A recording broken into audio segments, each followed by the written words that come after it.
This guy is our main character. In his previous life, he was bedridden due to a terrible illness, only hoping to live a little longer in his next life. Who would have thought the author would reincarnate him as a dragon, with an average lifespan of at least 10,000 years? Not only that, his clan were all influential figures. His father is a Tier 0 dragon, the highest level on the continent. All his old man had to do was act, and an entire kingdom would be plunged into destruction. His grandfather is one of the 12 elders of the dragon god's temple. As soon as he awakened, his attributes shocked the elders, because he had awakened 4 attributes, which was considered the first case in history. Even the ancient Dragon King only possessed 3 attributes. His existence even threatened the beings above, who sought to destroy him by any means necessary. And okay, no more rambling, let's begin. The story has finished its first season. Hope you enjoy the recap. The opening scene shows a sky as crimson as blood and a gigantic, badass-looking dragon.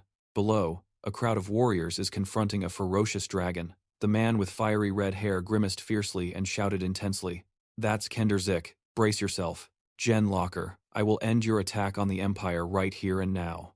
And today, faced with his bold words, the dragon found him extremely annoying.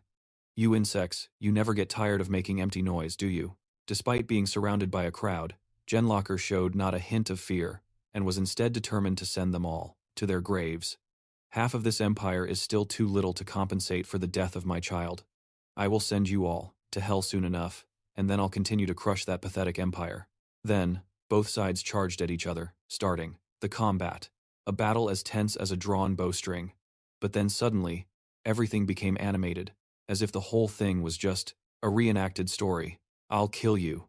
The sound of a beating heart. It turns out this was just a scene from a fantasy comic. "I'll kill you." That entire vivid scene was imagined by the main character through the comic panels on the screen before him. He stared at the comic with an extremely focused gaze, but one that also held a deep weariness. On the computer screen, the scene of the fiery, deadlocked battle between the two sides was still displayed. The young man with a gaunt face, looking like he was about to shut down, lying motionless on the hospital bed, is Lizer. And the terrible disease that put him in such a pitiful state is amyotrophic lateral sclerosis, more commonly known as Lou Gehrig's disease.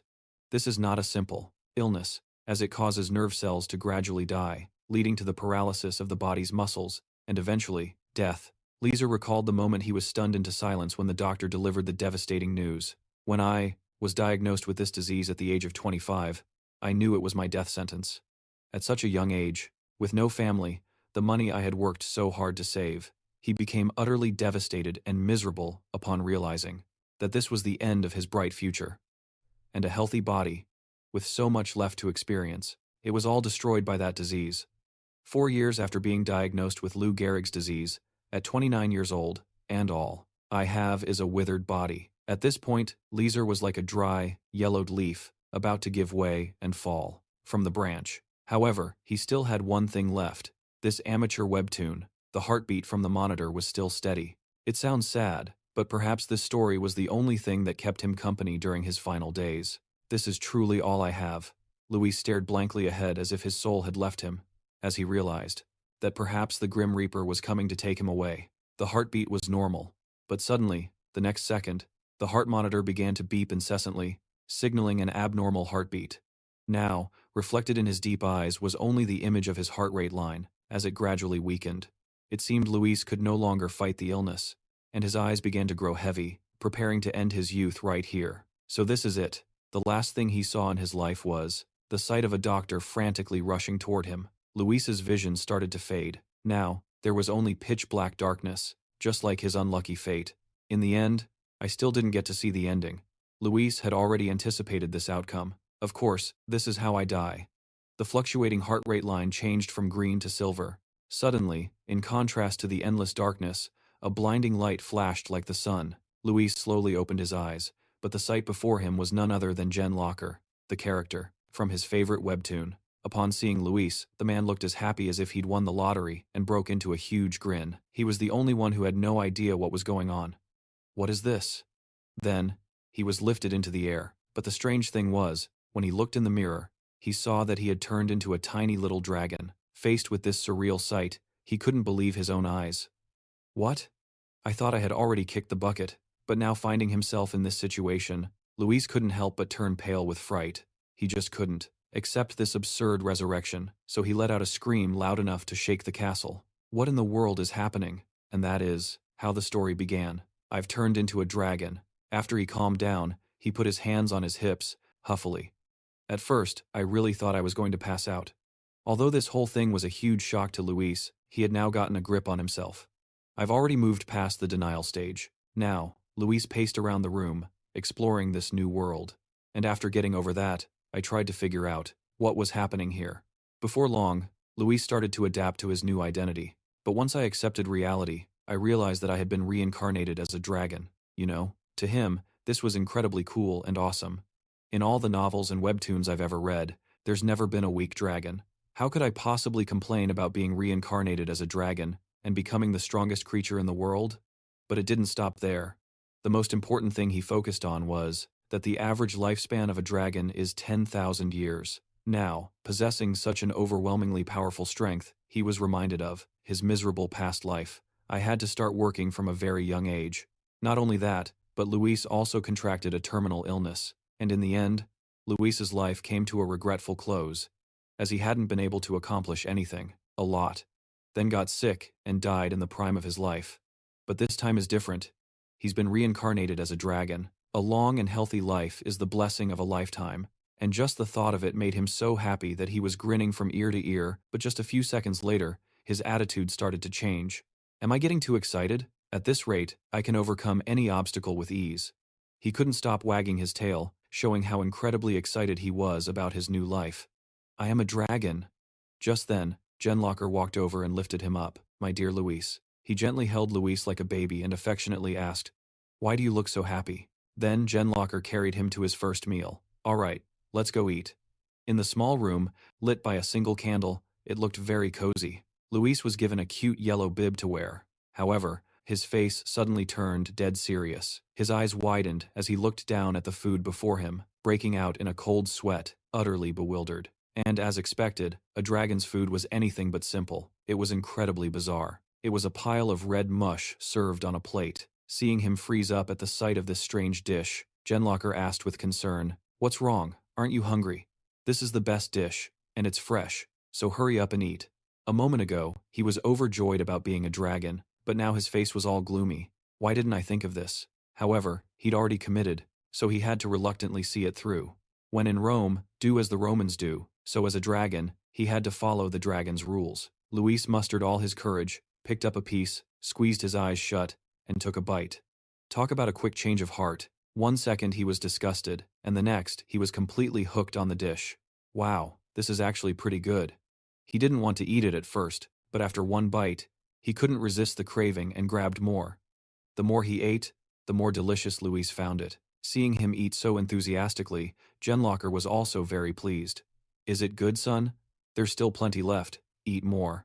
Looking at his expression, Luis was quite judgmental. Your eyes are literally sparkling. However, the next second, Luis suddenly said something that stunned the old dragon. I don't want to eat anymore, Dad.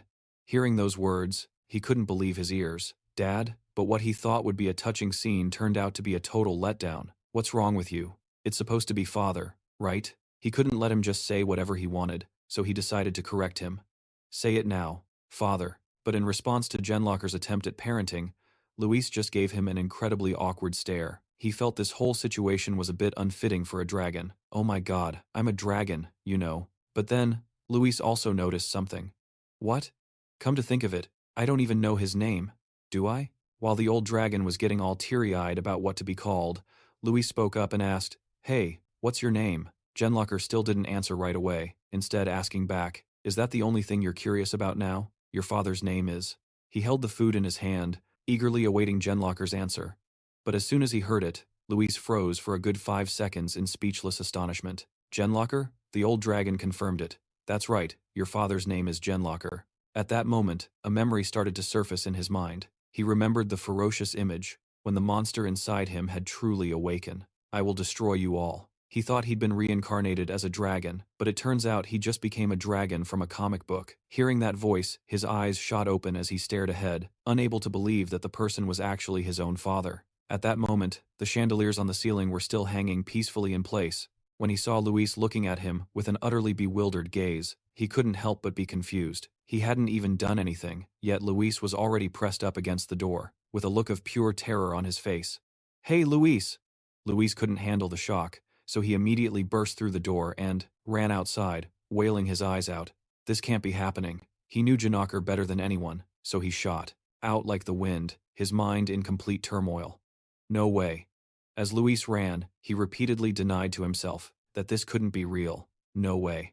A moment later, he reached a room and threw the door open. Stepping inside, before him was a magnificent, spacious room filled with countless books. He walked over to a bookshelf and quickly reached up to grab a book. Luis frantically flipped through it, turning one page after another, with intense focus. After a few moments, he finally found what he was looking for and stopped, staring intently at the page. What Luis had been searching for was the history of this land. The HW Empire is the name of the empire, from that amateur webtoon I read before I died. It's like life just loves to mess with me. He let the book fall from his hands and looked up, his heart sinking. I wasn't reincarnated as a dragon. I was reincarnated into that webtoon. Then, all of a sudden, Luis remembered something. Just then, Jenniker found his way to the library and called out to Luis, scaring the living daylights out of him. When Jenniker saw him, suddenly acting so strangely, he brought over a plate of fruit and gently asked, "My son, are you hurt?" Faced with Jenniker's concern, Luis found it completely at odds with the aggressive image of the man he remembered from before. He was such a kind and loving father. But then there was, "All of you. I will kill you." Is he really going to become a genocidal maniac? What the hell is this? The mere thought of it made Luis's heart ache, and in his mind's eye, he couldn't stop seeing the image of Jenniker rampaging through this place. "I will never live peacefully again. Because of your arrogance, I must drown this entire continent in blood." However, at that moment, the look on Luis's face suddenly brightened as he remembered a crucial detail. That's right, Janakar only goes on a rampage after his son is killed by a human. But as soon as he thought that, he froze in his tracks. Something felt terribly wrong. Does that mean? Afraid that he himself was that ill-fated son, he hastily asked, "Father, do I have any older brothers?" But it seemed his terrible fate was sealed, as his father replied, "An older brother? No, Luis, you're the eldest child." Hearing this, he started breaking out in a cold sweat, frantically waving his hands as if to ward off the bad news, and immediately asked Janakar, "So, are you planning on having any more kids?" But life isn't a fairy tale. His father just gave a bright smile and completely crushed his last hope. "Nope, I promised your mother we would have only one child, and raise him well." The situation became as tense as a drawn bowstring, and the atmosphere grew, so it felt even heavier when he realized his future fate. So, does this mean no one hatched before or after me? It meant that his life, which had just begun to blossom, now felt like it was collapsing, as if the world were ending. The child who gets killed. That is me? The mere thought made him dizzy, his head spinning. In the webtoon, Jen Locker lost her child and took revenge on the entire empire. Suddenly, after realizing this earth-shattering truth, he was so shocked that he fainted on the spot. Luis was now utterly bewildered, realizing he was just a minor character, nothing more. I'm just the key to starting the story. The child of a villainous dragon who will disappear and vanish into thin air. Right before the story even begins, Luis felt tears streaming down his face, silently mourning a life that had to end before it even truly began. I've become a dragon born only to die. The space outside was now incredibly dark and quiet, without a single soul in sight. Only one room emitted a soft, gentle golden light from within. It's true that being rich doesn't always bring happiness. Even though Luis was rolling around on a high mountain of gold coins, he still couldn't feel a shred of joy knowing he was about to meet his maker. He lay sprawled out, endlessly brooding and sighing in exhaustion. Just like in my past life, I'm still fated to die young, even though I'm living in the lap of luxury, with a family that has nothing but money. When he knew he was about to be 6 feet under, all these coins suddenly seemed fleeting and meaningless. How am I supposed to spend all of this now? Die? Die again? Did I trade everything just for this? But, with his incredibly strong survival instinct, he couldn't just accept this fate and decided he had to do something about it. No, I refuse to die such a pointless death. This time, Luis wouldn't just sit back and wait for death. He decided to act. To change his fate, he flew up to a high bookshelf and grabbed a book. Out of all the books available there, Luis chose one with a brown cover. Flipping it open, he saw that the inside was densely packed with countless words. To change his fate, he first had to remember the story's plot so he could prevent it from happening. The year she went berserk, I have to remember it. Luis began to reason with intense focus about what he needed to get started on. Jen Locker only went on that rampage after losing her child, right? If I can just figure out the timing of that event, it means I'll know the exact moment I'm supposed to die. And that year is. After racking his brain, he finally recalled the first crucial piece of information. The year 3589 AD. Luis's face filled with panic, his eyes wide with shock. This is it. He picked up an ink pen and began to write a few lines on a blank sheet of paper. Luis jotted down his predictions for the future. The current year is 3090 AD. So by that time, I'll be about 498 or 499 years old. He couldn't help but feel a pang of regret as he wrote, so I'm going to die just 1 year before I'm considered an adult. To die while I'm still just a kid? But this time was different. This time, he had to act, instead of just waiting to die. No. The hell I'm dying. He made a firm resolution to himself that he absolutely had to survive for the next 499 years. I will not give up. A fierce flame of desire to live now blazed in Luis's heart. Just you watch. The scene shifts to a meanwhile, in another room, it was time to eat. Luis, wearing a bib, was sitting at the table and slurping up the bowl of soup in front of him. Just the day before, Locker had seen him eat like a bird, so he couldn't help but be surprised to see him now eating like a starving wolf. After Luis polished off every last drop in the bowl, he put it down and cheerfully asked for more. Can I have another bowl, please? Seeing Luis eat so heartily made him very happy, and he immediately scooped a large ladleful for him. All right then. Jen Locker placed a full bowl of food in front of him. Luis looked at it, his face full of determination to finish every last bite. Here you go. There's still plenty more, so eat as much as you like. Suddenly, while they were eating, a bug started flying around above their heads. However, that bug didn't seem harmless at all as it flew straight towards Luis's food. It could have landed anywhere, but it landed right on the spoonful of food Luis was about to put in his mouth. Seeing Luis about to eat the bug, Jen Locker could no longer contain himself and became extremely panicked. My son, truly the reflex of a parent seeing their child in danger so fast, he immediately knocked the food away. Suddenly, while he was enjoying his meal, Jen Locker ruined it, which made him very annoyed. What's wrong? After confirming for sure that the bug had kicked the bucket, he finally breathed a sigh of relief. You were almost in big trouble, you know. The next second, Jen Locker held the bug out and explained it thoroughly to Luis. This is an artificial creature that I'm researching, but it's not dangerous to our dragon kind. But because you're still young, it's better to be safe. It's very poisonous. Hearing Jen Locker's shocking words, he jumped in surprise, his face utterly astonished. Poisonous? But seeing him so scared that his face turned pale, he quickly reassured him. But you haven't eaten it yet, so you should be fine. While Jen Locker was still wondering how that bug got there, Luis still hadn't gotten over the shock of his near-death experience. That was close. I need to be more careful. He then entered a large room. Inside, a red carpet was rolled out, with suits of armor standing guard on both sides along the entrance. Faced with this magnificent sight, he was extremely excited, his eyes shining as bright as car headlights. However, Luis had no idea that his 80-second trial was about to descend upon him. The eyes of the suit of armor glowed red, and then it no longer stood still but began to move, raising its weapon to ambush Luis from behind.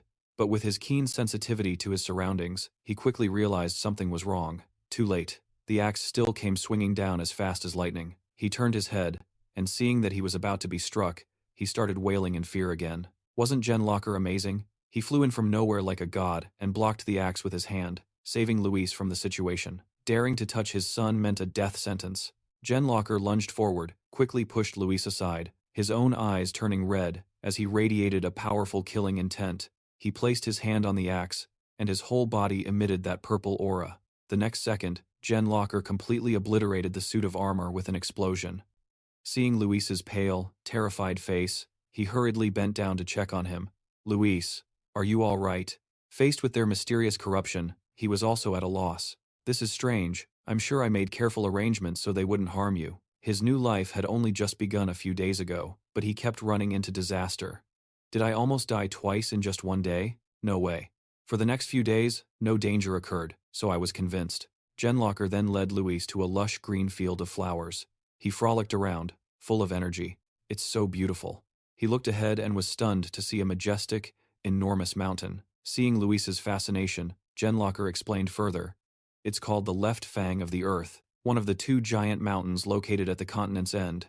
It's also famous for its nickname, the home of the gods, that mystical place. Seeing it with his own eyes, Luis realized how truly magnificent everything was. It might even surpass the Ever. It looks completely different from what I saw in the books. Suddenly, while Luis was happily playing, a blue butterfly flew by. He was delighted by the blue butterfly's appearance and chased after it relentlessly. So beautiful, I love it.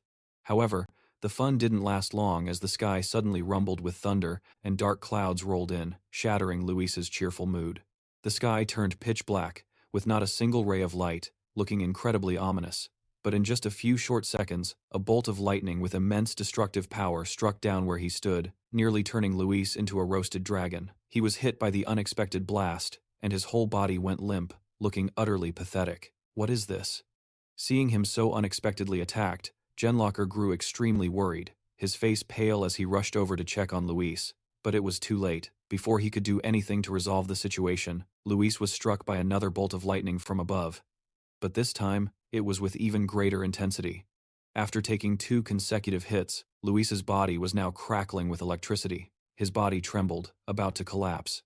I get it. Could this be the script? But the heavens weren't done with Luis yet, conjuring several more lightning bolts, preparing to strike him a few more times. Life is not a dream. Fate has been decided, and Luis could no longer escape. A lightning bolt, many times more destructive than the previous ones, struck Luis one last time, sending him to meet his ancestors. Do you want me dead that badly? He was attacked repeatedly without a chance to fight back. Genlocker couldn't do anything to save him, and could only run to embrace Luis's cold body, sobbing uncontrollably. Scene changed to inside Luis's bedroom. Just when it seemed Luis was a goner, thanks to his ancestors looking out for him, he luckily managed to survive. I almost went to meet my maker. However, Luis didn't think this was just a coincidence. He was sure something was hidden behind it all. Struck by lightning 3 times in the same spot, the images of being repeatedly attacked by those deadly bolts replayed endlessly in his mind. Faced with this, he couldn't help but feel suspicious. What are the chances of this happening in such a short period? But the more he reasoned, the more Luis realized he couldn't escape his predetermined fate. That's right, it's because the script wants me dead. But even so, Luis didn't expect it to happen so soon. But right now? After that, Luis didn't expect things to happen so soon. But right now? Then Luis. He started remembering the plot and felt like something was off. I'm not supposed to kick the bucket for another 498 years, and I'm supposed to die at the hands of a human. What? The thought of him, a supreme being, being destroyed just like that, made him feel a bit unwilling to accept it. No way. Is it because I don't want to die? Even now, Luis still couldn't accept the truth, that he had no major role and was just a background element. Damn it, the story can only begin after I die.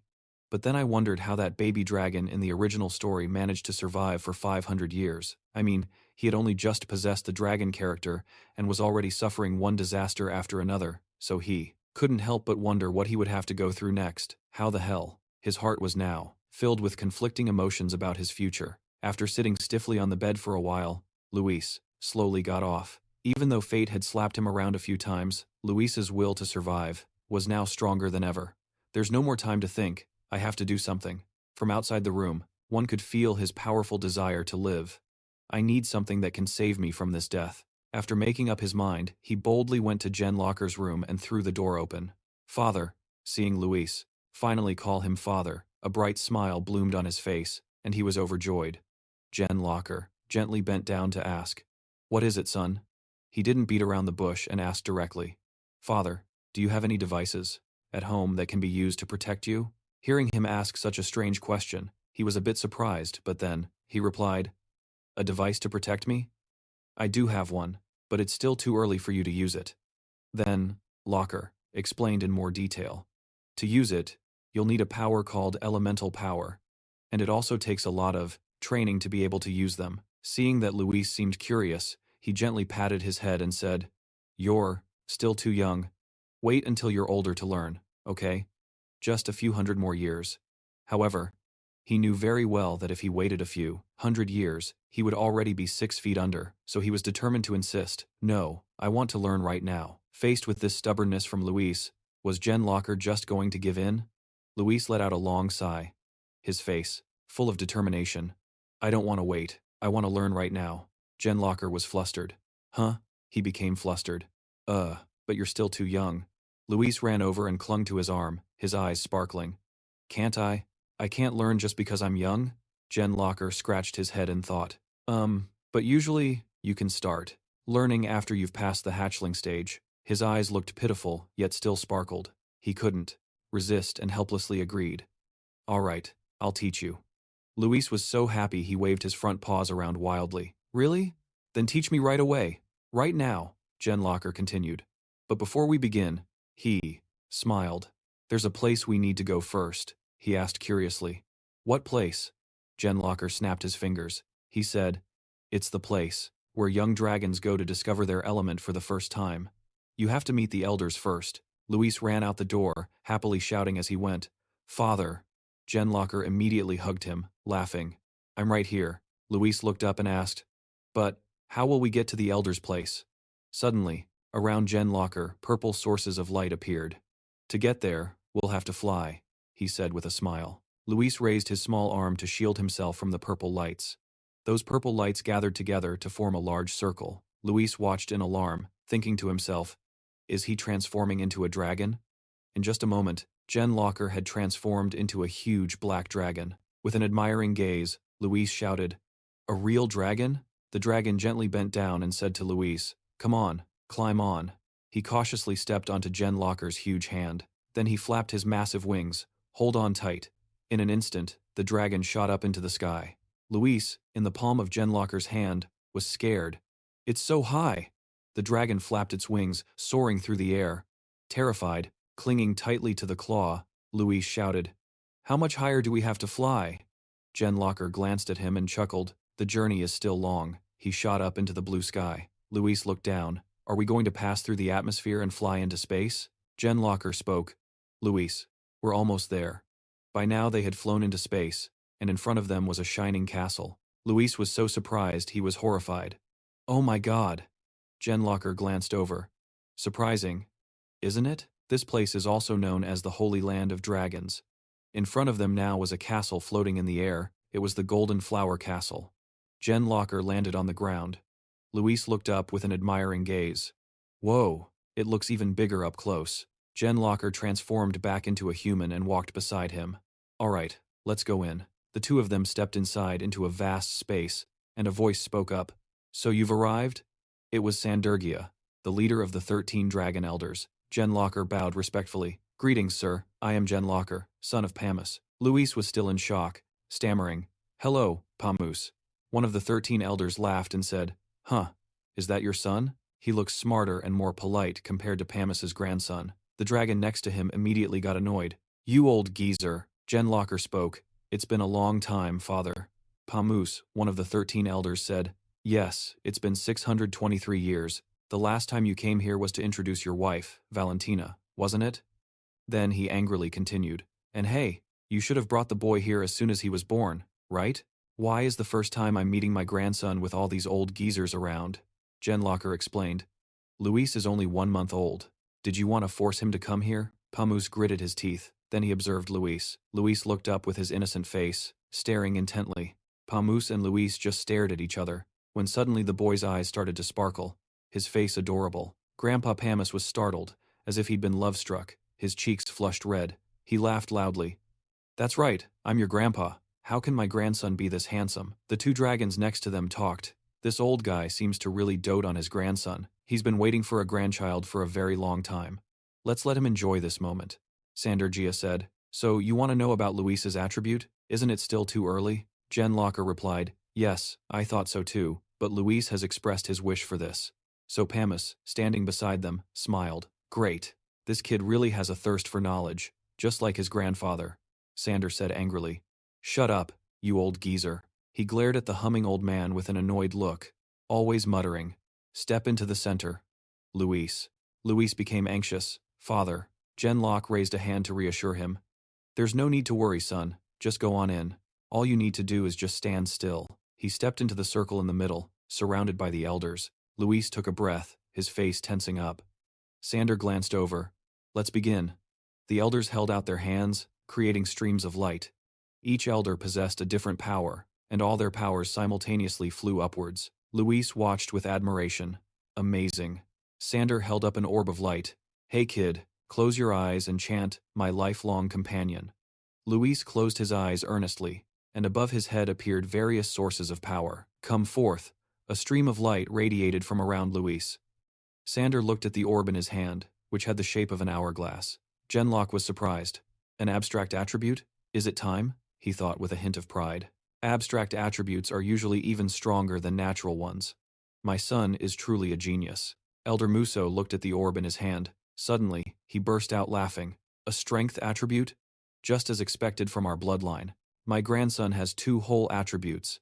Elder Toso also stared intently at the orb in his hand. A dual attribute in this day and age? It's been quite a while. Elder Muso said in surprise. A space attribute as well? 3 attributes? He continued. The first Dragon King, Keter, and the worst dragon who was consumed by evil. In the long history of the dragon race, only those 2 have ever possessed 3 attributes. Luis floated among the orbs. This child was destined to write a new page in history. The elders were all shocked. Is this for real? He even has a mental attribute? All the powers flew towards Luis. Genlock used his hand to shield his eyes from the bright lights being emitted. Luis jumped for joy. He happily hugged the orbs to his chest. Whoa, whoa. Suddenly, he seemed to realize something. Large pairs of eyes stared down at him from above, startling Luis. While hugging the orbs, he trembled. Why is everyone looking at me like that? Genlock's jaw dropped in surprise. Luis sat with his arms crossed on a chair, deep in thought.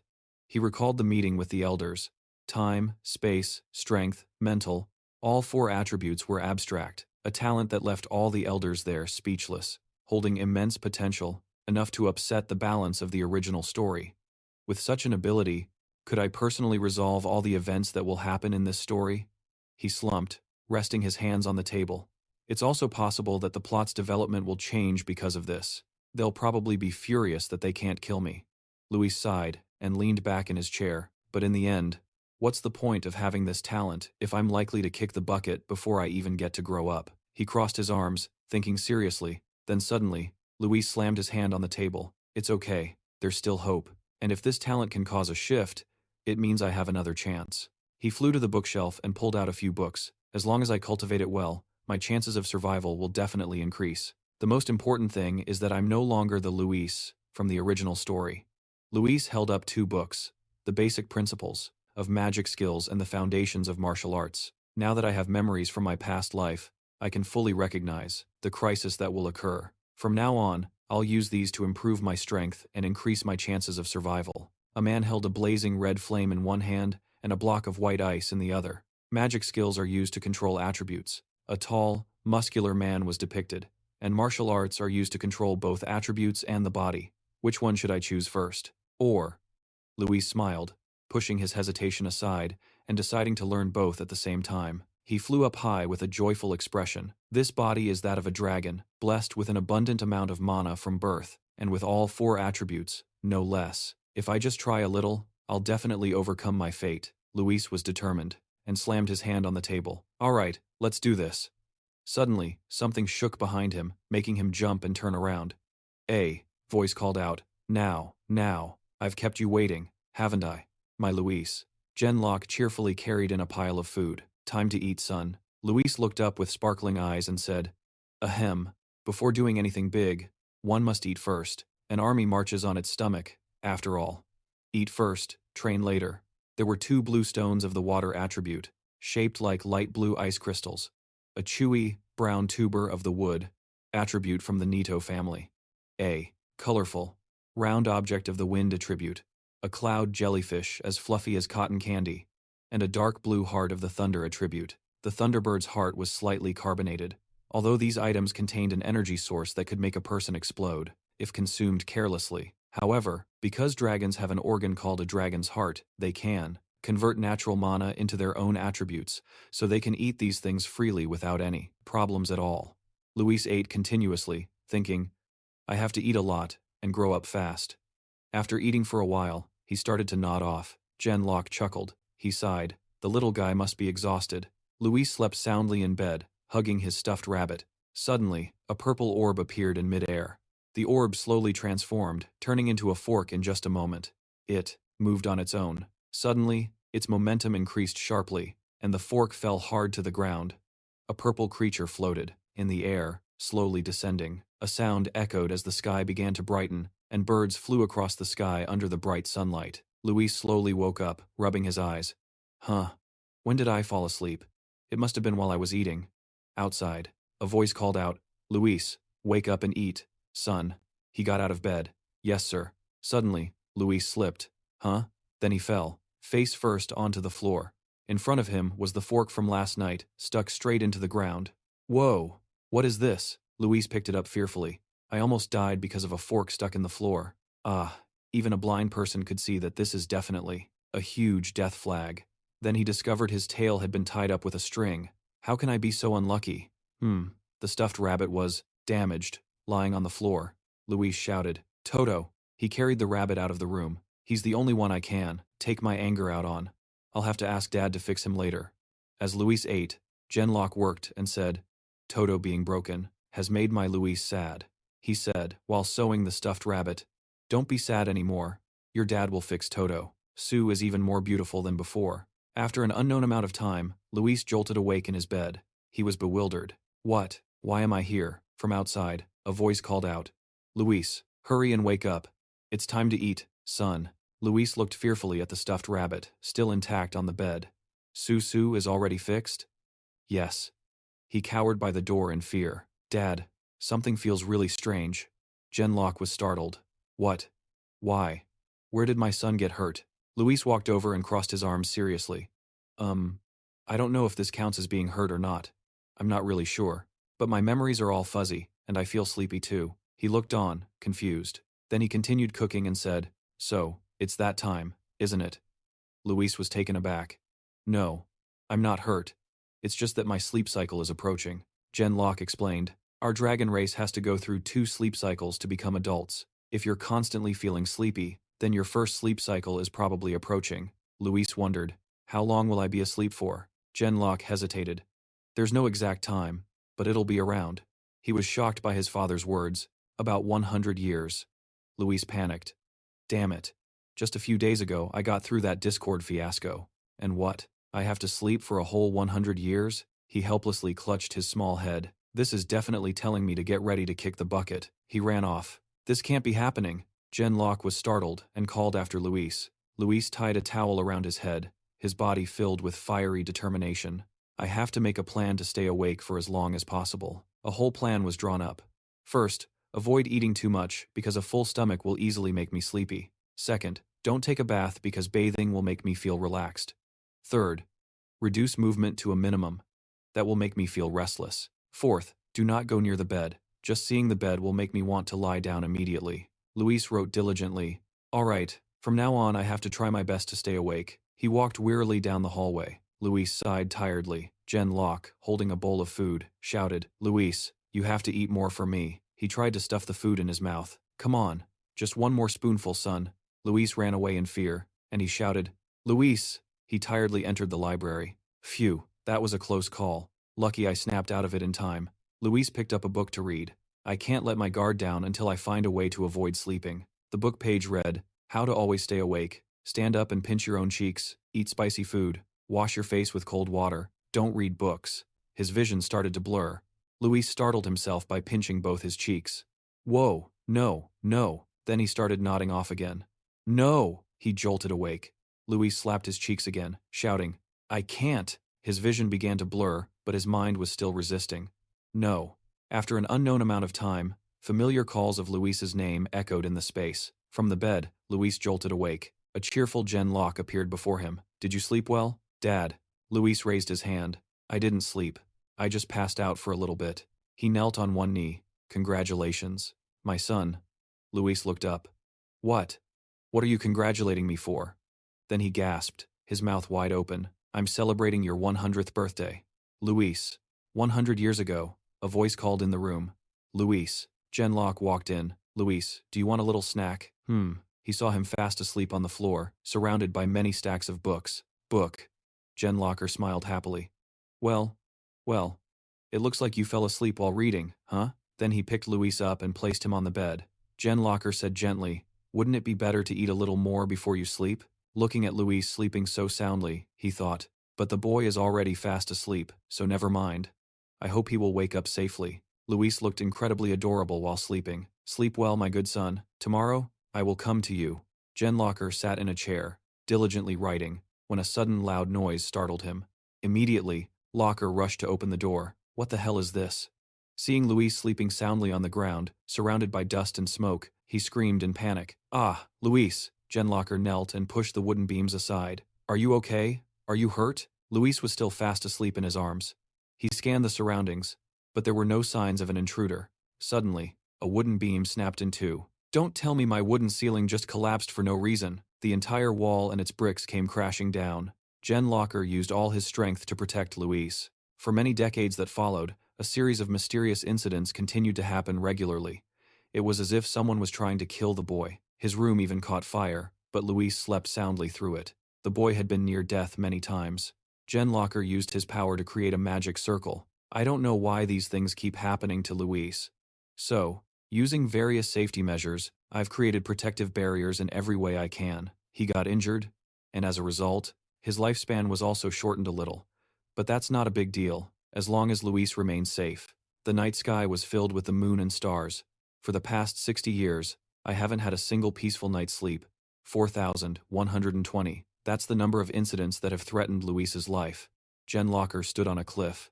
Is someone really trying to assassinate him? But who could possibly be doing this? Sunlight shone down on the castle, the world having forgotten the existence of dragons.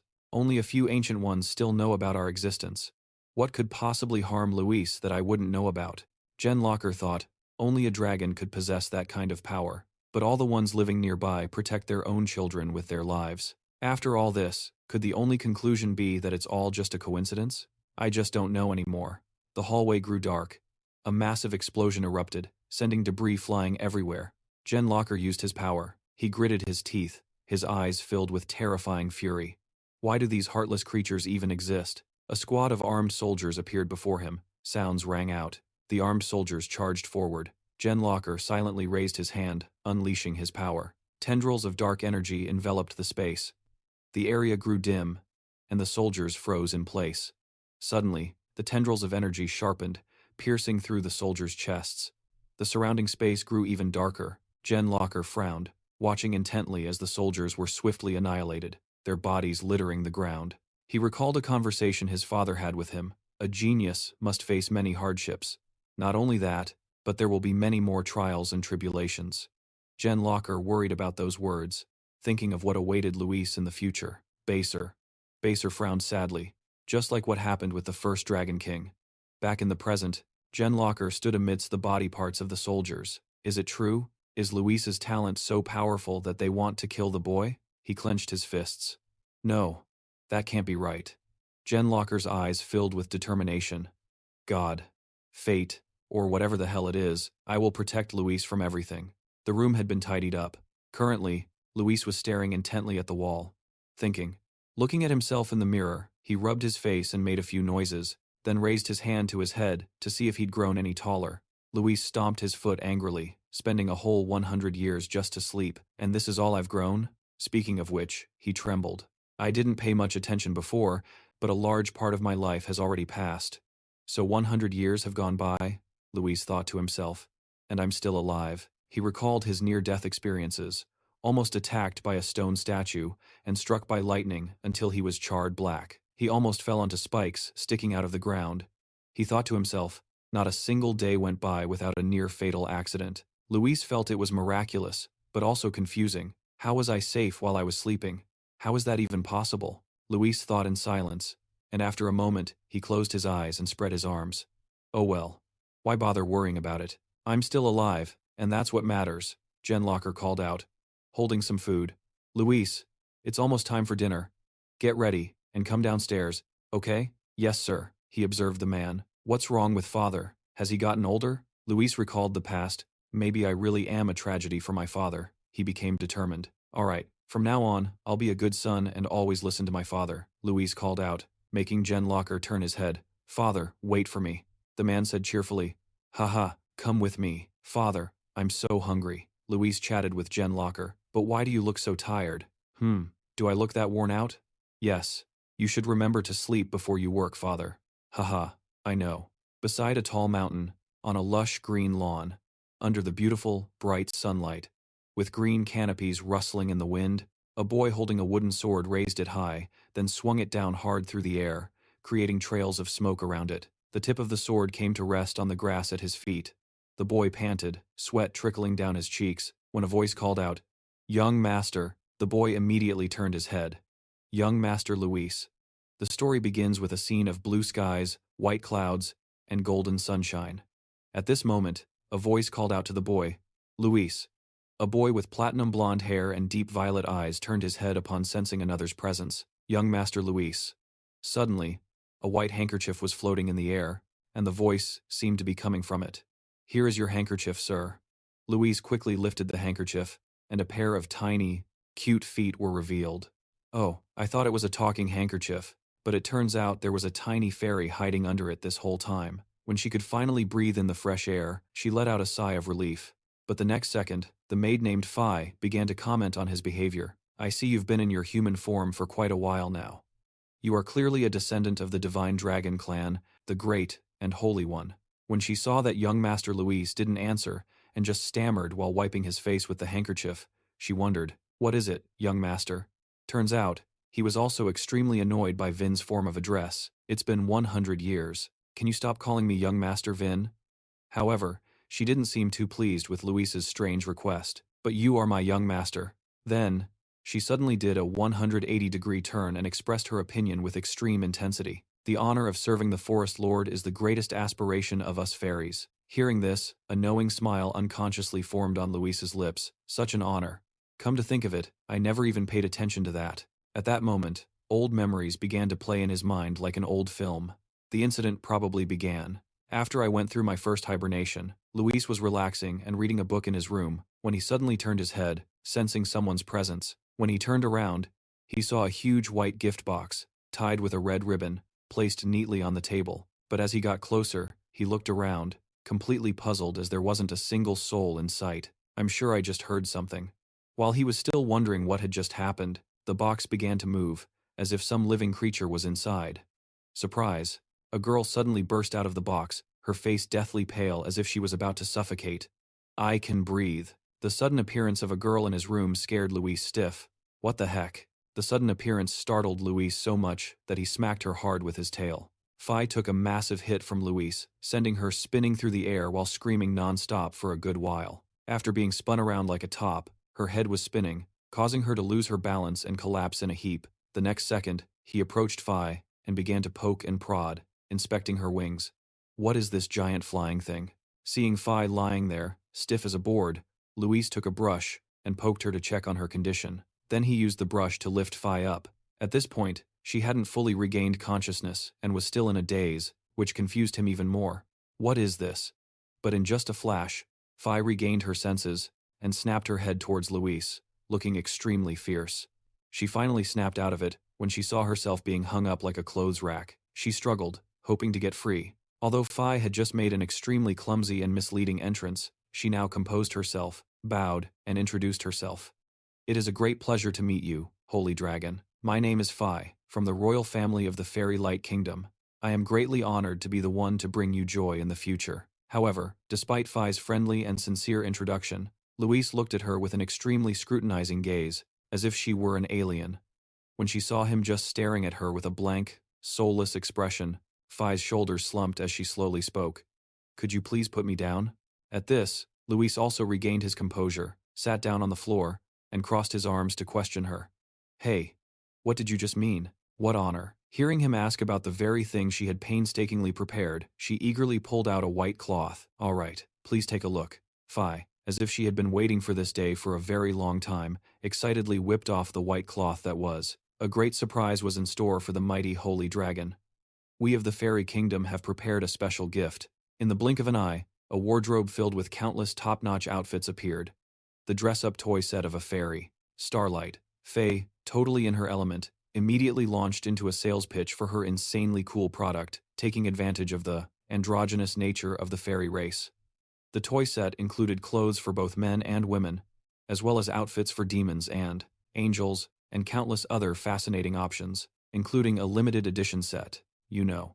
But that wasn't all, as the true star of the show was about to make her official debut. However, the most essential part was this.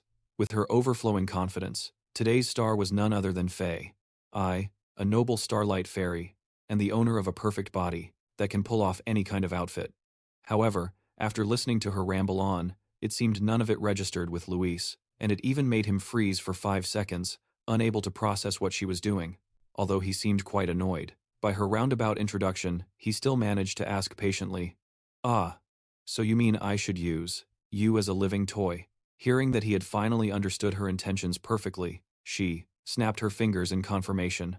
"You are a holy dragon who is both noble and wise." Suddenly, as if a switch was flipped, Faye hyperactively leaped into the air. "So, it must be you." But just when she thought Luis had accepted her, Faye was sent spinning in the air by him. In your dreams. Finding himself suddenly saddled with this nuisance, he grabbed her like a chicken and ran to complain to Genlock. I had to personally go and ask my father why he would give me a gift like this. But it turned out to be the most beloved gift among young dragons. Of course, playing with fairy dolls didn't feel like some grand fairy tale adventure or a battle to me, but playing with a living, doll-like creature was a bit creepy, so I had to return her. Hearing that she was about to be sent back to the factory, Faye felt a dagger pierce her heart and began to cry and wail, clinging to him. "No. Why? Would you do this? Why? I'll do anything you want. I can clean or do the laundry. Anything." She threw all her shame out the window, grabbing Luis's tail so tightly that it even startled him. A little. "Please don't throw me away. I beg you, don't throw me away." It was only later that I learned that becoming the friend of a dragon was a great honor and a guaranteed path to greatness. The first king, who was also the one who united the fairy tribes, was the childhood toy of the first Dragon King. After several days of crying and begging, she was finally accepted as my aide. Faye was already 800 years old. She knew much more than I did. She was also quite useful for trivial matters. Faye looked up at Luis with wide, sparkling eyes and asked, "Master Luis, what are you thinking about?" He held out his hand and requested, "It's nothing. Now that my training is done, can we get back to my studies?" Hearing this, she bloomed into a bright smile. Yes, just a moment."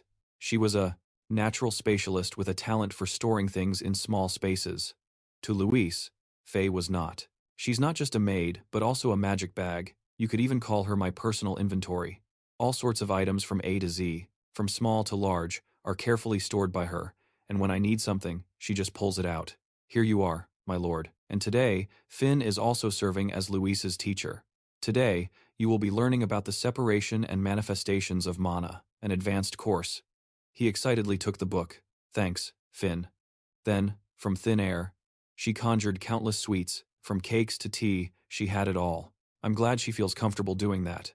He approached the table, which was laid out with a delectable spread of desserts, and thought to himself, I'll have to get used to this soon. The weather today is perfect for an outdoor tea party. While Luis was engrossed in his book, Finn was also trying her best to pour him tea. However, the clear blue skies didn't last long before the sky started to turn gray, with dark clouds rolling in accompanied by flashes of lightning. He was finally in the mood to study diligently for once, but the weather ruined the atmosphere, which disappointed him, so he closed his book. It's only been a few days.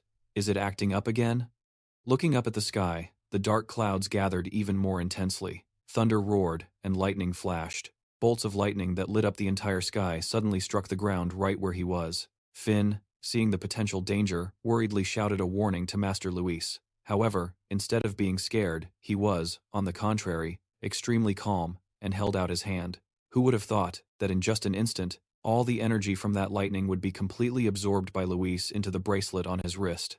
Feeling himself being recharged with more power, he broke into a very satisfied smile. Having been struck so many times, Luis was now completely unfazed, and on the contrary, he even used it to increase his own power. I've been struck by lightning hundreds of times by now. That's more than enough. Seeing the gleaming green gem on his hand, her jaw dropped in complete astonishment. An elemental gem, it utilizes the phenomenon where the purer the power, the stronger it becomes, and conversely, the weaker it is, the more easily it leaks out. It's a relatively stable, low-grade elemental gem. As it began to absorb the lightning, it also started to fill up. When he saw that all the energy had filled his bracelet, he started to get a new idea. It's already full, I need to change it out quickly.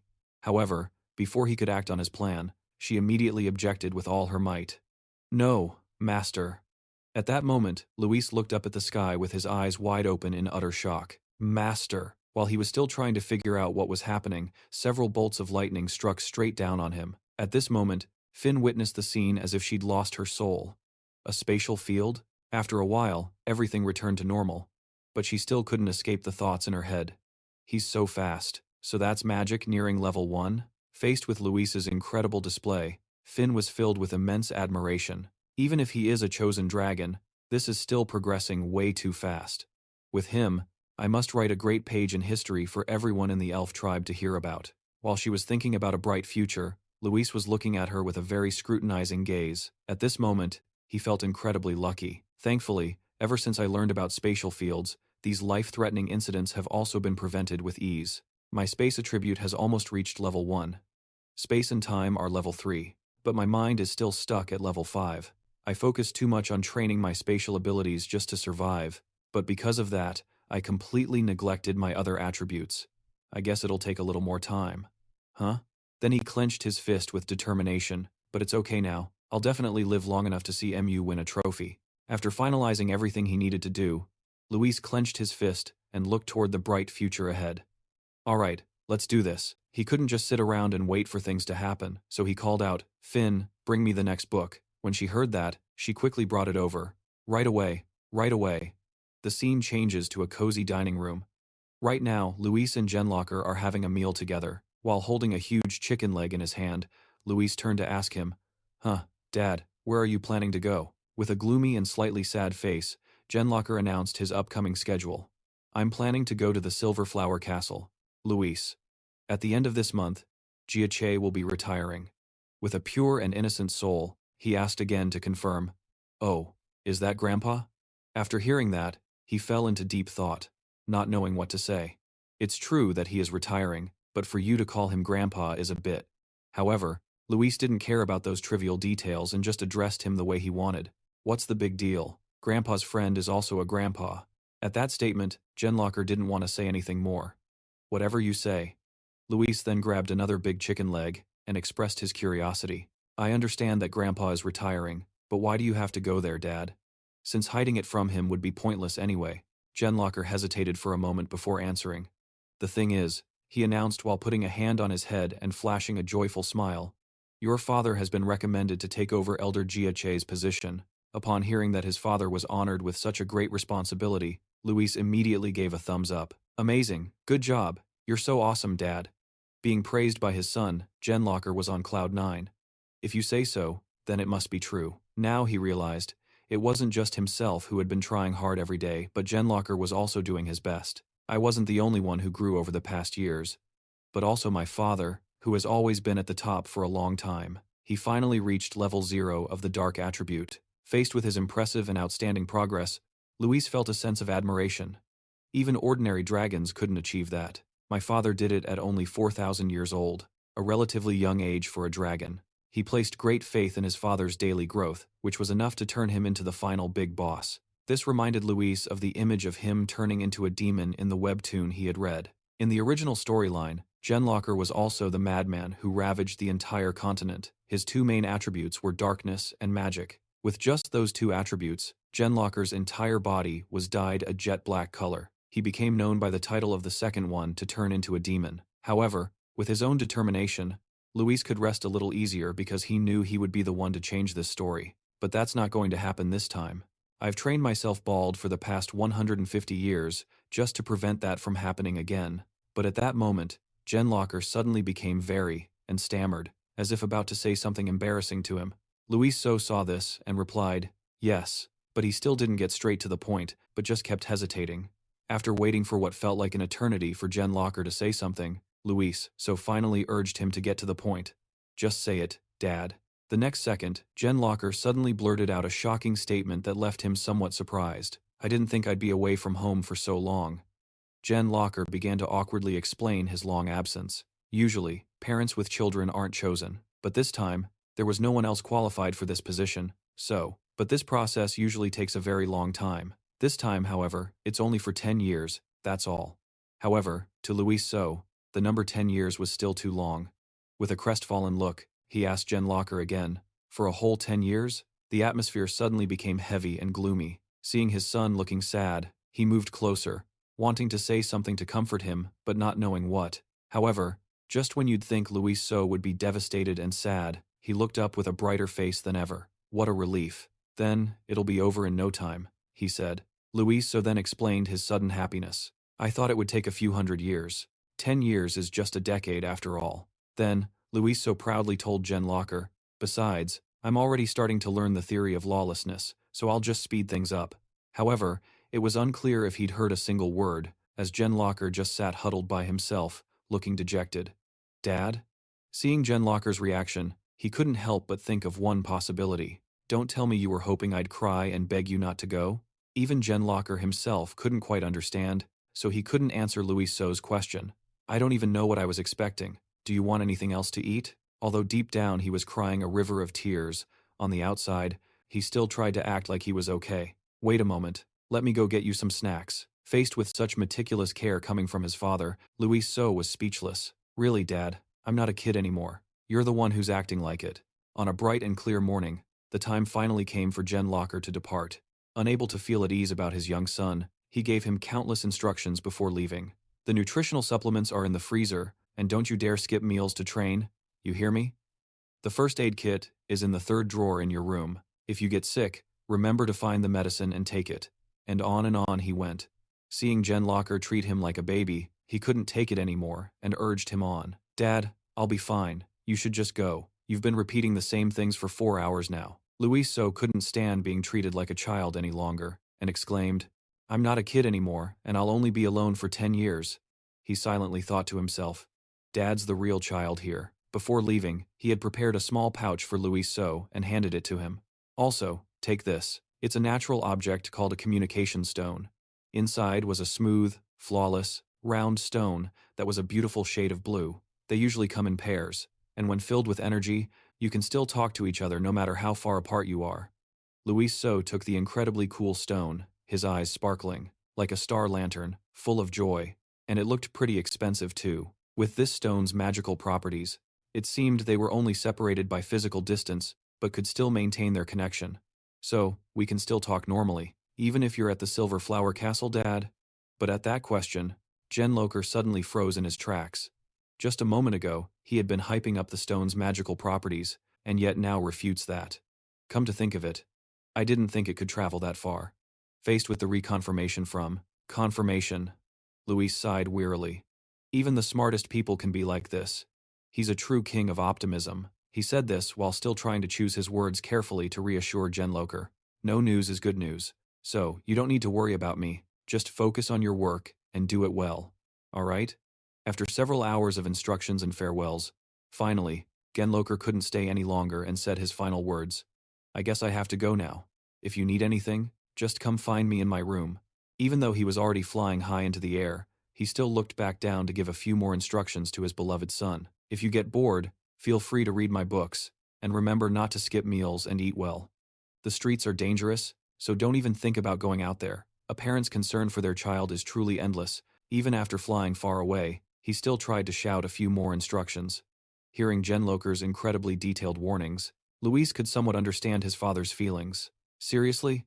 Dad, you worry way too much. Just then, images of Genlocker repeatedly using his own body to protect him flashed through Luis's mind. Time and time again, he had done everything in his power to keep him safe. You've protected me for the past 100 years. But he couldn't just stay a child forever. Luis resolved that he would have to stand on his own 2 feet and protect himself. But from now on, you won't have to do that anymore, Dad. Then, a mischievous smile crept onto his face as he realized, oh right, from now on I'm finally free, right? Luis gazed at the vast castle before him, imagining all the fun he could have, and his heart swelled with joy. I can't believe it. Is this massive castle really all mine? But reality is often disappointing. He'd only been reading for a moment when his mood took a nosedive. It's only been a short while. Right then, he witnessed a case of bullying, and the victim today was none other than Phi. Luis, Help me. So you were here all along. As Phi faced two shadowy figures with bloodshot red eyes approaching her, she was absolutely terrified. Oh no. The color drained from her face as they closed in. Don't come near me. But it was 2 against 1, and the odds were not in her favor. No matter how hard Phi tried to get away, she was ultimately caught by the 2 of them. We got you now! She was completely helpless, bursting into tears and wailing for help. Master Luis, save me. As if on cue, her wish was granted when Luis reached out and snatched Phi from their hands. He did save her, but the rescue itself was a bit rough. With his immense strength, it felt like he was about to send her to the afterlife. Meanwhile, Luis was confronting them. What are you 2 doing here? You really can't judge a book by its cover. Despite their cute appearance, they insisted on acting all tough, getting right up in Luis's face. When Khan and Khan saw Luis show up, seemed overjoyed as they rushed forward. Luis, even though no one asked, the 2 of them kept talking over each other non-stop and spoke whenever they pleased, creating a completely chaotic scene. I don't know. But whatever your dad says, goes. I don't know either, and I don't want that to happen. Hearing them bicker without backing down, he looked incredibly frustrated and demanded, one at a time, just give me the short version. Kani, the older of the twin sisters.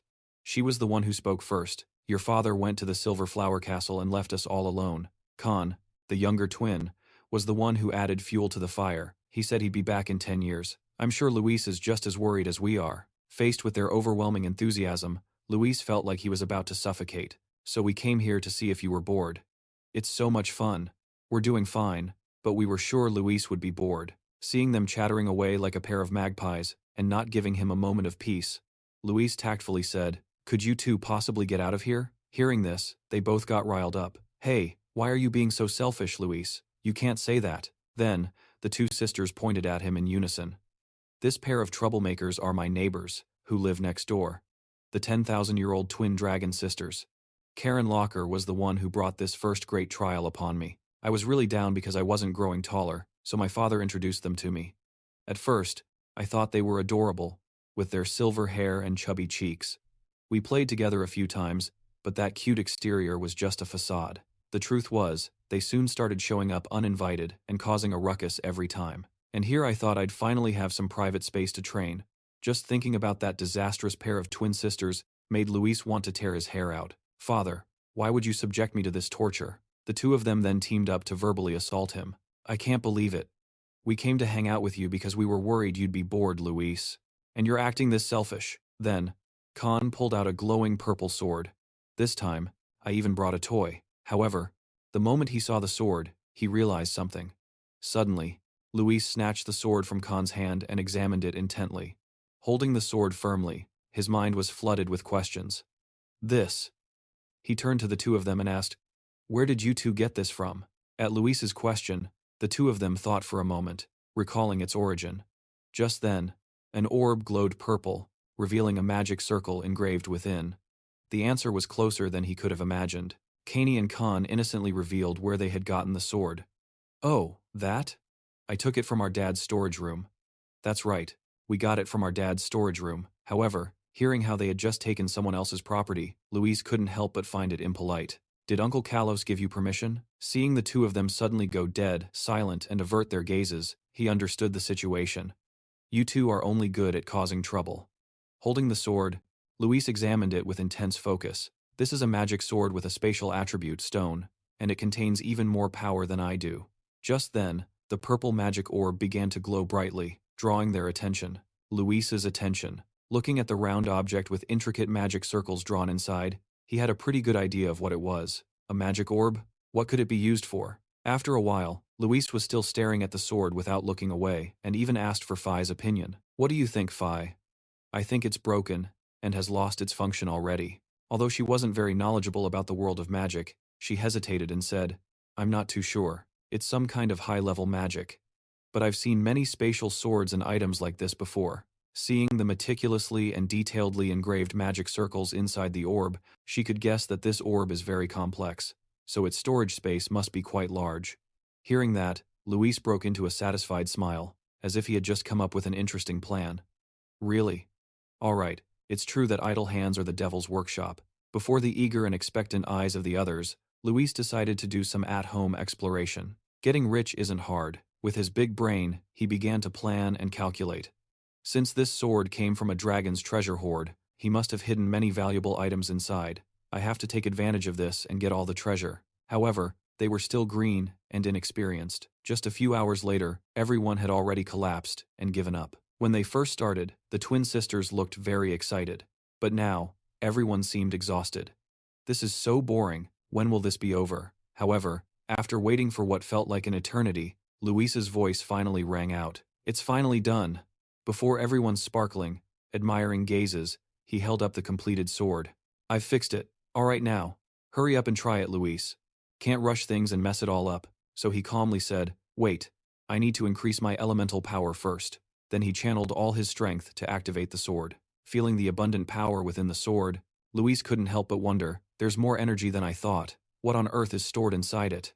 Suddenly, an orb of light was created, and from within it, bolts of lightning carrying an extremely powerful murderous aura shot out. Everything now seemed to be beyond Luis's control. The orb grew larger and larger, sucking everything inside. Faced with this surreal spectacle, Luis quickly covered himself with his hands, completely stunned. What is this? Is this thing a subspace? It looks like they're done for. A small mistake leads to a huge disaster. The orb above their heads continued to grow in size, now looking like it was about to swallow everything around it. Faced with this situation, Luis couldn't just stand there and do nothing, so he tried to calm himself down. No, I can't. With the current abilities of the three of them, we probably can't withstand this energy for long, and we certainly can't resolve it. And as expected, they were swallowed into a black vortex. The scene in the library had now vanished, replaced by a dark, cold place with many ice pillars around. The orb, after swallowing them, finally appeared in this place, and the three of them, before they could even understand what had just happened, were unintentionally transported to a strange location. After Luis opened his eyes and looked around warily, he also had somewhat surprised. Huh? Looking at this place full of ice before us, with me and the two kids way up high like this, Luis couldn't help but stare wide-eyed, utterly bewildered and stunned. What is this? The three of them were then sent into a free-fall down below, and what was bound to happen, happened. They then had a landing that was anything but smooth, and was instead extremely painful. Right now, one was clutching their stomach in pain, while another couldn't even stand up. Is everyone okay? My butt is totally shattered. But what Luis was concerned about right now was what the heck kind of place they were in. Where in the world are we? Looking around, there was nothing but ice and more ice, as deserted as a ghost town, with not a single soul in sight.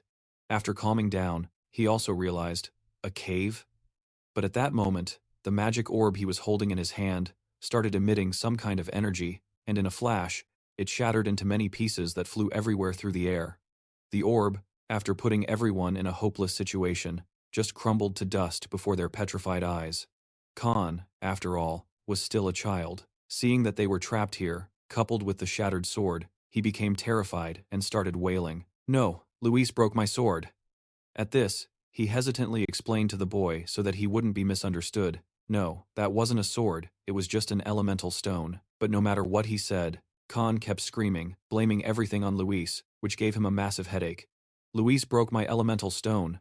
Of mine. However, Luis didn't care about the boys crying and instead asked CNI, do you know whose sword this is? Recalling what she knew, the little girl recounted, I heard it belonged to my mother's great-grandmother. Hearing about the girl's great-grandmother, he asked again, was she a mage? Faced with this question, CNI was also clueless and stammered while looking away. I don't know much about that. The deeper Luis delved into this, the more confused he became. So curious, so curious. At the very least, I need to know its purpose before I can use it. However, while they were digging into the sword's origin, Phi had already walked quite a distance and called back, young Master Luis, there's something over here. Following the direction of her voice, they now saw a sword stuck straight down into a block of ice. Finding a sword in the middle of nowhere like this made Luis wonder, what is this? Connecting the dots, he boldly proposed a theory.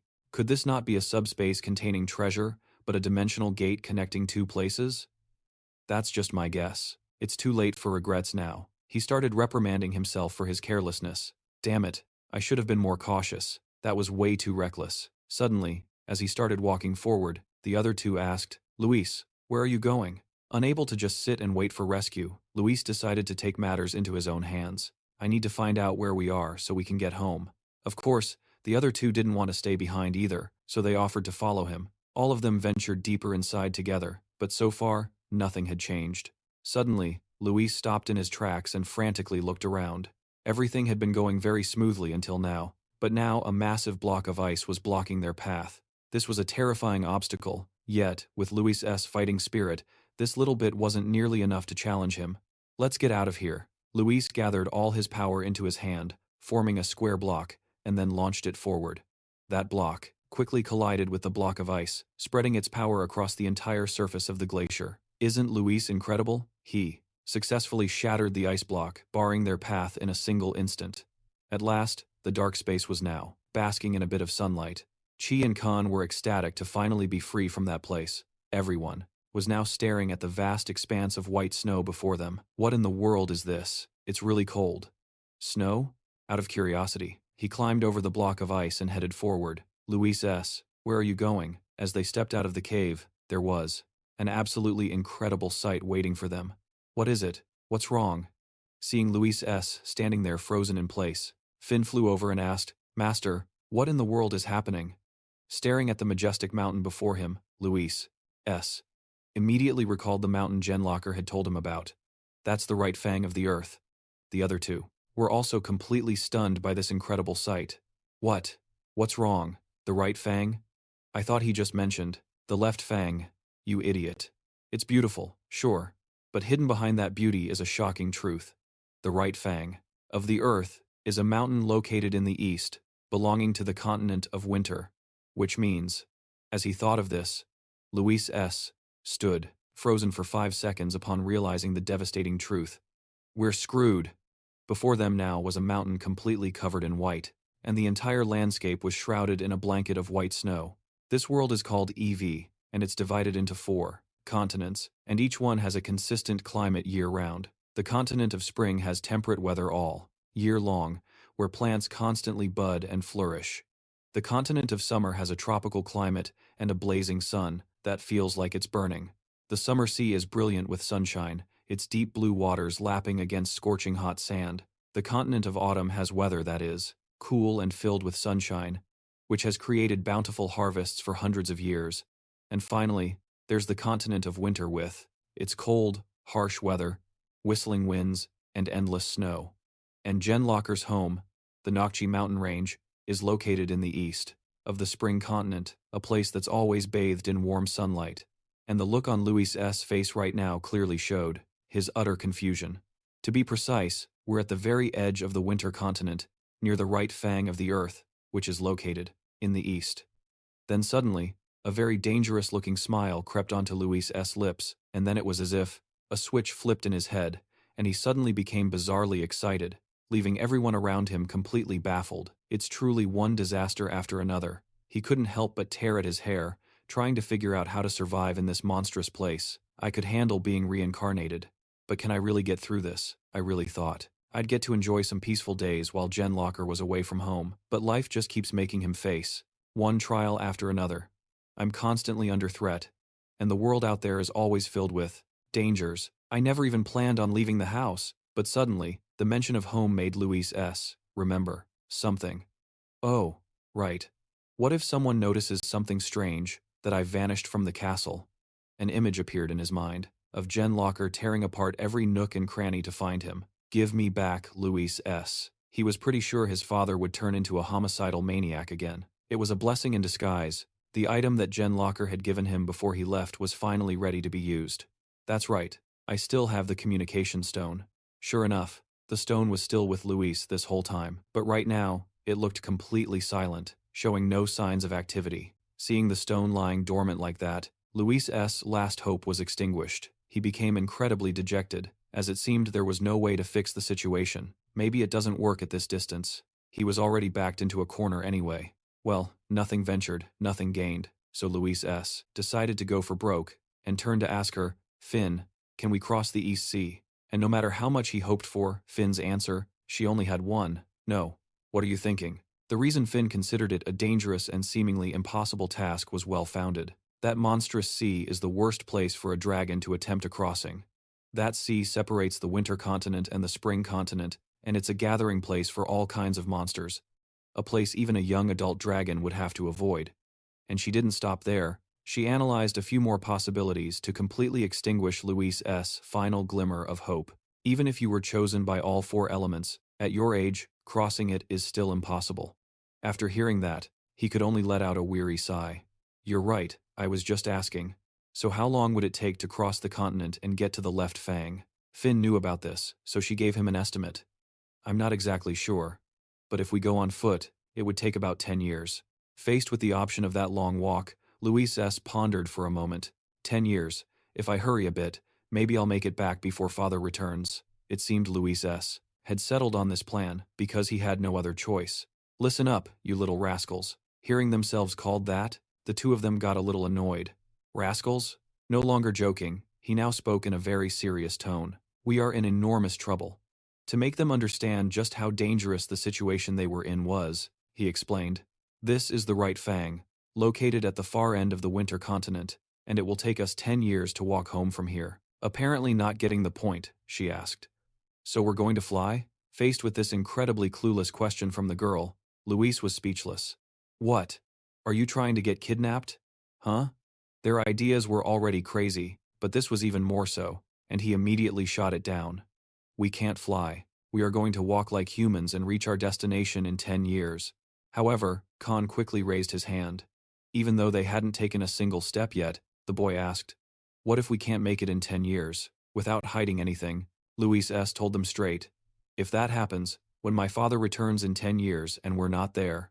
But Luis didn't finish the sentence, leaving it vague and ominous, which scared the other two to death. Then, to add more persuasive power to his words, he even made a gesture to illustrate, they will drown the entire continent in fire to find us. Hearing this, the two of them were completely dumbfounded and froze on the spot. Understand anything. But looking at their innocent faces, Luis could sympathize. Why would they do that? Oh, right, these idiots aren't human. After thinking for a moment, he finally came up with a scenario. That sounded plausible. They'll beat us half to death. He was so clever for hitting them right where it hurts. They might not buy us snacks for the next 100 years. They stood frozen for a moment, their mouths agape in disbelief. Seeing them burst into tears at his words, Luis was left speechless. Are your toys and food more important than the survival of the continent? No more beating around the bush, he decided to save time and start right away. All right, we'll head back before father returns. From now on, I'll be in command, so you'd better listen to me. But with their competitive nature, both of them fought to be the leader. Me? I'm the commander. I want to be the commander. To end this squabble, Luis asked the two of them a question. Hey you two. The leader has to be the smartest dragon. Are you two smarter than me? But who would have thought Can and Khan would retort with something that shut Luis up immediately? But Luis is younger than us. That's right, much younger. It seemed Luis wasn't one to back down, as he argued back vehemently. You children, I'm much taller than you, and she was only born 1 month before me. It was like the pot calling the kettle black. Luis was determined to argue until they couldn't respond anymore. And besides, I have to be the boss because I was the one who spoke first. Faced with such a fierce reaction, they silently judged him. So childish. Fi watched from a distance, observing the three of them in their war of words, not knowing how to join in. She felt like a mother with 3 Finn couldn't help but sigh at the childishness of all 3 of them. We still have a long way to go. Luis' group prepared to cross the high, snow-covered mountains to return home within the next 10 years, and their party consisted of leader Luis, support Fi, and the twin Burdens. After preparing everything necessary for the long journey, they finally set off. Okay, we have everything we need. Let's go.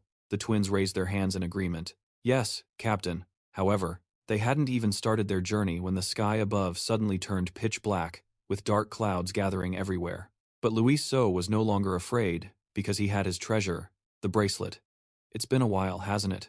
When the twins saw Luis take out the bracelet, they did a complete 180, acting all friendly and rushing to hug him tightly. Luis, are you getting struck by lightning again? Me too. I want to get struck by lightning too. But faced with their blatant phoniness, Luis reminded them, now that I think about it, it seems no one ever told you two that being struck by lightning is a terrible thing, huh? But since they were stuck to him like glue, he had no way to refuse, and had to accept it.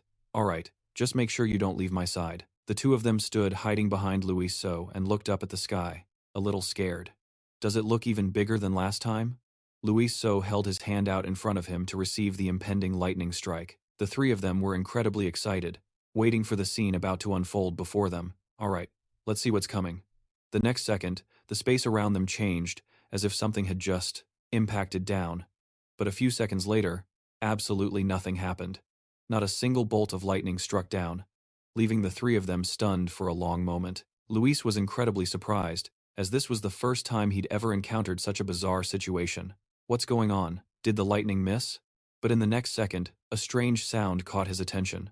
What is that noise? The moment Luis turned his head, a sight appeared before him that shocked him so much his jaw dropped. An avalanche was heading straight for them at the speed of light, leaving everyone with no time to react.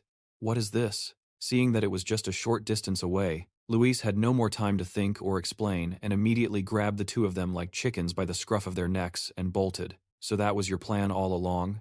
Run. However, the twins were still incredibly naive, completely unaware of the danger, and even looked thrilled. It's snow! Look at all that snow! While running at a breakneck speed, Luis yelled at his dead weight to transform already. At that moment, the terrifying blizzard was right on their heels. It seemed like one disaster after another was striking before they could even catch a break. Seeing how ferocious the blizzard was, he realized that simply running away wasn't going to work. When Finn saw the blizzard was about to swallow them whole, he screamed out in panic, "Master Luis!" But Luis was no longer running, instead deciding to stand his ground and face it head-on. He gathered all the energy within his body with all his might. Damn it, I can't let anything happen to them. So Luis instantly created a massive cube to protect them all. Separate. Sure enough, when the blizzard hit, they were still shaken a bit. But ultimately, they were fine because the cube absorbed the entire impact. Luis and Finn were tossed around by the force of the storm, tumbling over and over like acrobats. And of course, the same was happening to the twins, except they were a little more optimistic about it. One would think the blizzard would be terrifying to them, but they just treated it like an amusement park ride, grinning from ear to ear. Eventually, the whiteout blizzard carried them with it as it plunged down a cliff. Now, the landscape of white, snow-covered mountains was gone, and in its place was a pine forest, standing tall amidst the thick snow. And Luis had saved everyone's life. Thanks to his cube, everyone was safe and sound. After experiencing one shock after another, he was completely exhausted, looking like he was about to pass out. I'm so tired. I really thought we were dead that time. The twins, however, emerged from the snow with cheerful faces, as if they had just returned from a festival. They really are the masters of optimism. The two of them had just escaped the clutches of death, yet they treated it like it was just a game. Luis, that was so much fun. Let's do it again, just one more time. Seeing how hard he had just struggled to keep them safe, and now they were treating it like a joke, Luis couldn't help but get ticked off. In such a dire situation, the twins couldn't be serious for even a single second, so he decided to give each of them a bonk on the head to teach them a lesson. He was afraid that just talking would make them cry, but saying nothing was out of the question. He immediately spoke up to correct Ka and Khan's behavior. Do me a favor, please grow up a little. Both of you. Now, putting that aside, the thing Luis was concerned about at this moment was that they had been transported to a completely new location. What the hell kind of place did that avalanche bring us to? But both places had one thing in common. Snow was everywhere, making it difficult and dangerous for them to find a way out. The snow has covered the path. I can't see anything anymore. No wonder I didn't realize where we were. Suddenly, a voice called out to him from a distance, Luis, and it turned out to be the twins. After taking a hit to the head, the two of them still hadn't learned their lesson and continued to play around everywhere. Look, Luis, doesn't it look like a swimming pool now? Indeed, anything seen through the eyes of the twins became so lively and interesting. Khan leaped high into the air and pointed his hands down toward the white snow as if he were going for a swim. Let's swim. Then, before Khan's sparkling, admiring eyes, Khan dove headfirst and jumped into the white snow. Seeing how much fun the boy was having, the little girl's own enthusiasm and playfulness began to surface. Khan climbed out of the white snow with her eyes shining brightly. Me too. I want to swim too.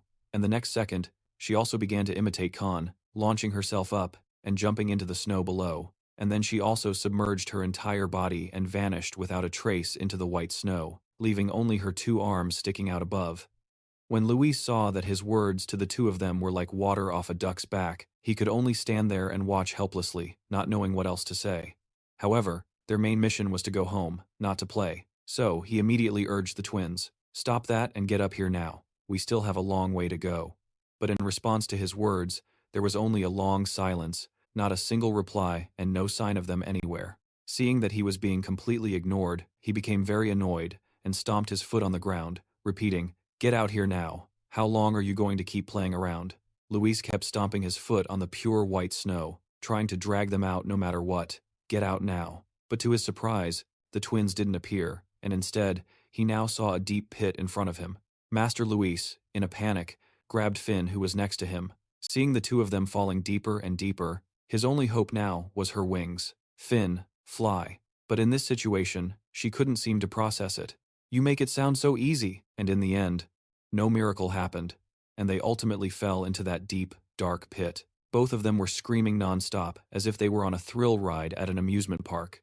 Finally, Luis and Finn landed safely on an ice slide. When is this going to stop? Although Finn's head was now spinning like a top, before them was still a long, dark path with no end in sight, and they still couldn't get a break, and had to continue on another stretch of the path. However, this time was different from the last, as it seemed that at the end of the path, there was something dangerous that made Finn take special notice. "Master Luis, be careful now." Sure enough, before them now was a sharp rock ledge jutting forward. A cliff. Before Luis could even figure out what to do next, he had already slid off the ice path. Then, the two of them continued to fall into another pit, but this time, he couldn't just let things drifting aimlessly again, so it decided to act. Transform, quick. But something felt off. It still hadn't had a chance to do anything when something grabbed its two legs and pulled it up. It turned out to be Khan and Khan in their dragon forms who had done it. Before, Luis saved their lives, and now it was their turn to repay the favor. "It's us, Luis. Hey there, Luis." But you'd think he'd be overjoyed and hug the twins for saving him, yet Luis, just lay there motionless, completely oblivious to the world. In just a flash, they both transformed back into their human forms. The twins, at this moment, still had cheerful smiles on their faces. So much fun. Now, after being saved by them, Luis was starting to have a different perspective on this troublesome duo. "Phi, I think we need to show them more respect." "I agree, young master." However, he then stood up and looked around cautiously. But wait, a quick glance revealed that this place seemed to have once been some kind of building, but now it was completely covered in a layer of freezing ice. Where in the world are we? With her keen eye for detail, Phi concluded that it didn't look like a natural cave at all, but more like an artificial one. Luis completely agreed with her assessment. "You're right. But right now, a strange feeling was stirring within him. This is definitely my first time here. But why do I have such a familiar feeling? Have I been to this place before?" At this point, Phi still didn't know what they should do next, so she asked, "What do we do now?" Not wanting to act rashly, Luis opted for the slow and steady approach. "Let's think as we move, but slowly, because being careless could lead us further away from the exit." But no sooner had he said that, the twins started getting restless. "This way, I think the exit is over here." "That's right. I'll go this way, and you go that way." Luis didn't want to, but he had to lose his temper with them. "I told you to slow down. Slow down."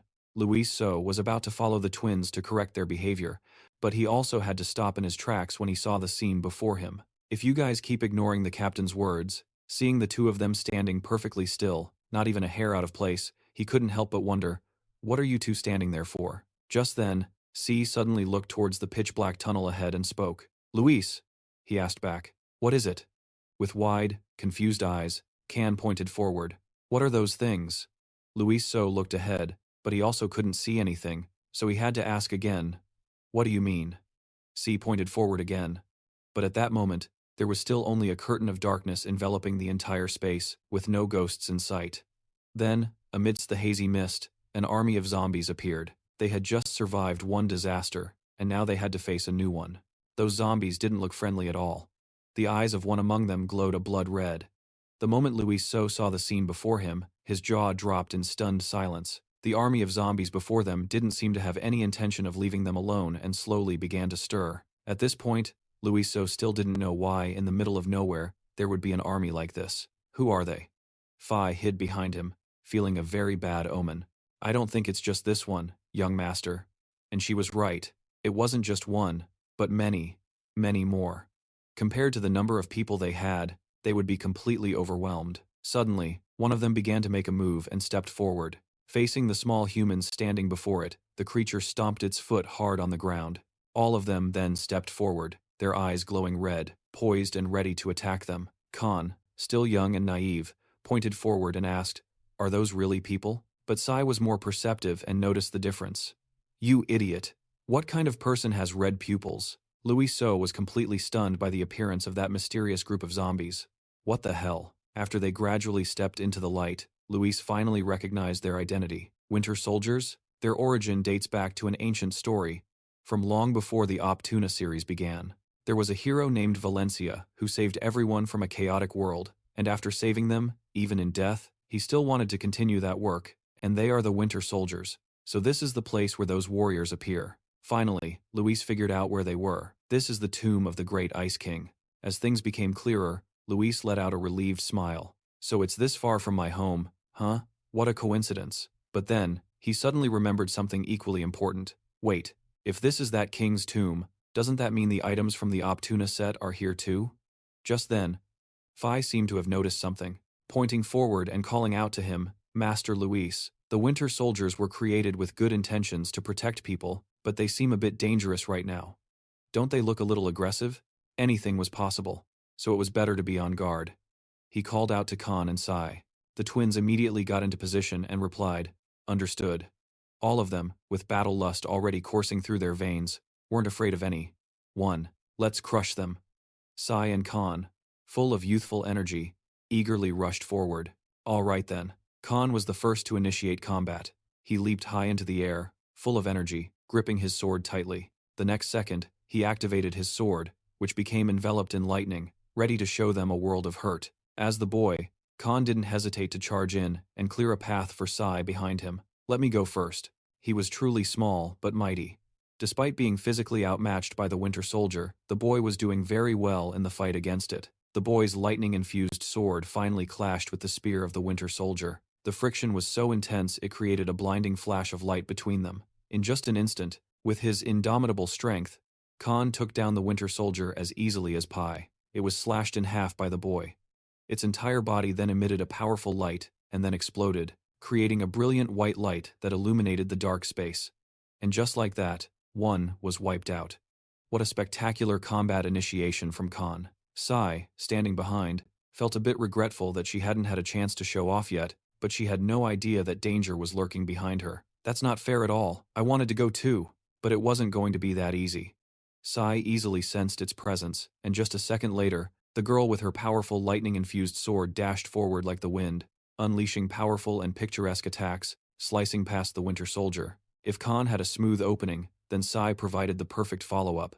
Impressively, in just a few short seconds, it was also blown to bits by the little girl. Phi was just a relaxed girl at this point, simply munching on popcorn and enjoying their performance. Luis, who had been watching from the beginning, also gave his assessment. A very high rating, not bad at all, right? And that wasn't all. It was just the beginning, because now was the real moment for them to shine brightest tonight. Amidst a crowd of Winter Soldiers, the attacks of the twins stood out, as swift as the wind. They didn't look like they were just playing around at all. Power like that was equivalent to a level 2 samurai. After witnessing the terrifying power of Kan and Kan, Luis suddenly felt that having them around wasn't so bad. Having them here wasn't a bother now, was it? However, Luis couldn't just stand still and do nothing while they carried all the weight, so he took action. But to speed things up, he created a magical hourglass to aid the two of them, using the law of time to slow down time. From that hourglass, countless chains were released, binding the Winter Soldiers to reduce their agility in movement. As expected, with Luis's help, they tired out much faster, unable to attack, and also unable to defend. The chains now wrapped tightly around the Winter Soldiers' weapons, putting them in a dire. When the twins saw the Winter Soldiers gradually losing the upper hand, they were as happy as could be. "They're slowing down. Luis must be helping us with his time crystal again." Khan saw that this was the perfect moment to attack. "Is that so? If that's the case, we have to seize this opportunity." At this moment, there were still remnants of the Winter Soldier horde, so they didn't want to delay any longer and immediately rushed forward to finish them off and take them down cleanly. At that moment, a Winter Soldier whose axe was entangled in chains became extremely panicked as he was about to be put on the chopping block. But where could he run? Kan had already caught up to him and unleashed a flurry of slashes, leaving him no time to fight back. To the little girl, this battle was just like a recreational game after her days of spiritual cultivation. On Khan's side, he was also performing very well, taking on countless winter soldiers all by himself. All around, countless explosions were going off, whitening the entire sky. At that moment, so many winter soldiers were wiped out. Faced with this spectacular sight, the boy became extremely excited. They're exploding, just like popcorn, and now there was only one left. The twins gathered together, preparing to send that one to the afterlife along with the others. At first, the winter soldier looked so fierce, but now he was trembling like a leaf. The last one, they had completed their mission of completely eliminating the immediate threat. The twins finished off the last one with a single, fluid movement, without any wasted motion. The final winter soldier, just like the ones before, began to glow all over. Then, his body also exploded like a firework, whitening the entire sky. They had worked together to quickly eliminate the winter soldiers, but it wasn't a clean job, as their remains were scattered everywhere. Even though they had just gone through a battle, Khan still felt it wasn't enough. Is that all? The little girl also seemed to feel the same way as she sighed, with a long sigh of regret. This is so boring. Luis, who had been observing from the sidelines, was extremely pleased with their performance. Good job, both of you. Then, he suddenly winked, as if a bold idea had just popped into his head. Come on. Luis crossed his arms and suggested they play a more interesting game, seeing that they were still full of energy. Why don't we try something more fun? Hearing this, the twins looked at Luis with sparkling eyes, full of anticipation for what would happen next. Just a few seconds ago, Luis was facing an extremely dangerous appearance of the Winter Warriors, but now he was leisurely sitting, drinking tea and eating pastries. Luis was truly a relaxed guy, as he slowly lifted the teacup to his lips. It had been a while since he could savor the taste of tea so clearly. Luis couldn't help but praise her tea-making skills. You make good tea. Upon receiving his compliment, she was very happy and immediately thanked him. Thank you, master. However, no matter how cheerful the atmosphere was, there was still a commotion that caught Phi's attention. Even though Luis was now enjoying his tea, the twins were still incredibly enthusiastically playing with the Winter Warriors and the obstacles in the tomb. Khan had lost count of how many times he had swung his sword, but the boy didn't feel tired at all. On the contrary, he became even more excited. This is so much fun. A refreshing smile also appeared on Khan's face as he unleashed his full power. Playing here with Luis was much more interesting. As for Luis, he wasn't participating directly, but was just sitting in one spot, commanding them. Khan, there are some arrows being shot from the right side. Take them down. Since he had spoken, Khan couldn't ignore it and immediately destroyed all the arrows with a single slash. As for the girl with two swords, she was giving the Winter Warriors a beatdown with her masterful skills. Watch out for the blade on the left. However, to add more thrilling drama to the game, a large, round boulder suddenly came rolling towards them at high speed. But that massive boulder was, of course, no match for the twins. They immediately sliced it into pieces as easily as cutting a cake. In the blink of an eye, almost all the obstacles in the tomb had been neutralized by the twins. Luis, we're done. There are no more objects here. Phi was also extremely surprised by this pair of talented young twins. All the traps and warriors were taken down in a single slash. They might be young, but in the end, they are still dragons. Luis hadn't lifted a finger this whole time, yet everything was resolved neatly, which made him very satisfied. All right, I think we're getting close to the destination. Then, as Phi was putting away the table and tea set into her magic bag, she asked Luis, Master, where is this place? Luis didn't hide it from her and answered immediately. This place? The tomb of the Hero King. Hearing that, Phi seemed to go from one shock to another, stunned for a moment in disbelief. What? The tomb of the Hero King? Wait, is this the place where the Hero King Valencia rests? Without hesitating, he confirmed it. That's right, this is his burial place. With the vast experience gained from reading for over 180 minutes, Luis then explained it to her in more detail. This is a dungeon with a series of monsters and traps, and they were created for the purpose of eliminating anyone who wishes to disturb the king's final rest. King, once I get past all the traps and obstacles along the way, I'll reach the central part of the tomb, which is also where a sweet reward is waiting for me. And what's more, this tomb was originally meant to be discovered at the beginning of the adventure to give them some gear for joining the association. Louiser looked at the long road stretching ahead, ready to take on new challenges. This is just the beginning. Looking at the space, silent and lurking with danger, he boldly assumed, I'm sure no one has set foot in this place yet. No way. In other words, a money-loving version of Louiser began to rise up and take over his mind. All the treasure here will be mine. Of course, with a massive treasure waiting right in front of him, he couldn't just stop here and decided to explore further. All right, we're almost there. Is everyone ready? After everyone had mentally prepared themselves, they set off again on their journey to conquer the treasure. Okay, let's go. The deeper they went, the more the ceiling was covered in a thick layer of ice. Louiser's footsteps moved slowly forward without a hint of fear. Before them now was a dark, cold cave that seemed to stretch endlessly deep. Phi looked ahead, his eyes wide with admiration. It's huge! But just then, with his keen senses, Ci pointed into the distance and announced, Louiser, something's coming. It's big and really ugly.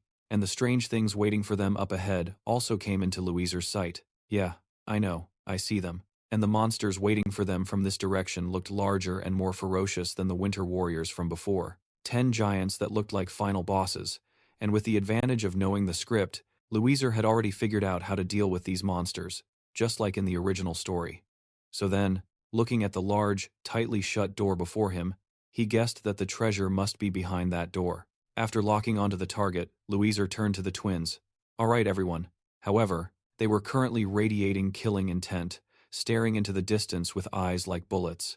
Seeing the steel-like spirit of Kay and Khan, Louiser felt extremely lucky to have them as companions. Amazing, they aren't intimidated by them at all. The dragon race was destined to stand at the top of all species from the moment they first took flight, and at this very moment, those young dragons bared their fangs, as if showing contempt for the enemies in the distance. After a moment of internal monologue, he asked the twins, You two know what I mean, right?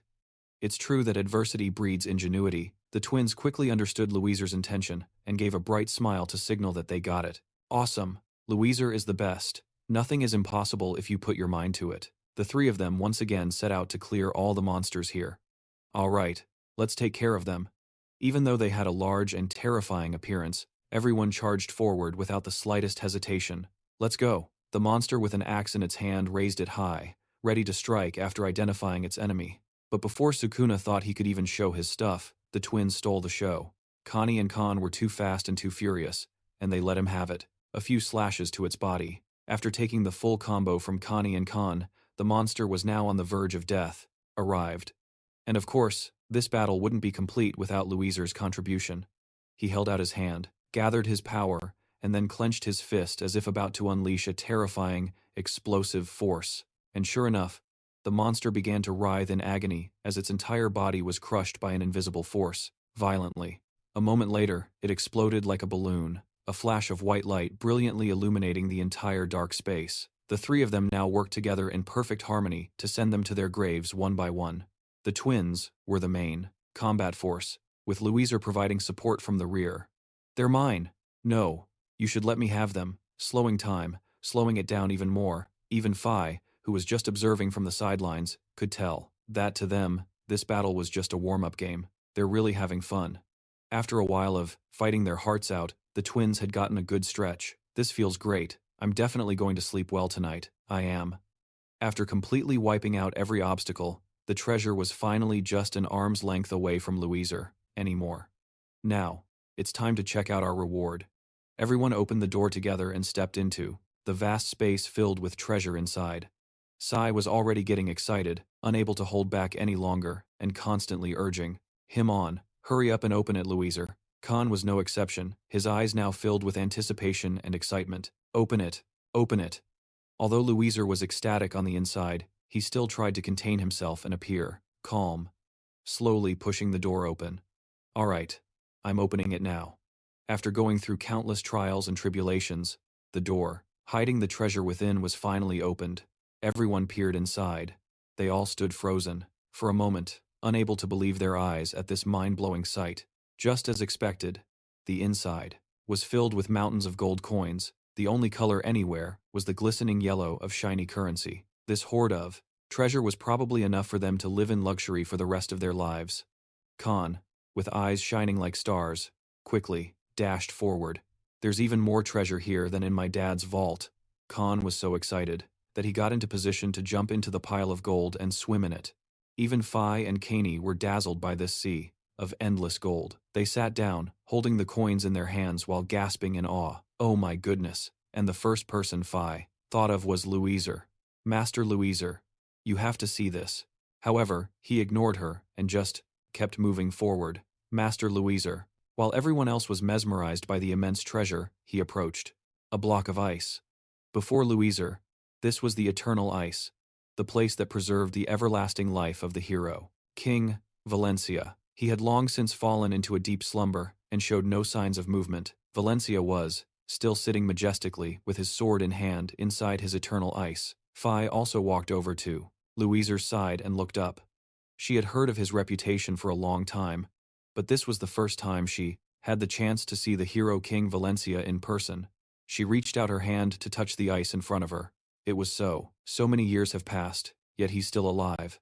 Suddenly, something strange in front of him caught Louis's attention. Before him now was a block of ice carved with incomprehensible ancient letters. This is, glancing over the characters, whose origins were unknown, he could only guess, ancient runes. The story of this place and these characters began with an event long ago. The tale of this place and those characters began with an event. Back in the beginning, when the creations of light and darkness were made, they were created as the embodiments of good and evil. But nothing lasts forever. When light and darkness combined, chaos emerged from that unstable state. A clear boundary appeared, separating good from evil, and that division had lasting consequences. The earth was created, and mortal beings were the product of them both.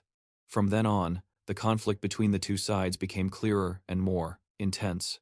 The creations of good and evil considered themselves noble beings, completely unaware of anything from the world below. However, the seemingly harmless conflict between the two factions left behind immeasurable consequences. They only dreamed of dominating each other, and the conflict between good and evil caused the other creatures on Earth to suffer immensely.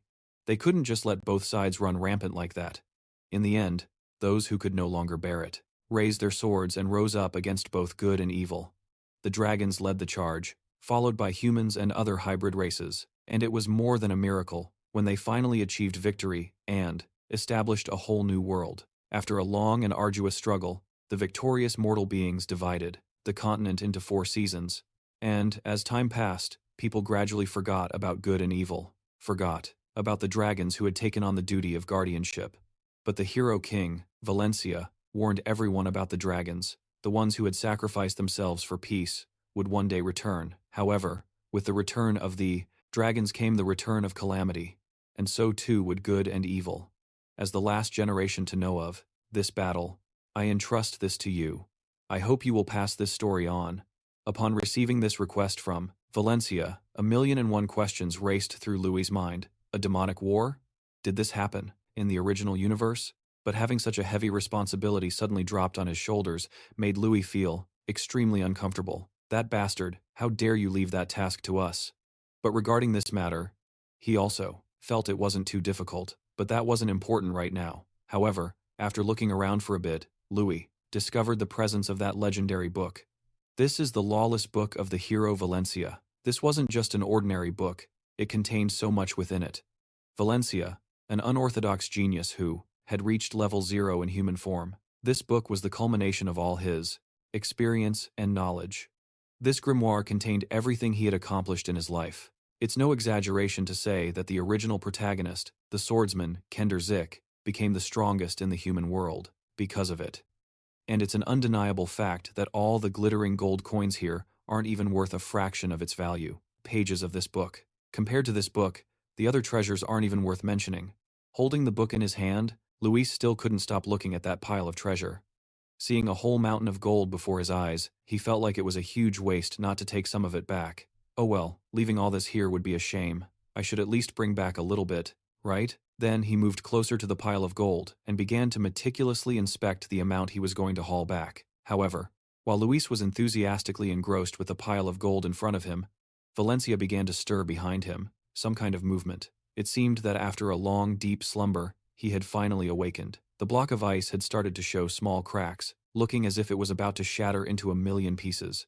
The sound from the cracks also caught Luis's attention, causing him to turn his head to look. At this moment, Luis still couldn't comprehend what was happening after seeing those cracks. The cracks spread wider and wider, looking like it was about to burst. And then, the inevitable happened. That block of ice had existed for countless years, yet now it shattered into smithereens. Faced with this sudden explosion, Luis was hit with one surprise after another, unable to believe the sight before his eyes.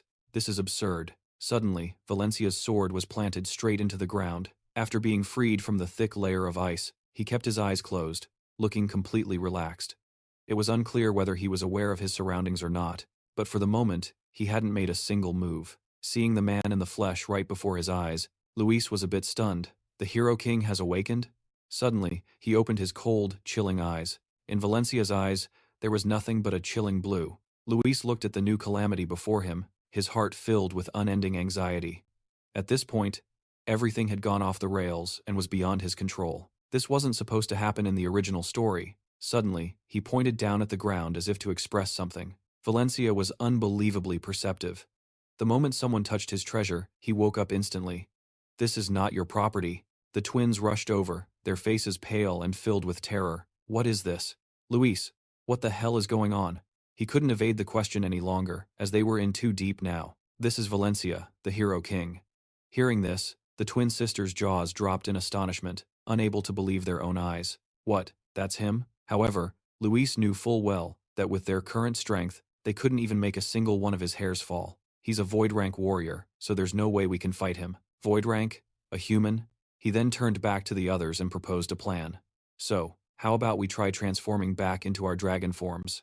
While everyone was still discussing the plan, a huge commotion erupted ahead of them. Valencia seemed to be truly enraged now. He was determined not to let them go and was going to make them pay. "The penalty for those who dare disturb me is death."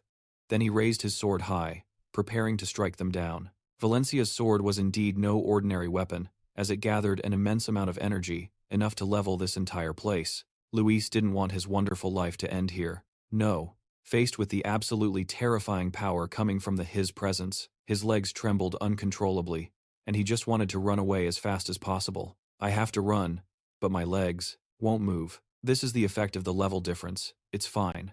His body was now trembling uncontrollably. Luis also turned to look at the twins behind him. Standing before Valencia, Phi had lost all her usual confidence and innocence, replaced by sheer terror. Khan could only bow his head, his entire body trembling uncontrollably, not daring to look directly at the scene. Seeing how tense the situation was, Luis felt incredibly frustrated that he couldn't do anything. It was extremely frustrating. Damn it, you can't be serious. After all the immense effort he had put in, he couldn't accept things ending here. Did I train this hard just to die like this? Luis was absolutely determined not to let anything happen to them, so he unleashed his full power, emitting a powerful aura to face the man. He couldn't let Valencia control the fight, so he charged forward and threw the first punch. Now, both sides clashed. Isn't Luis incredible? He actually rushed in to fight Valencia with his bare hands, while the other man wielded a sword. However, with his powerful will to survive, no matter how difficult or arduous the challenge, Luis was determined to overcome it.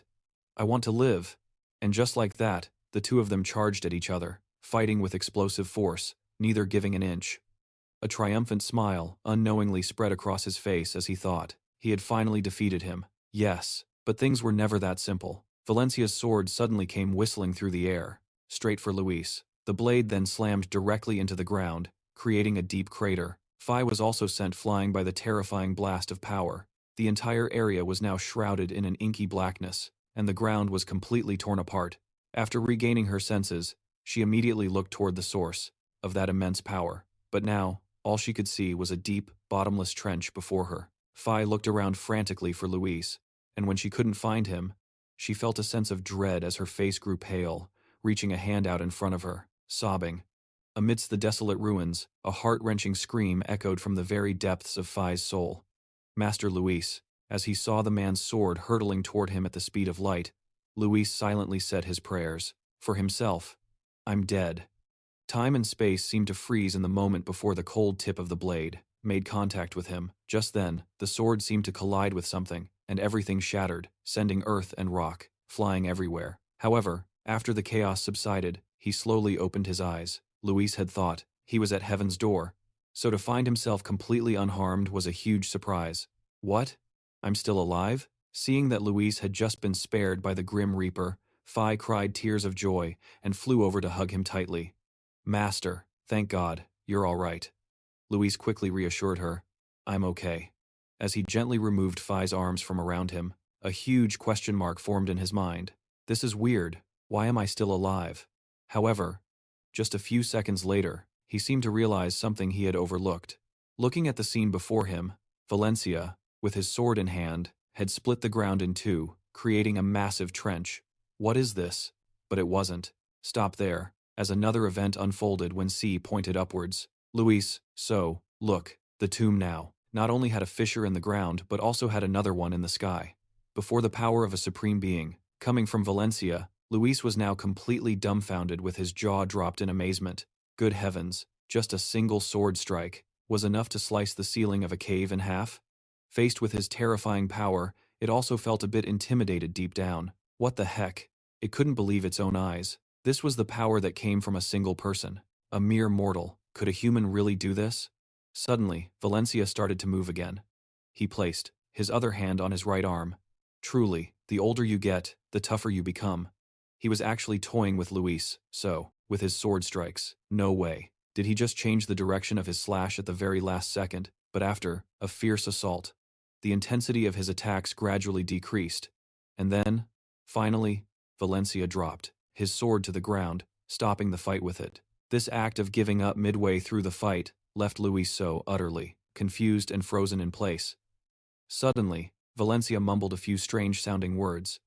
The young dragons protect. Hearing this, it seemed like the ones he was talking about were them, protecting us? What? In just a moment, foe had turned into friend. Valencia no longer attacked them, but instead gave them a careful warning before leaving. Go. And be careful. His sudden change in attitude made it hard for Luis to process. Huh? What did you just say? But before anything could be cleared up, he had already vanished, and from above, rocks began to fall on their heads. After seeing that this place couldn't hold on any longer and was about to collapse, Phi immediately urged Luis, Master, we have to go now. The tomb is collapsing. However, because there were still many unanswered questions, Luis So was a bit hesitant to leave. But before it now was the sight of Valencia gradually fading into thin air. Facing a character who had brought it so many emotions, it still felt a little reluctant to leave. But if they didn't leave now, perhaps all of them would be buried in this place. Here, the boulders began to fall more densely. The twin sisters were now huddled in a corner, cowering in fear of being hit by the falling rocks. They were panicking non-stop. Luis, so, we're going to die. But now, looking at the surroundings, it started to feel overwhelmed as things got progressively worse. There's no time left. At this moment, Luis, so transformed into his dragon form to increase his own chances of survival and also to rescue everyone around him. Seeing the two of them not running away, but just sitting still, waiting to die, Luis So shouted an order, get up, quickly. All three of them quickly transformed into their dragon forms. Fly and find an exit. Don't get left behind. At this time, even though Phi could also fly, she chose to cling to it to fly faster and not be left behind. Master. The rocks and dirt in this place were falling more and more, and now in front of it was a massive, gigantic boulder that could be used to crush Luis So, but it was determined not to let anything stand in its way. Even though Luis So was in his dragon form, he still tried to use all the power he possessed. Then he immediately unleashed a powerful purple stream of energy. That attack into the iceberg ahead, aiming to shatter it to pieces. And just as he expected, the iceberg in front of him was completely obliterated. Boulders from above then began to fall continuously, like a hailstorm. Finally, an opening large enough for them to fly out appeared above. Without any further hesitation, they immediately took advantage of this opportunity to escape. All three of them flew at full speed towards the wide hole before them, and after a period of relentless effort, they finally made it and escaped safely. On the vast white snow, there was still no sign of them anywhere. However, just a few short seconds later, on the surface of the snow, a huge explosion occurred, sending snow flying everywhere. And appearing in that whiteout was everyone. At this point, they had all successfully made their escape. Louiser, after having so many near-death experiences, was now gasping for breath. I really thought I was going to die back there. Louiser suddenly recalled Valencia's strange behavior from before. That was exhausting. Wait, what the hell just happened? Logically, that king hero should have killed me. But he stopped himself. However, the image of him letting his sword drop to the ground was deeply etched in his mind. If he hadn't done that, the four of us would be in the afterlife now. He didn't understand the reason why they were an exception. But why? Didn't he say he would kill all intruders? And what Louiser couldn't figure out at the last moment was what kept bothering him. Furthermore, he tried to say something before he collapsed, didn't he? But after wrestling with his thoughts for a while, Louiser didn't want to overthink it any further to avoid a headache. After all, just being alive was good enough. And most importantly, Louiser had managed to get his lawless book, and he'd also gotten what he wanted. But just then, Phi spoke up worriedly. "Young master, I don't think the twins are doing very well." Sai and Khan were still trembling uncontrollably after the recent incident. It was terrifying, but it's all over now. What's important is to move on. First, he decided, the first thing to do was find a place to rest. Everywhere was covered in a thick blanket of white snow. After those tense moments, Louiser now lay sprawled out on the white snow. Somehow, I'll manage to survive. However, the soft sobbing of the twins caught his attention. Sai and Khan were, after all, still just two children. The two of them were still in shock from what they had been through. Seeing this, Louiser immediately sat up, and he felt a great deal of sympathy for them. I was just as surprised as they were, but since they're still young, they're more shocked by it. He didn't want to just sit by and watch the twins cry, so he got up and offered them some food. Louiser gently coaxed them, "Don't cry anymore. Here, take this and eat. You're both out of mana." Food is being served right to you, so they had no reason to refuse, and immediately took it and began to eat. Since the two of them were eating, Louiser couldn't not eat either. "I'm completely out of mana too. I've never pushed myself this hard since I was reincarnated." After eating his fill, he lay down and relaxed. Time to rest. Perhaps because the twins were so shocked, they wanted someone to comfort them. So, Sai and Khan slowly shuffled over to where Louiser was. Then, they each lay down on one side of Louiser. The three of them, just like that, sank into sleep after a long, exhausting battle. When Phi saw them sleeping so soundly, a smile unconsciously formed on her lips. Sleep well. And so, their night passed peacefully like that. Finally, the long night was over, and the sun peeked out from behind the snow-covered mountains. As a new day began, Si and Khan were full of energy, running and jumping from place to place. Contrary to their fearful demeanor yesterday, today they were energetic and cheerful, as if nothing had happened. Snow, snow, so much snow. The two of them even had a snowball fight, looking very lively. "Take this." "No, you just wait." But at that moment, Luis just stood watching from the sidelines and couldn't help but judge. Those two have been playing this game since yesterday. Don't they get bored? Sighing wearily, he didn't understand how the twins could have such an abundant source of energy after everything. After all we've been through, they're still full of energy. Hearing that, Louise turned to tease her a bit. "Yeah, I thought you loved taking care of dragons." But the most noteworthy thing right now was that they had no idea where in the middle of nowhere they were. "It seems we're in the boonies. We've been walking for a while and still haven't found a single house." And the thing that had been puzzling Luis all this time was, could it be that on this winter continent, there are no monsters? "I haven't seen a single monster since we started walking." Phi immediately updated him with some knowledge. "Actually, that's not the case. The winter continent is where more monsters gather than any other continent." She had a basis for saying that. And because this place has a freezing climate, food sources are extremely scarce. There have been thousands of stories about man-eating monsters. He really believed what she said, but he also really believed his own eyes, so he asked again, "Then why haven't we seen a single monster yet?" Phi immediately voiced what she was thinking. "It's definitely because you're here, sir. With 3 dragons in this place, no monster would be brave enough to face you." After Phi said that, it sounded quite reasonable. He then nodded repeatedly after it sank in what she said. "I get it. Then we don't need to hide our auras anymore, right?" But at that moment, after a while of playing around, the twins seemed to have found something. "Luis, look."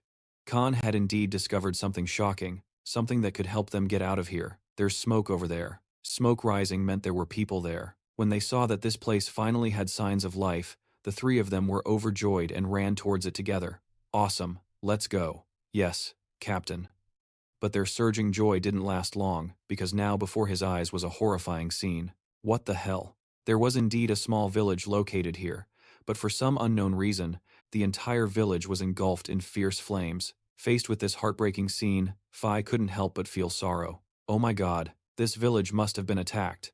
Faced with such a situation, she really didn't know how to act properly. What should we do now? Luis, however, remained calm and thought clearly. "Let's go check first. There might still be survivors." The village was now almost completely burned to the ground. Everyone in the village showed clear signs of having been attacked by an outside force.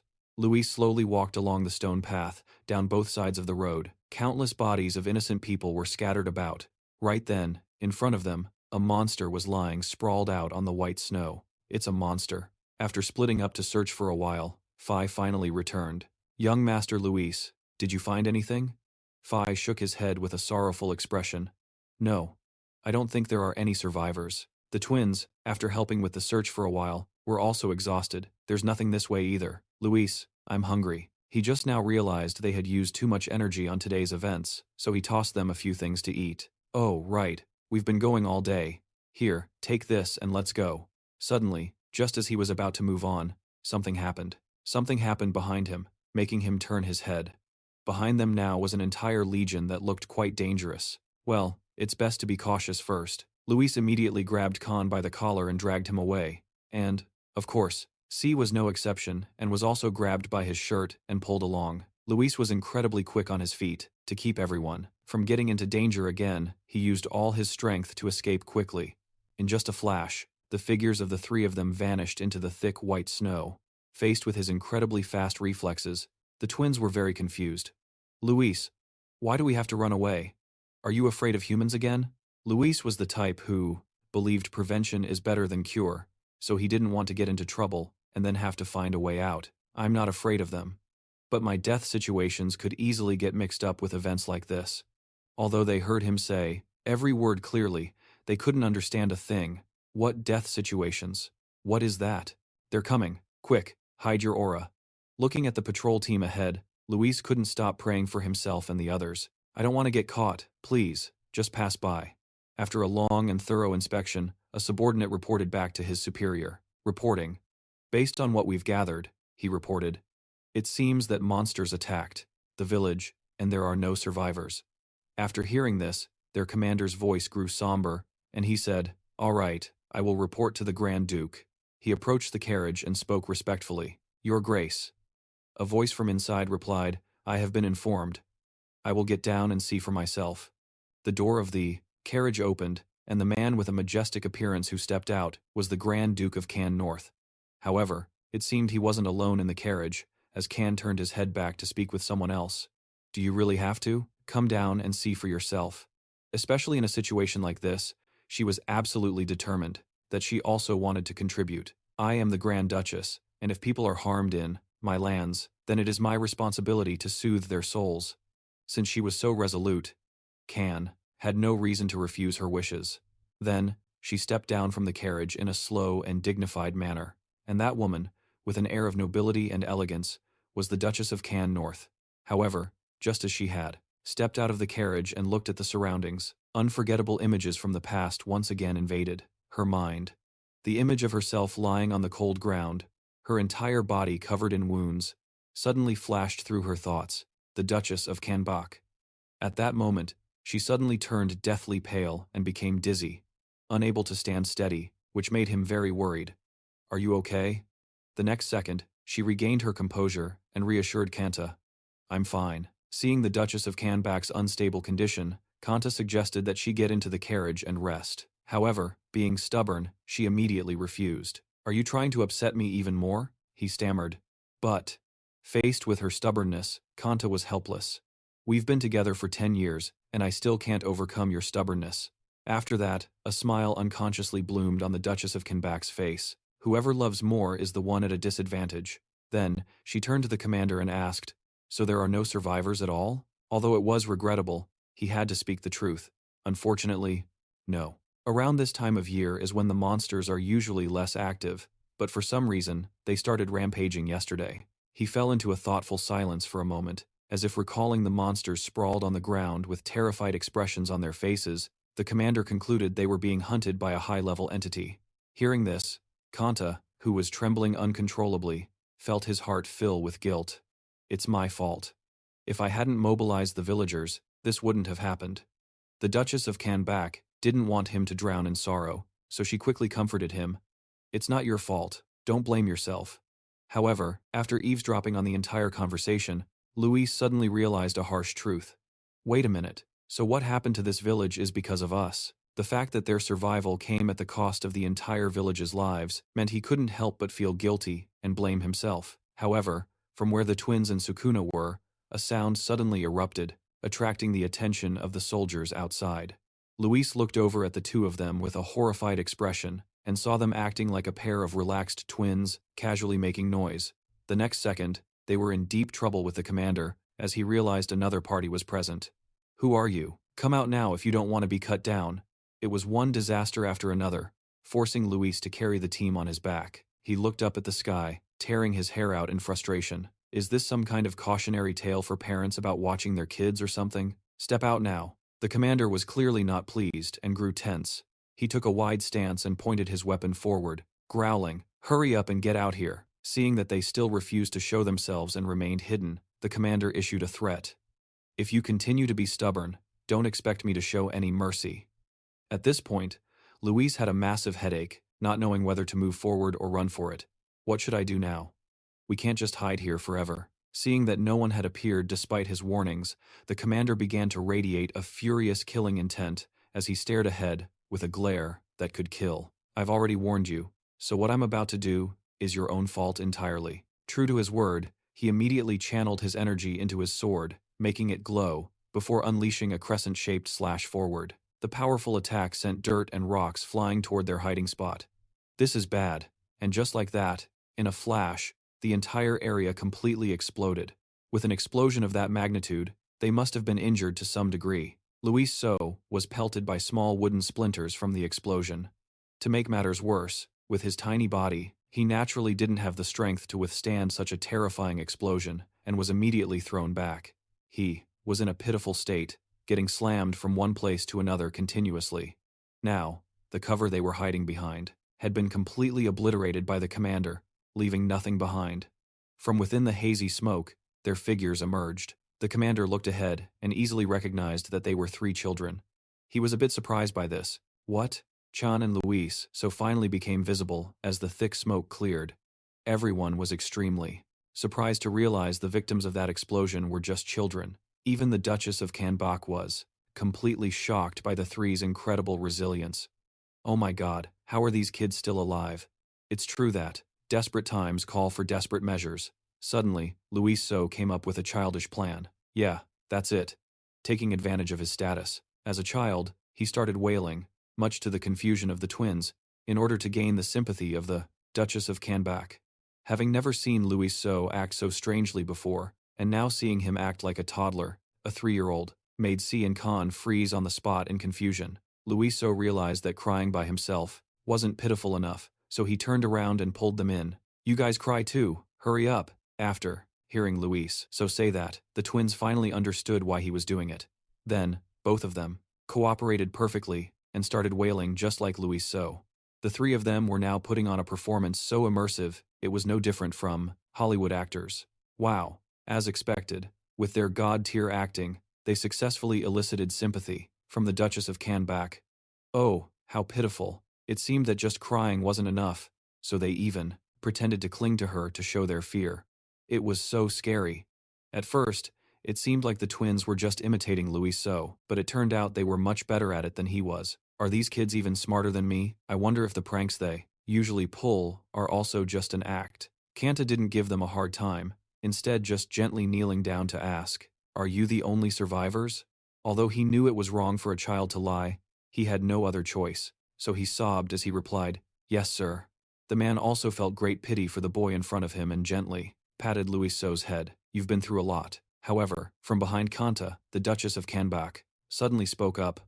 "My lord?" Seeing that the children now had nowhere to go, she couldn't bear to see them left all alone, so she suggested, "Can we take these children back to the castle?"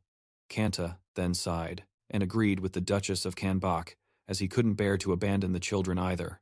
"I suppose we have no choice." Kanta then ordered his subordinates, "Take these children and bring them back to the castle with us. Prepare to leave." Luis So had only intended to put on an act to avoid being attacked. Who would have thought they would take it this far? "You're really taking us with you?" The subordinates didn't say much, simply following orders and taking them away, even after being put onto the carriage, already. But Luis still couldn't believe his eyes that he and everyone else were being taken to another place. At that moment, only one person was left behind, and that was Phi. Perhaps due to her small size, no one noticed her presence. Phi watched from a corner as the carriages rolled away, a little confused about her master, Luis. Now, they had been brought to the castle of the Duke of Canback. Luis was in a magnificent and splendid bathroom, which even had a lion-shaped fountain spouting water. Soaking in the water, he couldn't help but get lost in thought as life's currents had pushed him into this situation. This wasn't Luis's intention at all from the beginning, and he had no idea why he ended up here, or why everything turned out this way. I thought they would let me go if I looked pitiful enough. It seems like those two overdid their acting, but every cloud has a silver lining. It was lucky they ran into good people. Otherwise, they would have all gone to meet their maker by now. I didn't know they were so kind. Well, in for a penny, in for a pound. From now on, I have to observe and find an opportunity. Suddenly, a voice called out to Luis from beside him. It turned out to be the twins. Both of them were playing happily in the cool water. They even teased Luis by splashing water right in his face. After seeing Luis's hair, soaked like a drowned rat, Si and Khan pointed and burst out laughing with glee, saying Luis's hair looked so funny. Although they were stuck in a difficult predicament, hearing the twins' crisp laughter made Luis feel a bit better. Well, it's a relief to see them so relaxed. Just then, the maids standing above couldn't stop gushing and complimenting them. They're so adorable. Look at their fair skin. I knew it. They're just so lovely. One of them knelt down and cheerfully joked with the twins. Come on, little ones. Can you call me Nuna?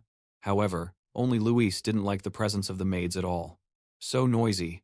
After they had bathed, they were taken upstairs to get ready. All right, let's go change our clothes and eat now. Yes, ma'am. Outside, the sky was clear and cloudless, perfect for a meeting. The Duchess of Canback was currently sitting in the dining room waiting for everyone to arrive. Your Grace, the children are here. The three of them looked as if they had been completely transformed. Everyone was dressed in beautiful clothes. They all looked so elegant and lovely. Oh my goodness, I almost didn't recognize them. With a smile as bright as a flower, she invited them to the table to eat.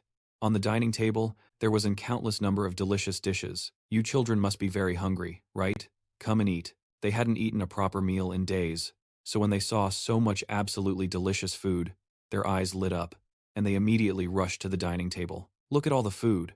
Although Luis was still being reserved and hadn't touched a single dish, the twins were eating their hearts out.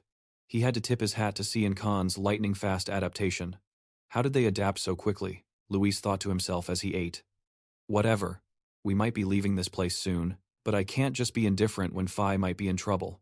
Where on earth could she be right now?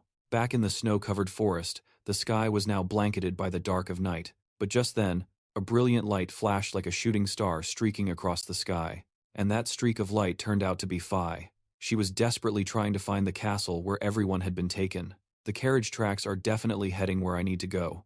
I have to get back to Master Luis as fast as I can. What rotten luck. On her way, she ran into a flock of troublesome eagles. If I hadn't been caught by those snow eagles, I wouldn't have lost track of Master Luis. Phi zipped forward, filled with the determination to get there as quickly as possible. Please just wait a little longer, Master Luis. At the speed of light, she shot forward, following the tracks that the carriage had left behind. I'm coming. Night had now fallen over the entire castle, and all living things had begun to fall asleep. But for some reason, Luis was still awake and was walking down the hallway by himself. Suddenly, a voice from a nearby room caught his attention. We can't keep the children with us forever.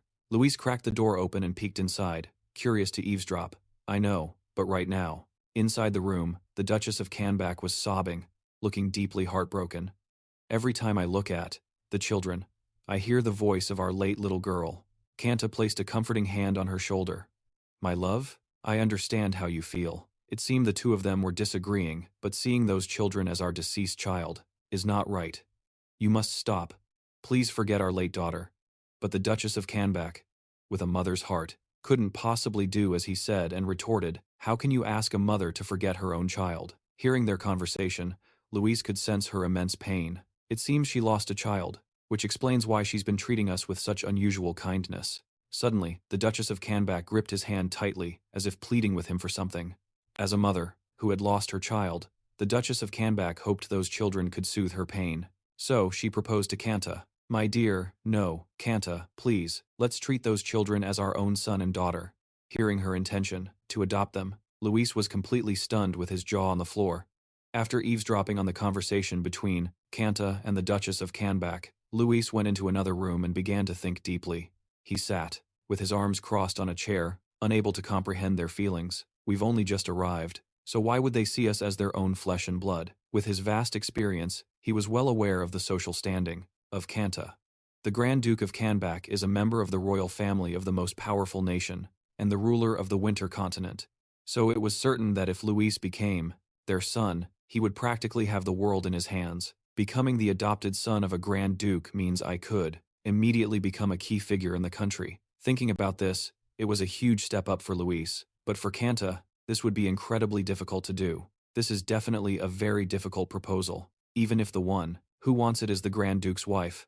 Perhaps the pain of losing a child is too great. I must leave this place quickly, before things got more complicated. But remembering the image of the Duchess of the North begging him back then, it gave Luis a stinging feeling in his heart. Seeing them like that just made him feel endlessly uncomfortable. Now, finding himself in a difficult situation, the first person he thought of was Phi. If Phi were here right now, I could have discussed it with her. But just then, there was some movement outside the window that caught his attention. Speak of the devil.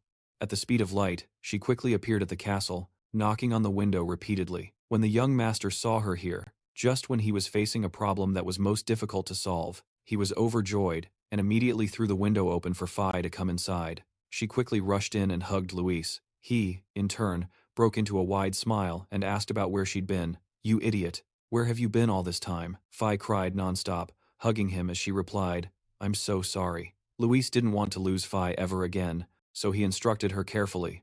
From now on, you stick with me until you die, you hear? Through her tears, she obediently replied, I know. When the twins saw Phi's safe and sound comeback, they were also overjoyed. It's Phi, you're back. Seeing that Sia and Khan were perfectly healthy and smiling brightly, she was secretly happy in her heart. My twins.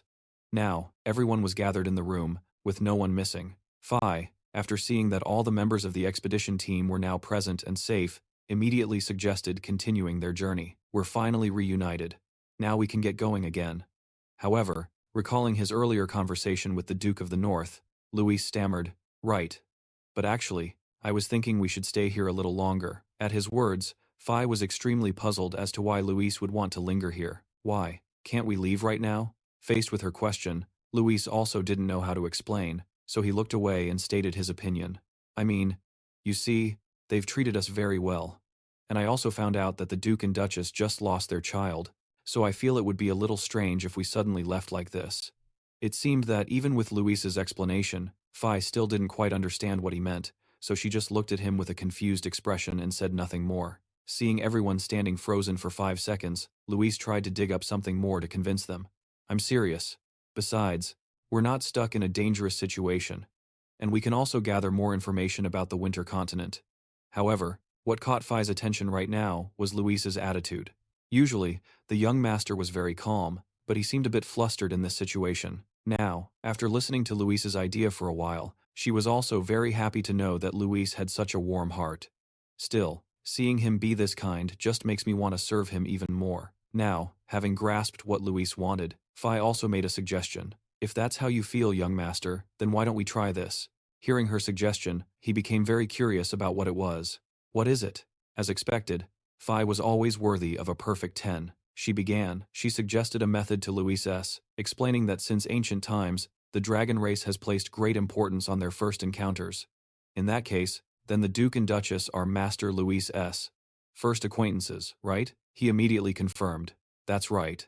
Then, to kill 2 birds with 1 stone, with a plan that would work for everyone, Phi offered a suggestion. Well then, you can just leave a gift and then depart.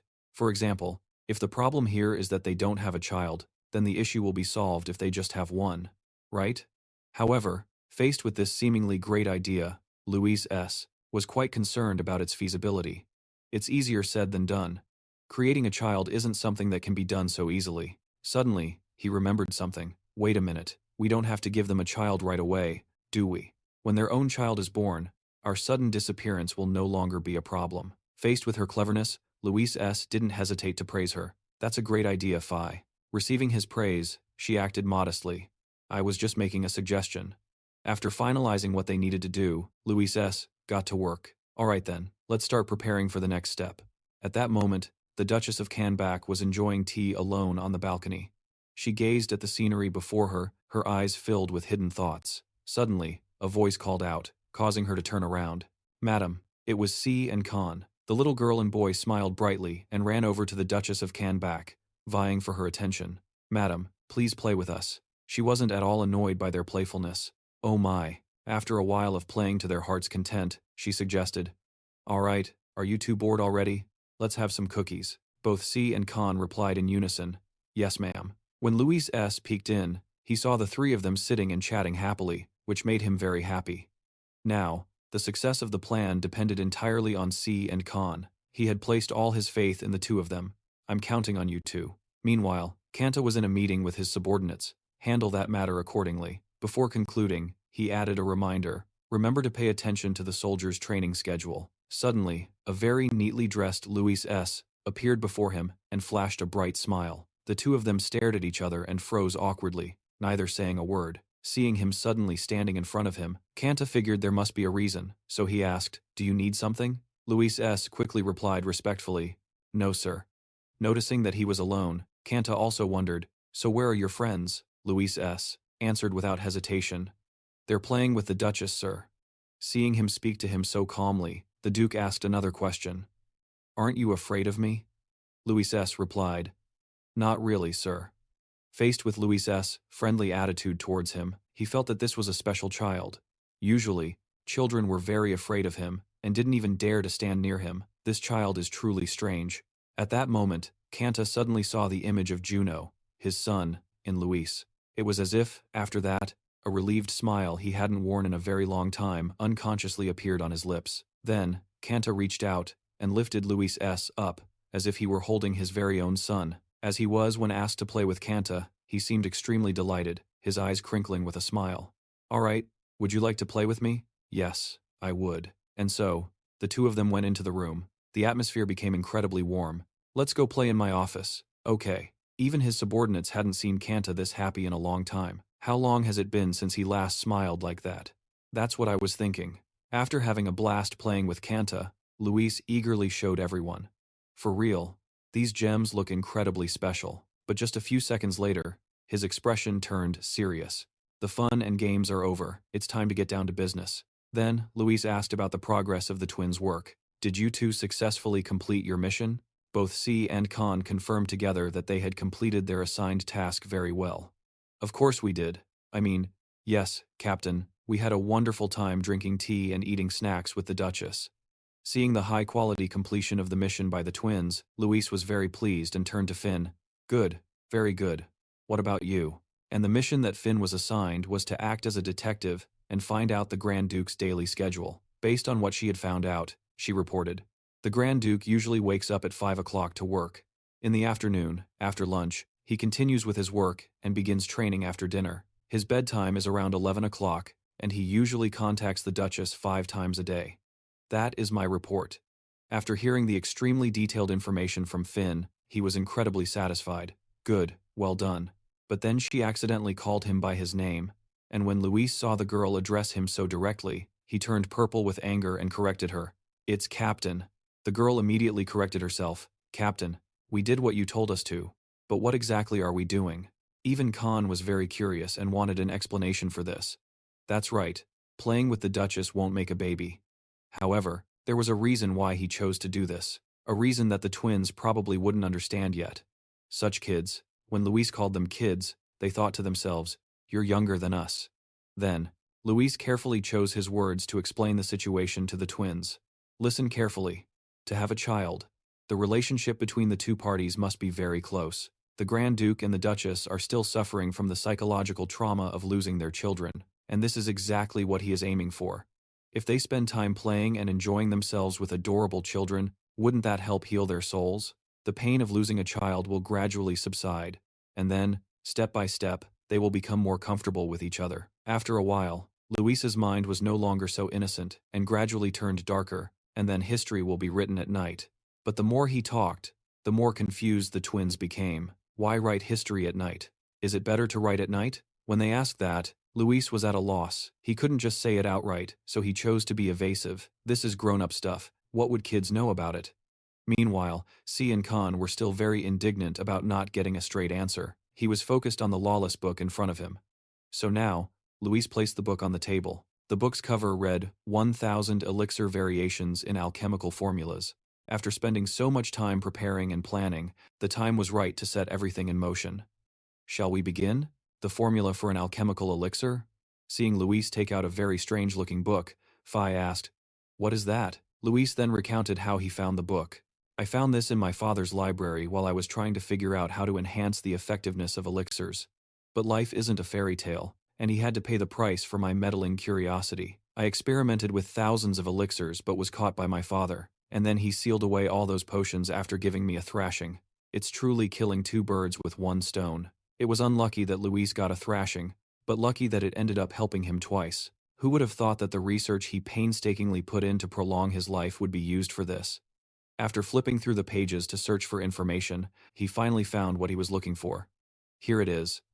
An elixir for couples who are no longer passionate. A few drops are enough to reignite the initial feelings of love. And what's more noteworthy is that the book guarantees this elixir will have absolute success.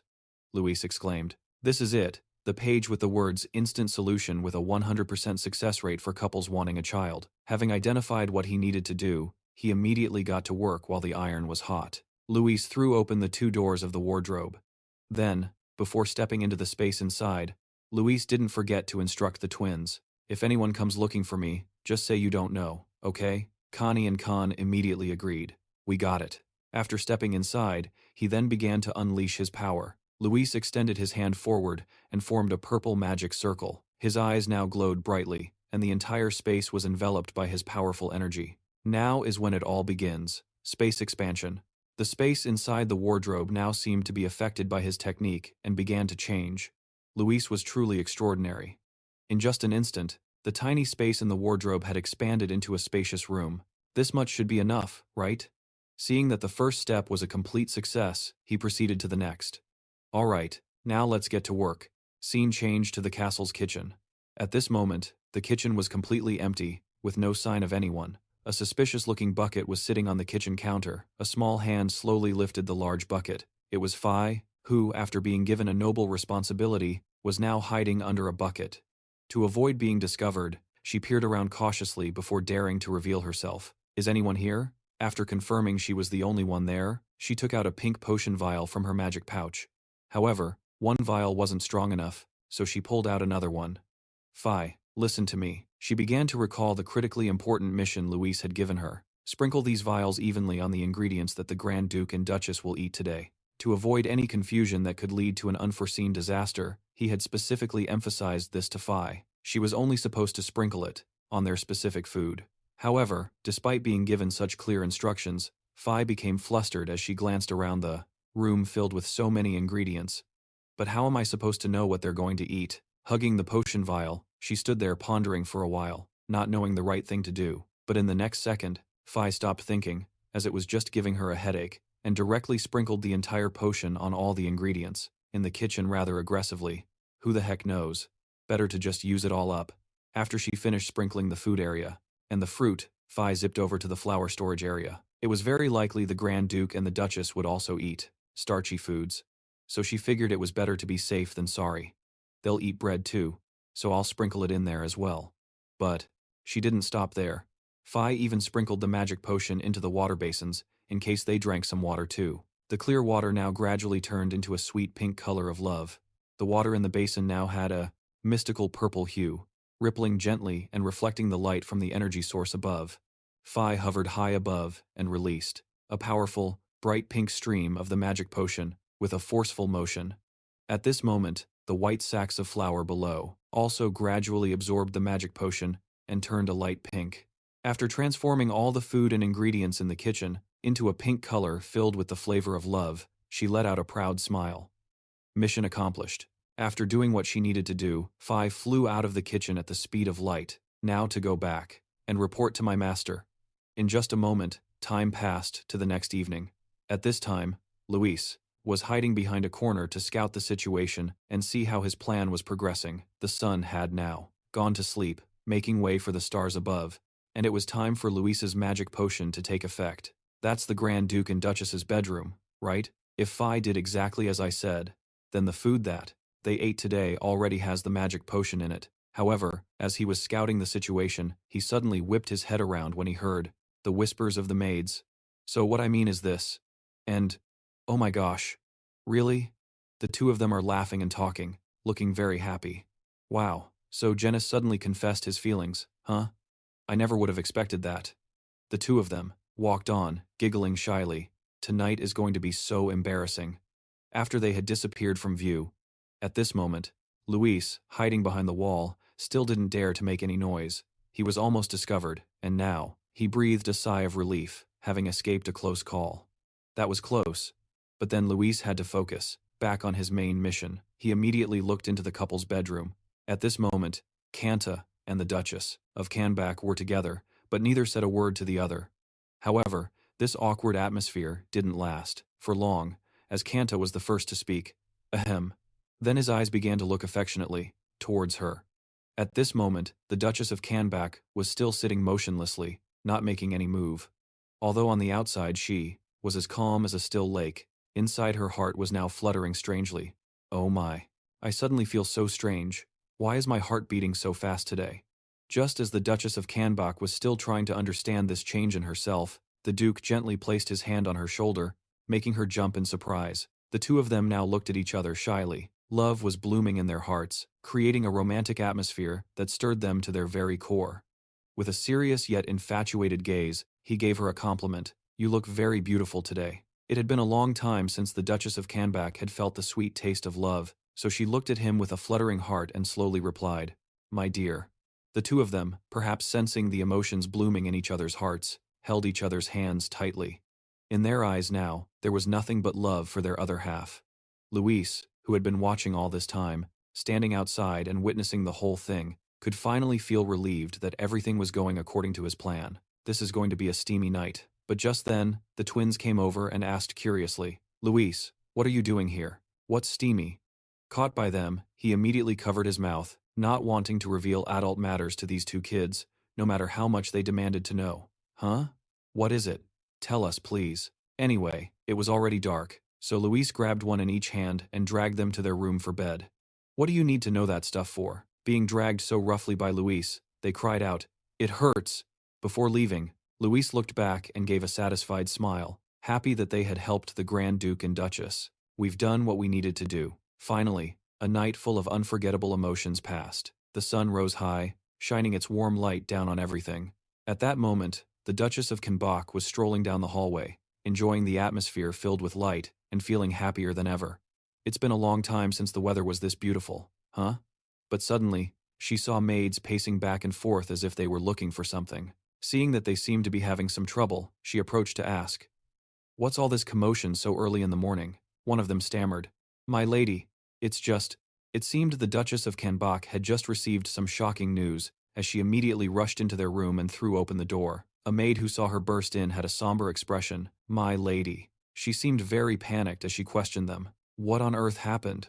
Why are the children missing? The maid was also extremely confused, not understanding the reason why, as she recounted through tears. When we came here this morning, the children were already gone. We are still searching for them now. Suddenly, at that moment, another maid discovered a letter they had left behind. My lady, there's a letter on the table. The Duchess of Canback saw it and hastily snatched the letter from the maid's hand, opening it and reading the first few lines, which left her completely stunned. This is the Duchess of Canback reading the letter. The letter read, We guess you must be very surprised that we've disappeared. However, all meetings must eventually lead to partings. From now on, we will walk our own path. We are very grateful for your kindness in taking us in, taking care of us during our time here, and we hope you will overcome the grief of losing your son. Soon. Soon a new life will come to the Grand Duke and Duchess. Please give that new life as much love as you gave us. We are eternally grateful, Li Chu and the other two. As soon as she finished the letter, the Duchess of Canback sorrowfully clutched it to her chest. Tears streamed down her face at the same time. Oh, so they knew everything? It's all my fault, because I selfishly treated them as my own deceased child. But right after, looking at the letter again, she felt a bit puzzled. But what does a new life mean? What are they trying to say? A few weeks later, in the room, the priest's joyful shout echoed, I have good news. He looked at the Grand Duke and Duchess of Canback and hurriedly announced, Her Grace the Duchess is carrying a new life. The Duchess of Kanbok looked at the priest and asked in astonishment, "A new life?" Ken immediately grasped her hand and exclaimed joyfully, "My dear?" She whispered, "Ah." Then, recalling the letter she had just read, the Duchess of Kanbak's eyes widened, unable to hide her shock. That letter, her eyes welled up with tears as she turned to her husband. So, the new life mentioned in that letter was. Kan was just as moved. He squeezed his wife's hand and said happily, "It seems those children already knew you were going to have a baby." Tears streamed down the Duchess of Kanbak's cheeks as she held tightly onto her husband's hand, crying emotionally. Those children must have been sent to us by God. Upon hearing this unexpected good news, Ken joyfully gave an order. "We can't let this rare opportunity pass. Quick, open the storehouse and distribute bread to the people." His subordinate immediately obeyed. "Yes, Your Grace." The flour storeroom was opened at once. In the kitchen, the baker happily placed loaves into the oven to bake. Outside, subordinates were eagerly bustling about, distributing bread to the people. Large loaves were handed out, bringing immense joy to the people of the domain. That year, Kanbok achieved the highest birth rate in its history. An unintentional gift born from someone's mistake would lead to a massive butterfly effect. But that is a story for the distant future. While Luis and his friends were on their journey home, Han exclaimed with excitement, Luis, Luis, I love adventuring so much." Connie, beside him, happily added, "That's right, let's do it again and again." Faced with their excitement, Luis turned his head, an annoyed expression on his face as he said, "Just take it easy and enjoy it. We still have 10 more years of this." Hearing him say that, the boy and girl jumped up and laughed with joy, one after another exclaiming, 10 years is too short, let's go for 100 years. Yeah, 100 years. At their reaction, Luis slapped his forehead, looking completely helpless, as Pim Bey offered words of comfort from the side. "Hang in there, young master." Luis didn't reply, thinking gloomily to himself that he had already spent too much time at the Duke's castle. If these kinds of unforeseen situations keep happening, the journey will only get longer. To shorten our travel time, we need information on how to cross the continent quickly. But right now, we still don't. None of the options were viable. Shattering his train of thought, Kanei walked over with a bright smile and asked Luis, "Hey Luis, why aren't there any monsters here at all?" Beside them, Khan also came forward, lightly patting Luis on the shoulder and then pointing to himself. He offered, Let me do it. I'm pretty confident about this." Luis put his hands in his pockets, looked at the two of them, and asked, "Hey, there are 3 dragons here, giving off an incredibly strong scent. Do you think any monster would be crazy enough to come near this place?" As soon as he finished speaking, Khan immediately lifted his shirt to his nose, sniffed, and exclaimed, "A scent? Do we smell that bad?" Beside him, Kanei started continuously sniffing the air around her, "But I don't smell anything." Faced with their actions, Luis helplessly said, "Just forget it, as long as you know there's a scent, that's enough." Khan kept looking at him and asked, "What about thieves and robbers then?" Kanei, next to him, chimed in, "There aren't any robbers either. They all imagined a robber approaching. Give me everything you have, now." He looked at them with an utterly helpless expression and exclaimed, "In a place as open as this, where the only thing you can see is snow, even if there were robbers, where would they find a house to live in?" Then, Luis smiled, smugly, and sighed softly, "Unless they suddenly jump out from somewhere." But as he finished speaking, 3 strangers holding swords and knives immediately jumped down from above. The leader used his sword to point at them and ordered, "Don't move, give us everything you have." Behind him, his 2 accomplices were shivering uncontrollably from the cold. Upon seeing them appear, Khan's eyes immediately sparkled as he exclaimed, "They're here!" Kanei was just as delighted. The little girl exclaimed in surprise, "The robbers burst out at us from the ground." In stark contrast to their excitement, witnessing the scene unfolding before him, Luis was completely thunderstruck, panicking internally as he thought, "Is this for real?" The orange-haired guy was shivering non-stop from the cold. He looked at the group and let out a small cry. Then he turned towards the chubby guy, smacked him hard on the head and yelled, "Hey, you idiot, they're just a bunch of kids." After that, he angrily asked, "I had to hide in the snow all day, just to catch these snot-nosed kids, is that it? What are we supposed to do now?" At that moment, a heavily clothed guy standing nearby shakily offered an opinion. "Well, looking at their clothes, it seems these kids come from a wealthy family. We can take them hostage and demand a ransom." Hearing this, the orange-haired guy put a hand to his chin, his expression showing some hesitation. A few moments later, the orange-haired guy immediately pointed and ordered his accomplices, "All right, it's better than nothing. What are you waiting for? Tie them up." Following his orders, both of them charged towards Luis's group and replied in unison, "Yes, sir." But before they could get close, Luis's voice rang out, "Wait." He looked at the robbers, smiled contemptuously, and asked, "Hey, don't you guys find something strange here?" Seeing this, the guy in the blue shirt was confused and asked, "What the hell are you talking about, kid?" In response to their question, Luis calmly replied, "Just 3 kids wandering in this desolate place without any protection. Don't you think that would be incredibly difficult if you were us?" "What?"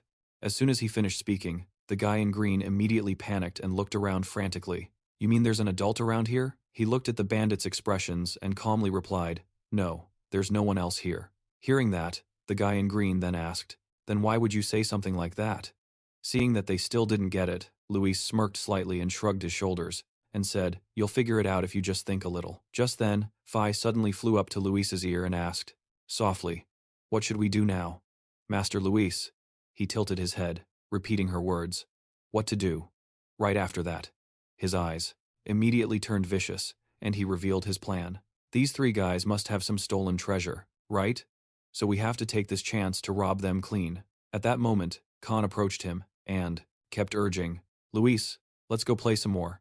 Connie also came up beside him and said, "That's right, let's go play with those guys." Luis tilted his head and looked at them, frowning slightly.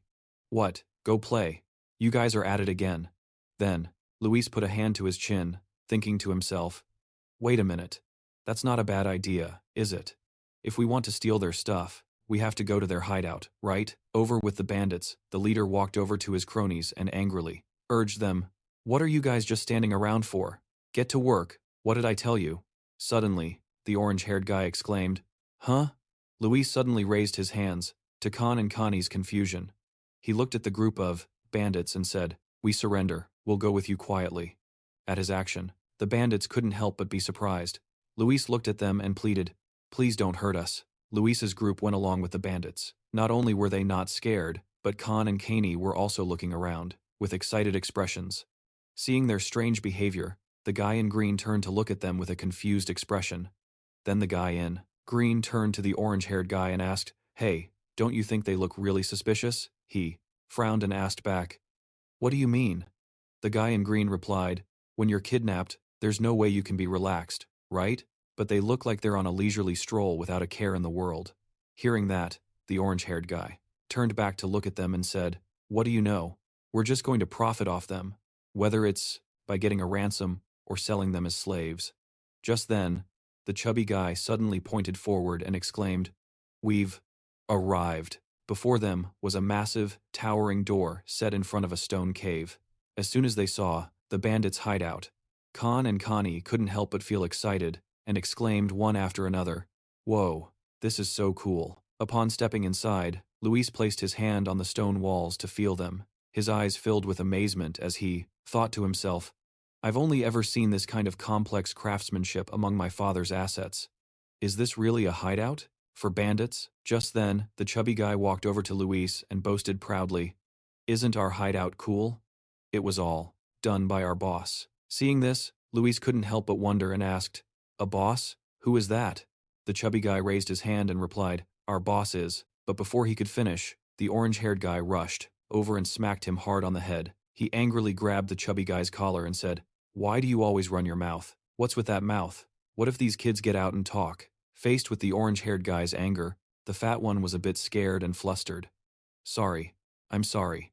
The orange-haired guy immediately threw the fat one down and ordered, "Take the kids and throw them in the cell." The fat one quickly got up and replied, "I got it." He slammed the cell door shut, and after locking them in, he immediately left. The 3 of them watched the fat guy's retreating figure with looks of utter annoyance. Luis turned his head, glanced down at his neck, and said, "It should be okay now." As soon as he finished speaking, Phi slowly and tiredly crawled out from Luis's neck. Luis propped himself up on his hands, looked at her, and ordered, "Go and remember to find anything worth us stealing." Phi obeyed, replying, "Yes, I understand." Immediately after, as he instructed, she quickly escaped through the small keyhole. After Phi left, Khan sat on the dirt floor, bored and whined to Luis, "Can't we go too?" Ka, equally dejected, added, "It's so boring in here." Seeing this, Luis turned to look at them and said, "Just wait quietly for Phi to return, and we can play later." Then his eyes suddenly turned sinister as he thought to himself with glee, this is definitely the bandits' hideout.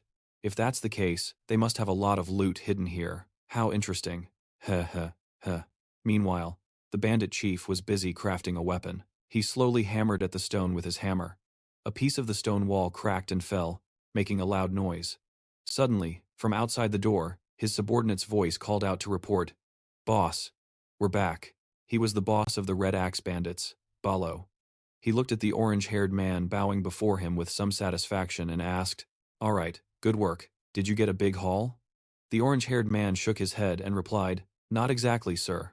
The monsters went on a rampage earlier and scared off all the travelers, but we still managed to get something. We kidnapped 3 kids while they were walking along the road. Based on their appearance, it looks like their families are pretty wealthy. Sir, we could make a huge profit by demanding a ransom or even by selling them." As soon as the orange-haired man finished speaking, Balo laughed heartily, praising them with a delighted expression. "Good, very good." Then he headed towards the cell where Luis and the others were being held. "Well then, I suppose I should stop working on this? They'll lose their innocence. Let's go see how they're doing." The orange-haired man respectfully followed and replied, "Yes, sir." Back with Luis. Khan and Ke were so exhausted that they had fallen asleep. Sensing someone approaching, Luis slowly opened his eyes. The orange-haired man looked towards them and said, "They're in here, boss." Balo put a hand to his chin. He looked at them and remarked, "They look quite refined, don't they?" The moment he saw the man, Luis's eyes widened in surprise as he thought to himself, "This guy looks pretty strong. With that kind of strength, he must be at least level 3, right? But he doesn't look like the type of person who would become a thief." Balo's gaze shifted towards Luis. The boy stared back at him with his sharp eyes. The boy's gaze startled the man, making him gasp. Luis squinted at him with a puzzled expression. Then he smirked with amusement and thought, "Aha, could this guy be?" Luis called out to Balo, "Hey you, fat old man." The man pointed to himself and asked, "Me? Are you talking to me, kid?" Luis just smiled at him. He then replied, "Is there any other chubby old man here besides you?" Then he asked for his name. "What's your name?" Hearing this, the orange-haired guy standing next to him couldn't help but shout in anger, "You insolent brat, how dare you? Do you have any idea who this is?" At that moment, Balo, standing beside him, answered tremblingly, "Ah, Balo." Faced with his strange behavior, the orange-haired guy turned to look at him in confusion and asked, "Boss, why are you acting so strangely?" Balo raised a hand to his head, his body trembling uncontrollably as he replied, "I don't know. I suddenly feel like I'm running a fever." Hearing him say that, the orange-haired guy couldn't hide his surprise and exclaimed, "Huh? If it were anyone else I'd understand, but you, boss?" Seeing his reaction, Luis couldn't help but feel delighted and thought to himself, "Perfect." He fell for it. Seeing that he wasn't feeling well, Balo immediately turned to leave. At the same time, he instructed his subordinate, "Remember to watch them carefully. I think I should go rest for a bit." The orange-haired guy obeyed, replying, "Yes, boss." But when he hadn't even made it out the door, Luis's voice suddenly rang out, "Leaving so soon?" As Balo flinched in surprise, he slowly turned back to look at Luis. Seeing this, the boy waved, "All right, rest well, see you later." As soon as he finished speaking, Balo immediately bolted out the door like an arrow, while the orange-haired guy frantically chased after him. "Let's go together, boss." Phi, who had just returned, witnessed this scene, and a giant question mark appeared in her mind. A giant one at that. Phi flew over to Luis and exclaimed, "Master Luis, I have returned."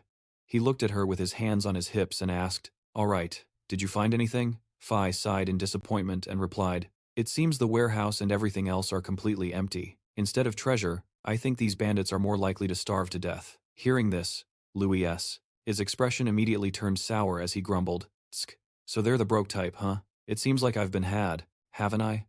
Since ancient times, they've said that humans are rich." Hearing him say this, Phi felt extremely confused. "Huh?" Then, seeing her expression, he said, "Never mind, you did a good job."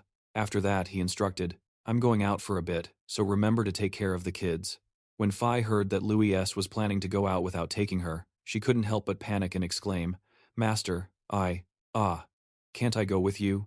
Luis turned his head to look at her and replied, "No, if you're not here, they'll start causing a ruckus as soon as they wake up. I'll be back soon, so keep an eye on them." She replied sadly, "Yes." Luis walked towards the iron bars and grabbed them. Then, he easily pulled the bars apart, creating a large opening. Luis slowly stepped outside. He smiled, his eyes filled with excitement as he exclaimed, "All right, time to go catch some bad guys." Louis S. walked towards the iron bars and grabbed them. Then he easily pulled them apart, creating a large opening. Louis S. slowly stepped outside. He smiled, his eyes filled with excitement as he exclaimed, "All right, it's time to go catch some bad guys, isn't it?" The wooden door slammed shut.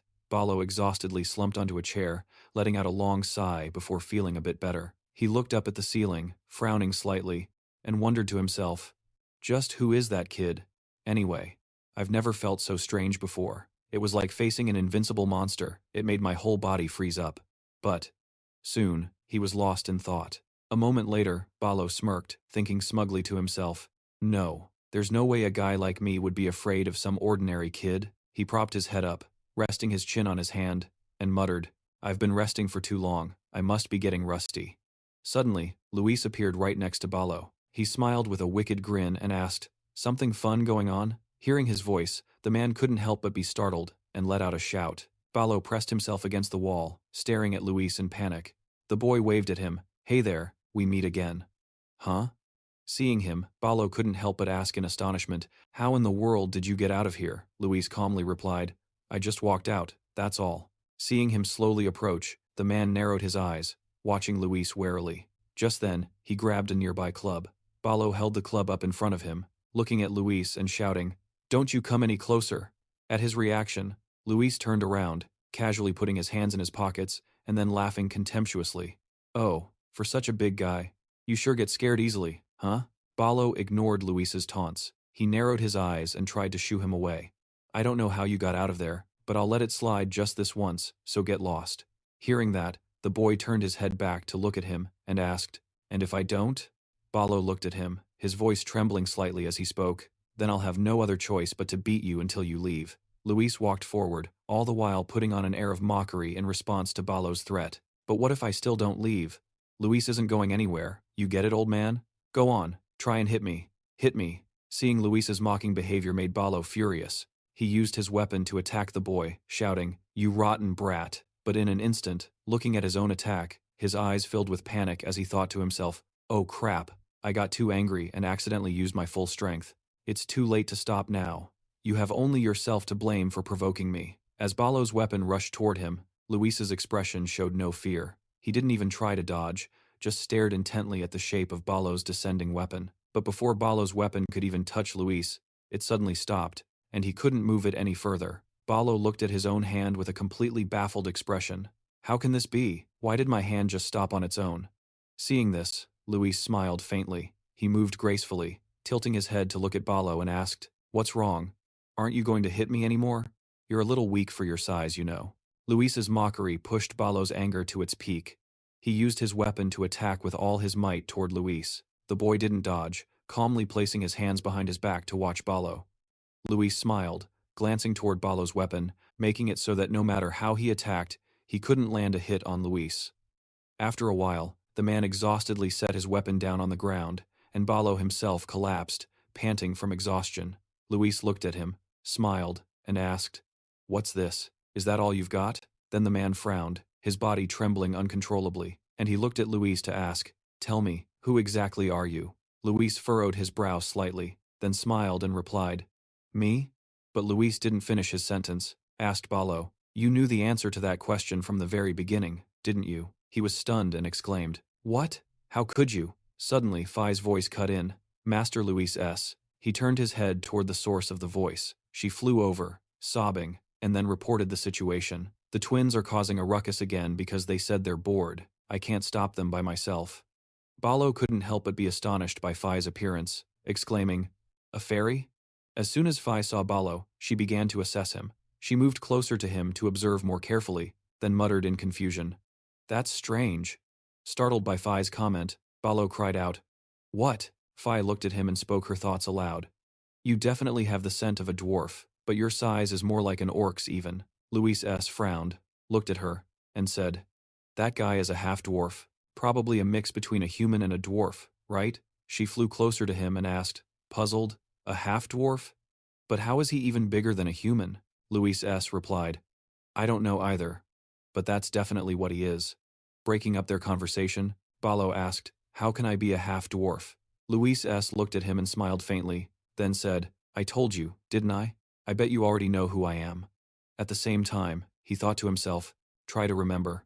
Ballo frowned at them in frustration, but as if realizing something, he gasped in shock. Could it be? He recalled the time he lived with his father, and the many times his father hammered a newly forged piece of iron. Ballo slowly approached his father. His father, while working, began to advise his son, there are things that we dwarves must always keep in mind. If in the future you meet someone who makes your legs tremble or your whole body shake, and if you feel you can't control yourself from obeying them, Ballo's father used tongs to pull the ingot from the forge, then continued, then you must run away, and don't look back. He then tilted his head to look at Ballo. Hearing his father's strange warning, he looked up in confusion and asked, What? Dad? What are you talking about? Ballo's father dipped the ingot into the water and replied, You are not a pure-blooded dwarf. You might be free from the compulsion of that bloodline, but as long as you carry a part of my blood in you, you will never be free from that bond. If something like that happens, you must run away immediately. Hearing this, the boy looked at his father with a worried expression and asked, But what if I can't run? His father replied, If you are in a situation where you can't run, then he turned his head angrily toward Ballo and warned, Then just do as they say. His father came closer, knelt down, and placed a hand on Ballo's shoulder. Son, never forget this.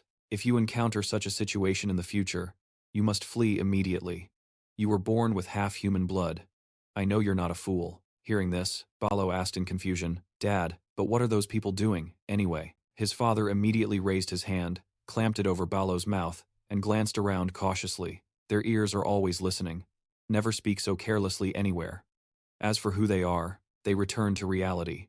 Ballo looked at Luis, his eyes filled with terror, and exclaimed, Could it be a dragon? Luis propped himself up, smiled at him, then winked and replied, That's right, Ballo exclaimed. A dragon? Luis propped himself up, looking at him with a triumphant smirk.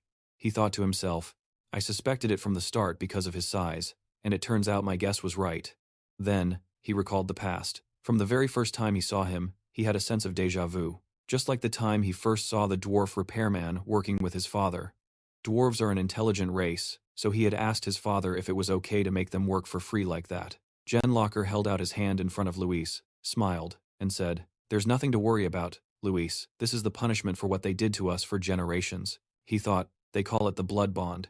Even after diligent research, there was only one piece of information that indicated dragons were nearly wiped out by the dwarves, and that was the only information he could find. It was truly unfortunate, but if they made a mistake that almost made the entire dragon race disappear, then he didn't need to be generous, right? Seeing Luis approaching him, Ballo held his hands out in front of him and exclaimed in fear, Don't come any closer. Luis stopped, lightly touched his chin, smiled, and asked, They say that dwarves have the fear of us dragons etched deep into their blood, don't they?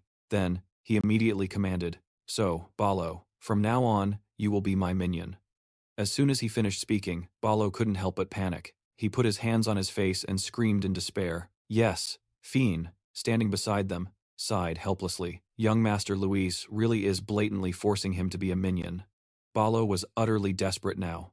He knelt before Luis. While kneeling, he sobbed quietly. Seeing this, Luis approached, smiled, and gently patted Ballo's shoulder to calm, fort him, then asked, It's okay, that's just the law of life. By the way, Ballo, this year, how old are you? He replied, I turned 50 this year. Hearing that, he licked his lips and exclaimed, You're still so young. The senior standing before you is 250 years old this year. Hearing this, on Ballo's head, a large question mark immediately appeared, and he asked in confusion, What? If you're only 250 years old, then you're still a hatchling? Ballo's words made Luis extremely annoyed. He walked over, pointed at Ballo, and yelled, What do you mean, hatchling? I am a powerful and majestic dragon. Got it? Ballo exclaimed in astonishment. Really, is that so? Luis put his hands on his hips and replied, Of course, you idiot. Then, he walked towards Ballo again and patted his shoulder lightly.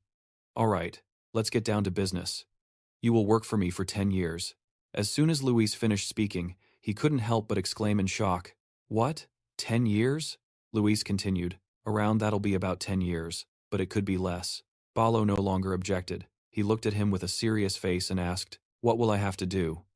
He pointed straight at Ballo's face and ordered, Your job is nothing other than to take us home for the peace of the world. As soon as Luis finished speaking, Balo was utterly confused. He looked at him and asked, "What does taking you home have to do with the peace of the world?" Luis narrowed his eyes and asked in return, "Do you know who I'm referring to when I say us?"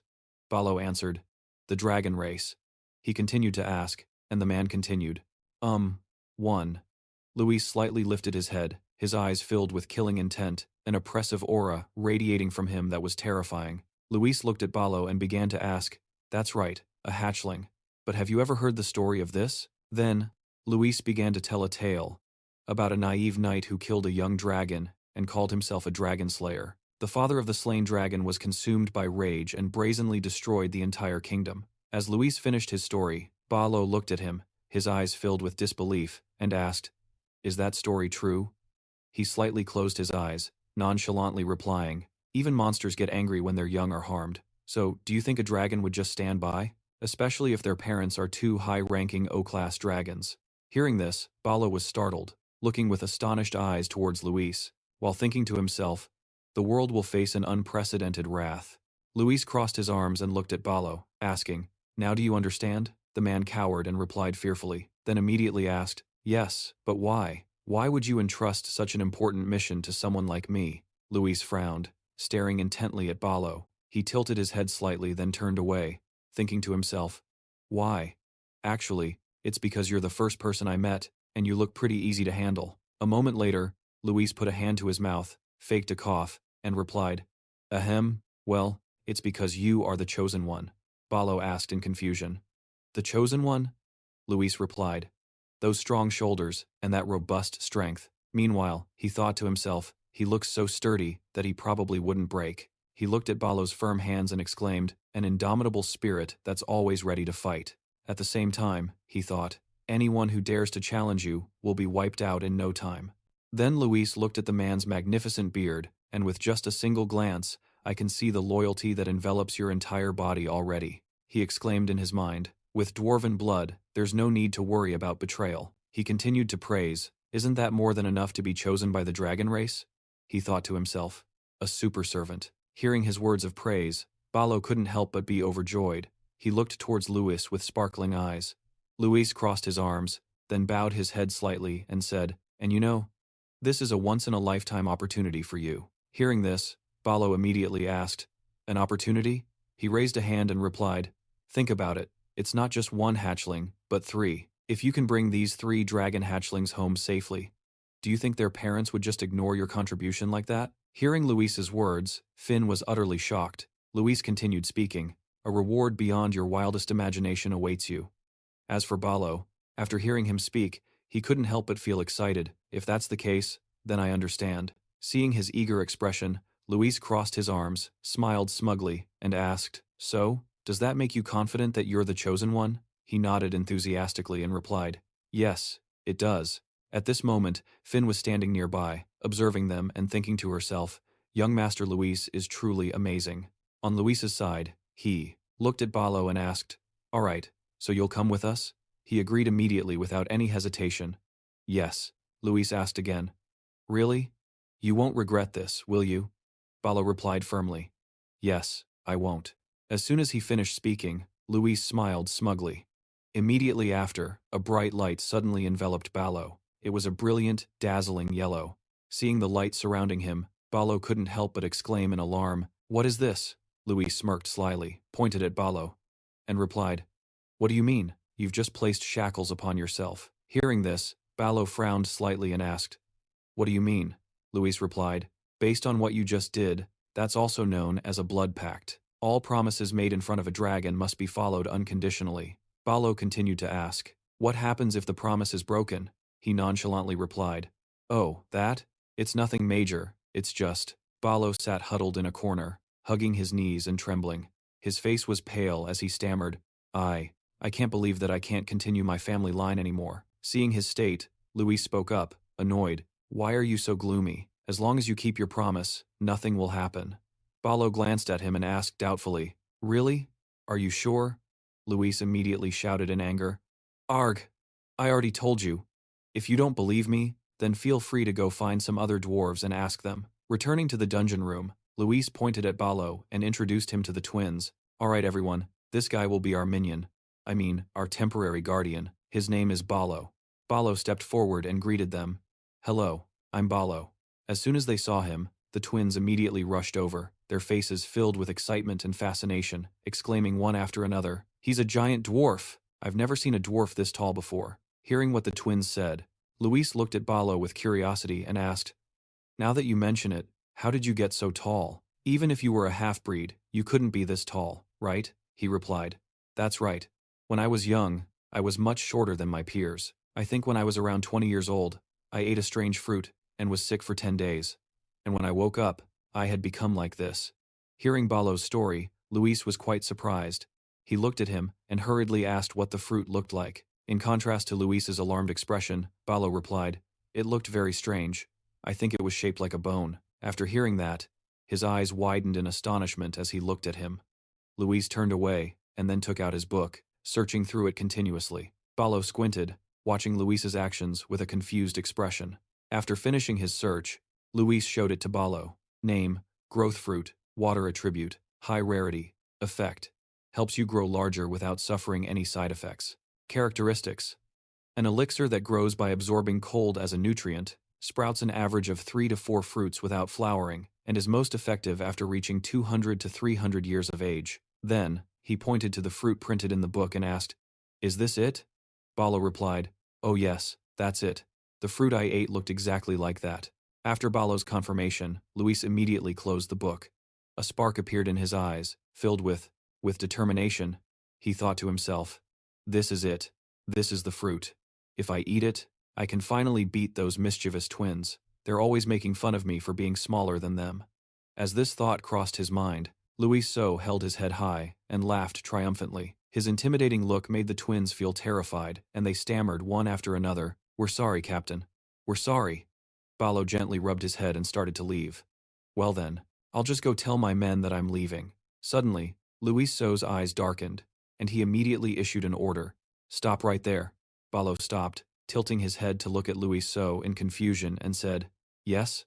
Luis So spoke up. "Going home can wait. Our top priority right now is the growth fruit." He then raised his hand, looking at it with eyes full of fierce determination, as a fiery aura of passion ignited around him. Luis So held the book out in front of Balo. Name, growth fruit. Attribute, water. Rarity, high. Effect, helps you grow larger without suffering any side effects. Description, an elixir that develops by absorbing cold as a nutrient, bearing an average of 3 to 4 fruits without flowering. It is most potent after reaching 200 to 300 years of age.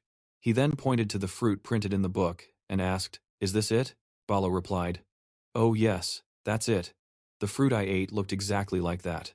After Balo's confirmation, Luis So immediately snapped the book shut. A determined spark ignited in his eyes as he thought to himself, "This is it. This is the fruit. If I can eat it, I'll finally be able to defeat those mischievous twins. They're always making fun of me for being smaller than them." As this thought crossed his mind, Luis So held his head high and laughed triumphantly. His intimidating look made the twins feel terrified, and they stammered one after another, "We're sorry, Captain, we're sorry." Balo gently rubbed his head and started to leave. "Well then, I'll just go tell my men that I'm leaving." Suddenly, Luis So's eyes darkened, and he immediately issued an order. "Stop right there." Balo stopped, tilting his head to look at Luis So in confusion, and said, "Yes?" Luis So spoke up, "Going home can wait. Our top priority right now is the growth fruit." He then raised his hand, looking at it with eyes full of fierce determination as a fiery aura of passion ignited and enveloped him. The moment he finished speaking, the twins immediately rushed over, looking at him with excitement. Kang and Phi asked in turn, "What fruit? What is it?" "The growth fruit, huh? What kind of fruit is that?" Luis So didn't answer. He just frowned slightly, thinking to himself, "It's mine. There's no way I'm telling these brats about it." Balo looked at him and spoke up. "But sir, there's a slight problem." Hearing this, Luis So immediately whipped his head around, glaring at him and snapping, "What? What problem?" Balo looked at Luis So with a somewhat worried expression and said, "The So Orker people live where the growth fruit tree grows, so it won't be easy to approach it." Luis So looked at Balo and warned him, "I'll say this again. Stop with the nonsense and just lead me to the growth fruit tree. I'll take care of the rest." He then turned away, lightly bringing a hand to his chin and smiling with extreme confidence. The expression on Luis's face, combined with the murderous aura radiating from him, made Balo tremble in fear. He thought to himself, he's so scary. Over by the cliffside, Louise So stepped forward. Then, all four of them then looked down the cliff together to observe. Louise So looked towards the tribe in the distance and exclaimed, "Is that the place?" Balo replied, "Yes, that's right, that's the Seer tribe. When they first migrated and settled here, they weren't this numerous. They gradually increased in number, and now there are hundreds of them." After hearing this, Louise So continued to ask, "So where is it exactly?" Balo was startled and exclaimed, "Sir?"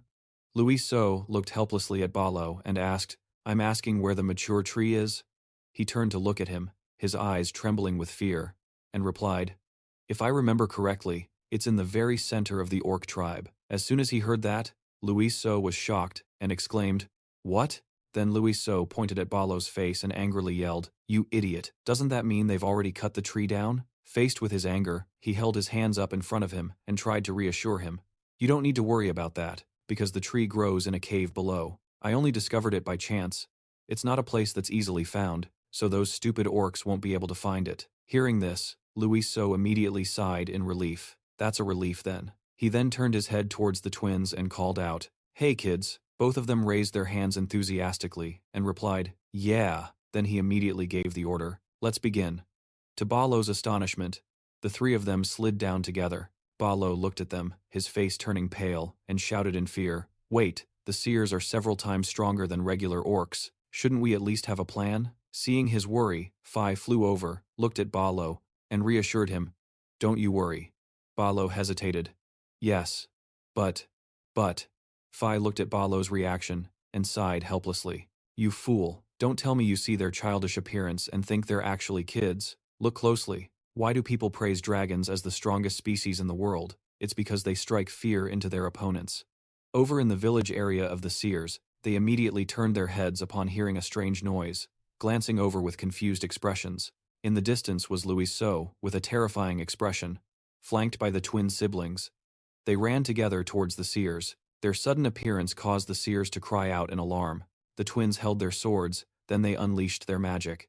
They were enveloped by bolts of lightning that were incredibly fierce. Seeing this, the seers couldn't help but scream in terror. The twins showed no mercy, and with just a single strike, they instantly pierced through the seers. Faced with their surprise attack, the seers grabbed their weapons and charged forward in unison. K-Ni, holding two swords, dove down from above, looking at them with an excited gaze, and shouted, "Bring it on." Faced with their assault, the seers were terrified, and quickly turned to flee. The twins, holding their swords, gave chase while calling out, "Hey, where are you running? Get back here and stand still." In the distance, Phi spoke up, "See that? That's what dragons are." And Ba Lo could only watch in silence. He then looked at Phi, his eyes filled with doubt, and spoke up. "Dragons are obviously overwhelmingly powerful, but the seers aren't the type to just run away like that." She looked at him and replied, "There's a saying, a mouse runs from a snake, right? It seems the orcs are just like that."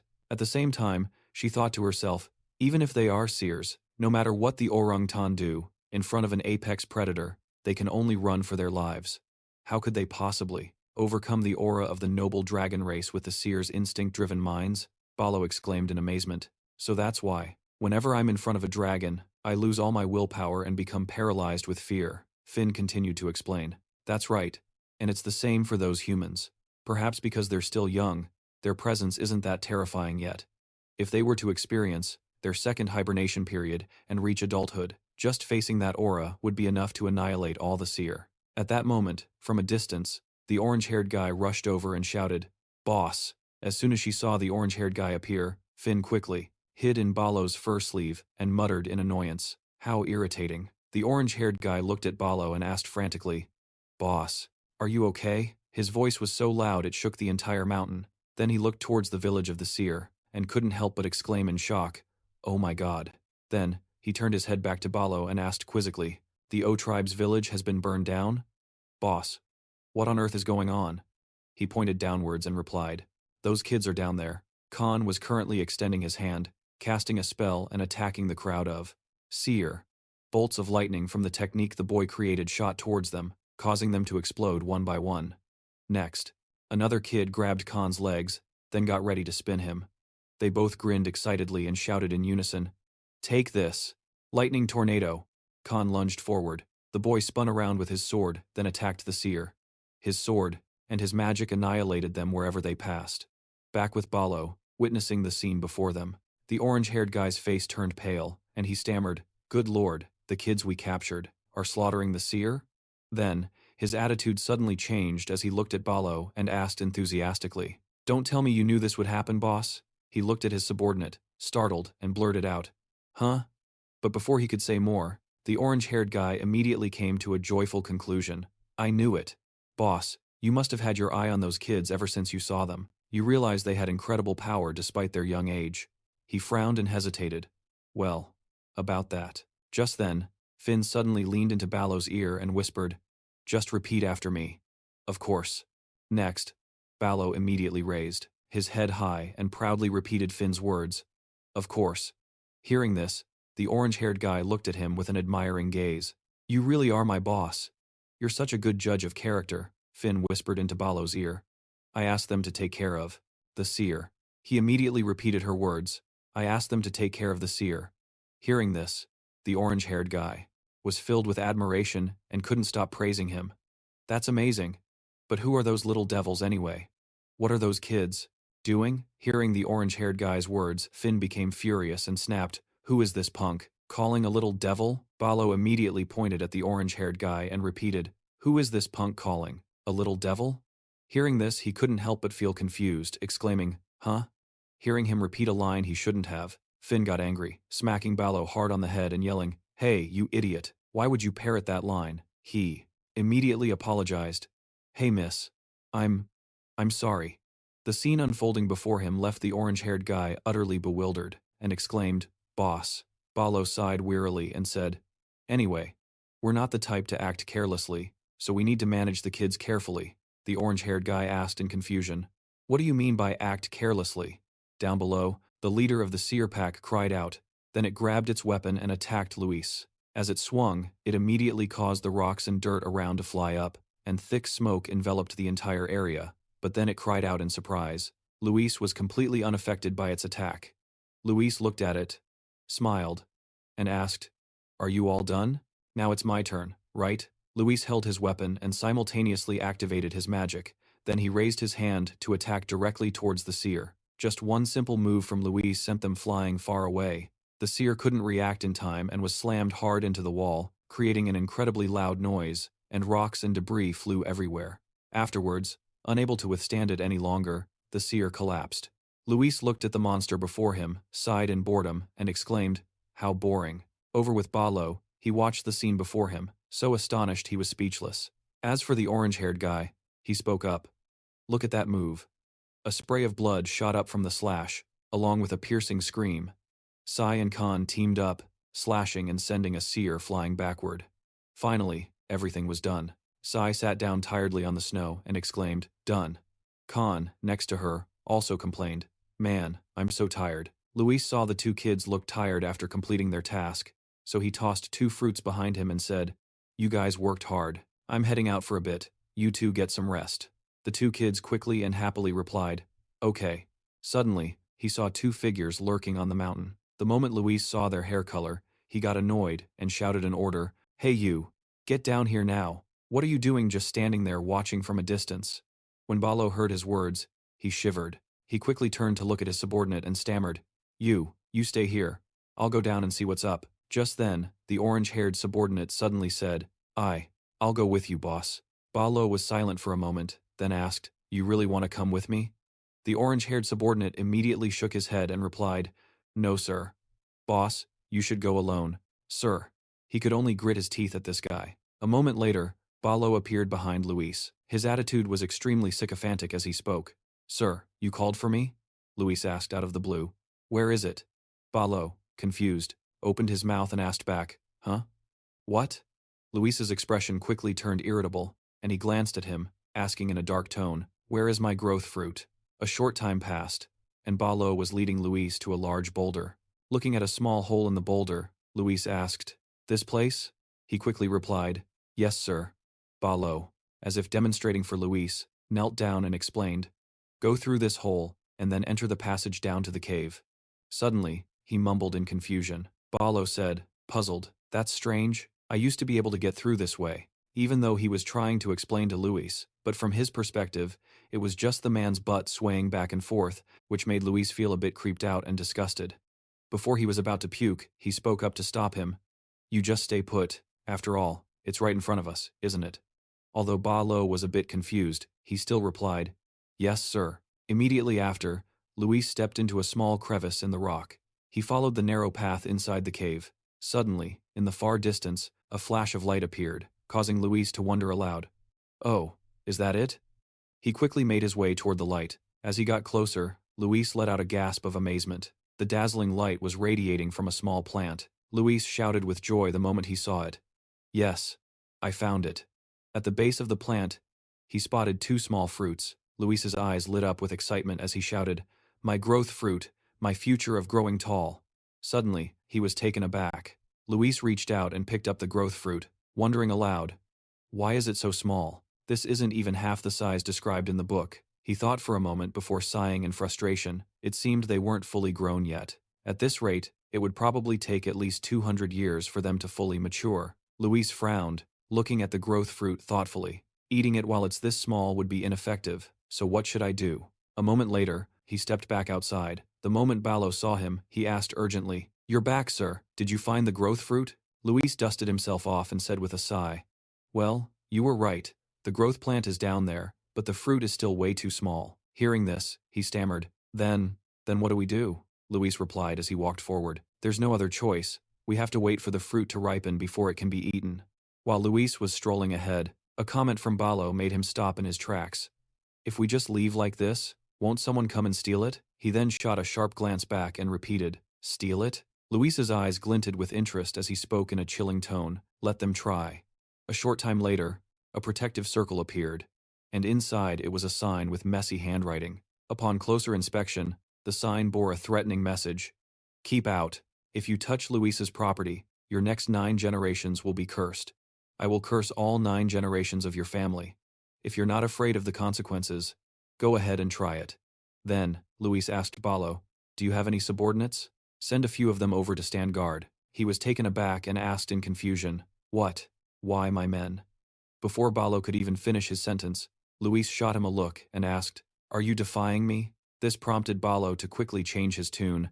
Take as many as you want, sir. They are at your disposal. Luis looked toward the cave, still feeling uneasy. Even though I've used every method I know to set up traps, I still feel anxious. I need someone to keep an eye on things until the growth fruit is fully mature. A moment later, Luis stood with his arms crossed, looking down thoughtfully. The group of bandits had gathered below. Every last one of them looked either completely exhausted or half asleep. Luis couldn't stand the sight any longer and turned to Ba Lo to complain, How is it that not a single one of them looks competent? He then looked down at the group and thought to himself, But for the sake of my future growth, it's worth whatever time it takes. With that thought in mind, Luis announced, I'll make this quick. The bandits below didn't understand what was happening and began to whisper amongst themselves, What's with the sudden assembly? Beats me. Are we going to fight? The henchman with orange hair spotted him and thought in a panic, That little demon. What in the world is he doing here? What in the world is he planning to do? While they were all in an uproar, Luis shouted, Hello, my friends, my dear bandits. A slightly arrogant smile spread across his face. I have some important news to share with you, and that is, Luis paused for a moment before quickly continuing. As of today, the bandit gang is disbanded. The moment he said that, the bandits below were completely stunned. Furious, they immediately shouted, What did you say? What gives you the right to disband us? The orange-haired underling immediately turned to Ba Lo and asked, Boss, what is all this about? Don't tell me you agreed to this? In response, the boss remained silent and avoided his gaze. Right after that, Luis called for the twins. The 2 sisters quickly appeared, responding, Yes, we're here. He smiled excitedly and said, Let's begin. Upon receiving the order, the sisters cracked their knuckles and replied, Coming right up. Seeing this, the bandits couldn't help but cry out in fear, Why are you coming over here? Don't come here. But their pleas were useless, as the orange-haired underling was immediately hit by the first throw of snow. Right after, the 2 guys behind him were next. Watching C and Khan working so energetically, Luis started cheering them on. That's right. Great job, my little ones. That's how you smack him in the head. Go on. The one Watching this scene was Balo, who was completely speechless. Hearing the painful screams of his men, he could only shed tears in silence, whispering in his heart, "I'm sorry, guys." And so, after some time passed, the bandits who were unharmed just moments ago were now all writhing in pain on the snowy ground, along with their pleas, "For mercy! We're gonna die! Please spare us!" While it was a miserable scene on their side, Luis's group was having a blast. He was patting Khan's head, smiling as he said, "Great job." Then, Luis glanced over at them with an assessment. "Have you seen enough? This is your performance. You can't even handle 2 kids." Hearing his words, they could only argue back silently in their minds. "They're not just kids." Then, Luis shouted out a sentence, "But you don't need to worry." He flashed what was supposed to be a bright smile and told them, "I will definitely whip you all into shape." On a towering mountain, a small squirrel was happily standing on a branch holding a pine cone, when suddenly something whizzed past, startling it and making it drop its pine cone. As the squirrel quickly scurried away, a voice rang out from behind, with a comment, "You're putting too much power into your legs." Luis looked ahead and continued his critique. "Are a soldier's eyes just for decoration? Why can't you dodge something that's right in front of you?" The bandits he was training were sprawled on the ground, crying and begging, It's too fast. Please spare us." Looking at their condition, Luis couldn't help but complain. "These guys are too weak. Right?" 10-minute break. A chubby bandit collapsed onto the snow, panting heavily. "Seriously, we're gonna die at this rate. I'd rather just pass out and get it over with." The orange-haired bandit added, annoyed. "That's what I'm saying. The ones who passed out didn't get beaten up." Suddenly, the chubby one came up with an idea. "How about the 2 of us escape, huh?" He was immediately shot down by the orange-haired one. "Forget it. The guys from the next room already tried to escape and got caught. They were forced to train from morning till night for 2 whole days. Didn't you know?" The chubby one quickly yelled in frustration. "Damn it, we weren't soldiers to begin with, so why do we have to go through this miserable training?" The orange-haired guy stood up and spoke softly. "You're still alive, huh? Still thinking like that?" The orange-haired guy's eyes were still filled with a few tears as he spoke with resignation. "I've already given up on my own thoughts. Every day, I get beaten with an empty mind. Somehow, a day just passes like that." Before he could finish his sentence, the fat guy started crying loudly. With tears welling up in his eyes, he shouted angrily, "That's not right. Getting beaten like this every day. My body should be crippled. I'm asking you, how can we be perfectly fine the next day?" Just like that, the fat guy let out a loud shout, "Damn it." Meanwhile, Luis S. was very pleased, thinking to himself, "They're growing up so fast." Luis S. couldn't help but recall what he had been doing. Every evening, he'd steal an extra bottle of his father's high-grade potion and feed it to them. They just had to sleep it off, and their stamina would quickly recover. During training, they couldn't slack off because I transferred my will to them using a mental method. I'm teaching them from a book I took from my father's library, so they can grow stronger every day. Although it's just the basics, it's still a book from a dragon's library. It's a real waste to pass it on to these idiots. Luis S. frowned slightly, looking at the book in his hand, thinking that if he wanted to train them to maturity in a short time, there was no other way. He looked at the book and said, "You guys are very lucky, you know?" Suddenly, Balo appeared, calling out, Sir Luis S." Seeing him, he quickly replied, "Oh, you're here? How's that task I gave you coming along?" Hearing Luis S.'s question, he hesitated slightly, before answering, "About that, I've done as you instructed." Seeing that everything was completed according to his plan, he smiled and said, "Oh, is that so? You've worked hard. You go on ahead and prepare. I'll bring the kids along later." Hearing this, Balo replied, "Yes, sir." A cunning expression appeared on Luis S.'s face, and his tone became chilling. This is the method of pushing a beast off a cliff, to teach it to be stronger. Balo looked at his extreme excitement and felt a sense of unease. Just how long does he plan to torture them? A while later, on a high mountain, the group of bandits was walking cautiously on the snow. The masked guy looked at the fat guy and asked curiously, "Why do we have to train up here?" The fat guy replied helplessly, "Who knows what this big sack is for? The boss told us to wear it, so we wear it." But suddenly, a shout echoed from behind them, "Make way!" A large weapon was slammed down onto the snow. As soon as they saw the weapon, they shouted in astonishment, "A catapult!" A catapult made of wood was right in front of them. Balo quickly raised a hand to wipe the sweat from his forehead. The confused orange-haired guy walked up to him and asked, "Boss, why did you suddenly bring a catapult? Are we going somewhere to fight?" Balo didn't have a chance to answer before another voice rang out. "Attention everyone." Luis S., with a serious expression, looked at them and said, "You must be wondering why you're gathered here, right? But instead of a lengthy explanation, it's better to see it for yourselves." After his introduction, he turned around and shouted, "Now, my professional teaching assistant, step forward." C quickly acknowledged the order, replying, "Moving up." Immediately after, the little girl skipped over to the catapult. Caney sat cheerfully in the catapult's seat, cheering happily. The bandits turned pale with panic and began to stammer, asked, "No, that can't be right, can it? It's not, right?" Luis So didn't care and shouted an announcement to the little girl. "Prepare the catapult." Sai cooperated and replied, "Ready." Immediately, he pointed forward and yelled, "2 shots," and just like that, they were fired. The little girl was thoroughly enjoying it, smiling, while in contrast to Sai, the group of bandits was terrified. They screamed, "Crazy! This is crazy!" Even Balo was quite frightened. "Oh my god. So, this is the meaning of the cliff story? Is this what it meant?" They all silently watched Sai's trajectory. As soon as they saw the little girl about to fall, they frantically shouted, "Oh, is she falling?" Of course, Luiso wouldn't give Sai a mission that dangerous. Right after, a paraglider appeared from that big backpack. The group of bandits nearly had a collective heart attack. Luiso looked at the results before him and said with a bright smile, "Excellent. The catapult is truly effective. Its performance is very good. You all see that? You just have to do it like that."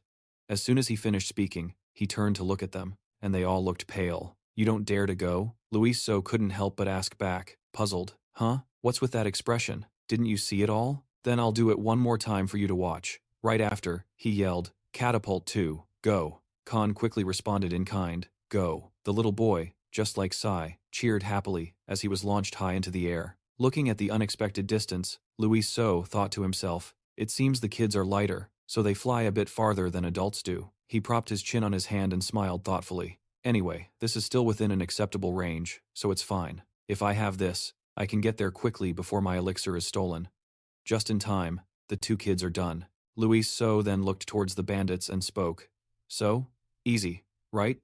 You just get on, fly, then parachute, and land." His words made them scream in fear.